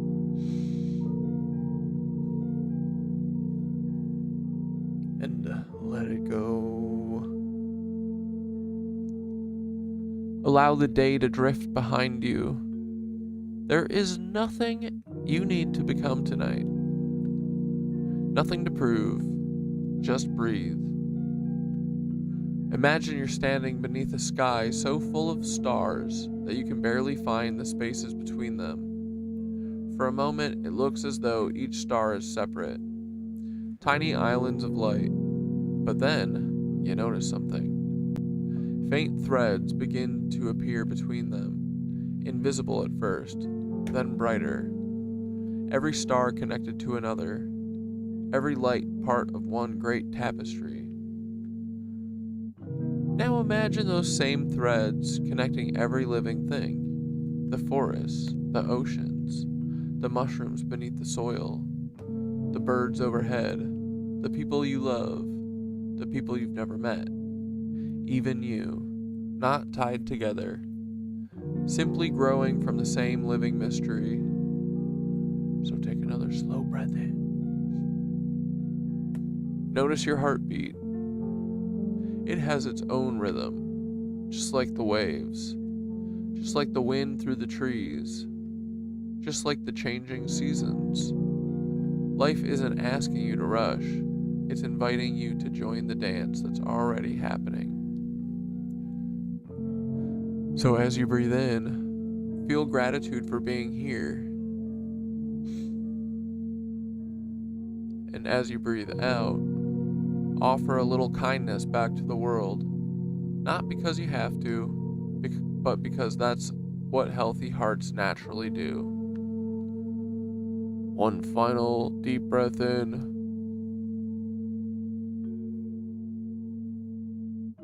And slowly let it go. For tomorrow, smile at someone. Stretch your body. Listen deeply. Pet a cat or a dog or a squirrel or a shark. Notice a tree. Laugh whenever you can. The world has enough noise. Be one more quiet light. Good night, Knitwitches. We'll see you on the other side.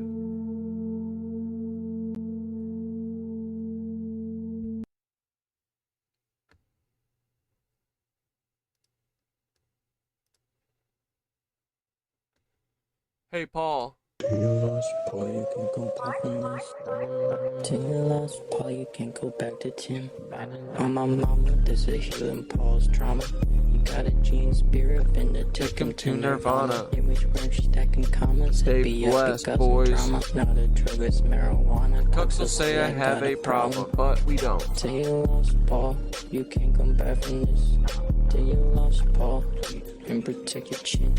To your lost Paul, bells showing all your lizard skin. Take your lost Paul, you can't go back to Tim. After yoga and my breath and the mushy. Ooh, skirt, skirt, skirt. And a couple tried to fuck me. Yeah. I'm not basketball player size, but I'm handsome. Maybe Mendez will wanna hold me for ransom. I don't have a bike, but I might take a jog, something light, loving life, chilling with my headphones on. I asked Cat Dad how much a ticket costs. $1 billion. Didn't answer, doesn't matter, still your daddy and your boss. But my mama, this is healing Paul's trauma. You got a gene spirit, finna take him to Nirvana. Yeah. Commas, FBI, because I'm drama. Not a drug, it's marijuana. Cooks will say I got a problem. Take your lost Paul, you can't come back from this. Take your loss, Paul. And protect Goofy your bitch. To your lost Paul, bells showing all your lizard skin. Take your lost Paul, you can't go back to Tim. Yesterday, Paul, there's a L. Yesterday, Paul, go to hell. If you see me in some blue jeans and lock me in a cell, Paul saw me in some blue jeans and squirted on himself. Paul chilling on the couch, Feeling like JD Vance. If you really want a chance, Paul, now is your chance, Paul. You're the damn man, Paul. Let's have a damn stand off. It's not in your jeans, Paul. It's time to take your pants off. This is healing Paul's trauma. You got a gene spirit, finna take him to Nirvana. Image work, stacking commas, FBI, because I'm drama. Not a drug, it's marijuana. Cooks will say I got a problem. To your lost Paul, you can't come back from this. Still got it, boys. Paul, I could do it if I wanted. to your lost Paul, I totally could. Showing all your lizard skin. Take your lost Paul, you can't go back to Tim. No. To your lost Paul, Good night, dudes. to your lost Paul, See you on Sunday. to your lost Have a good weekend. to your lost Paul, Do some freaking if you want. All right, dudes. Have a great weekend. Love you all. Be nice to each other and don't die. All right.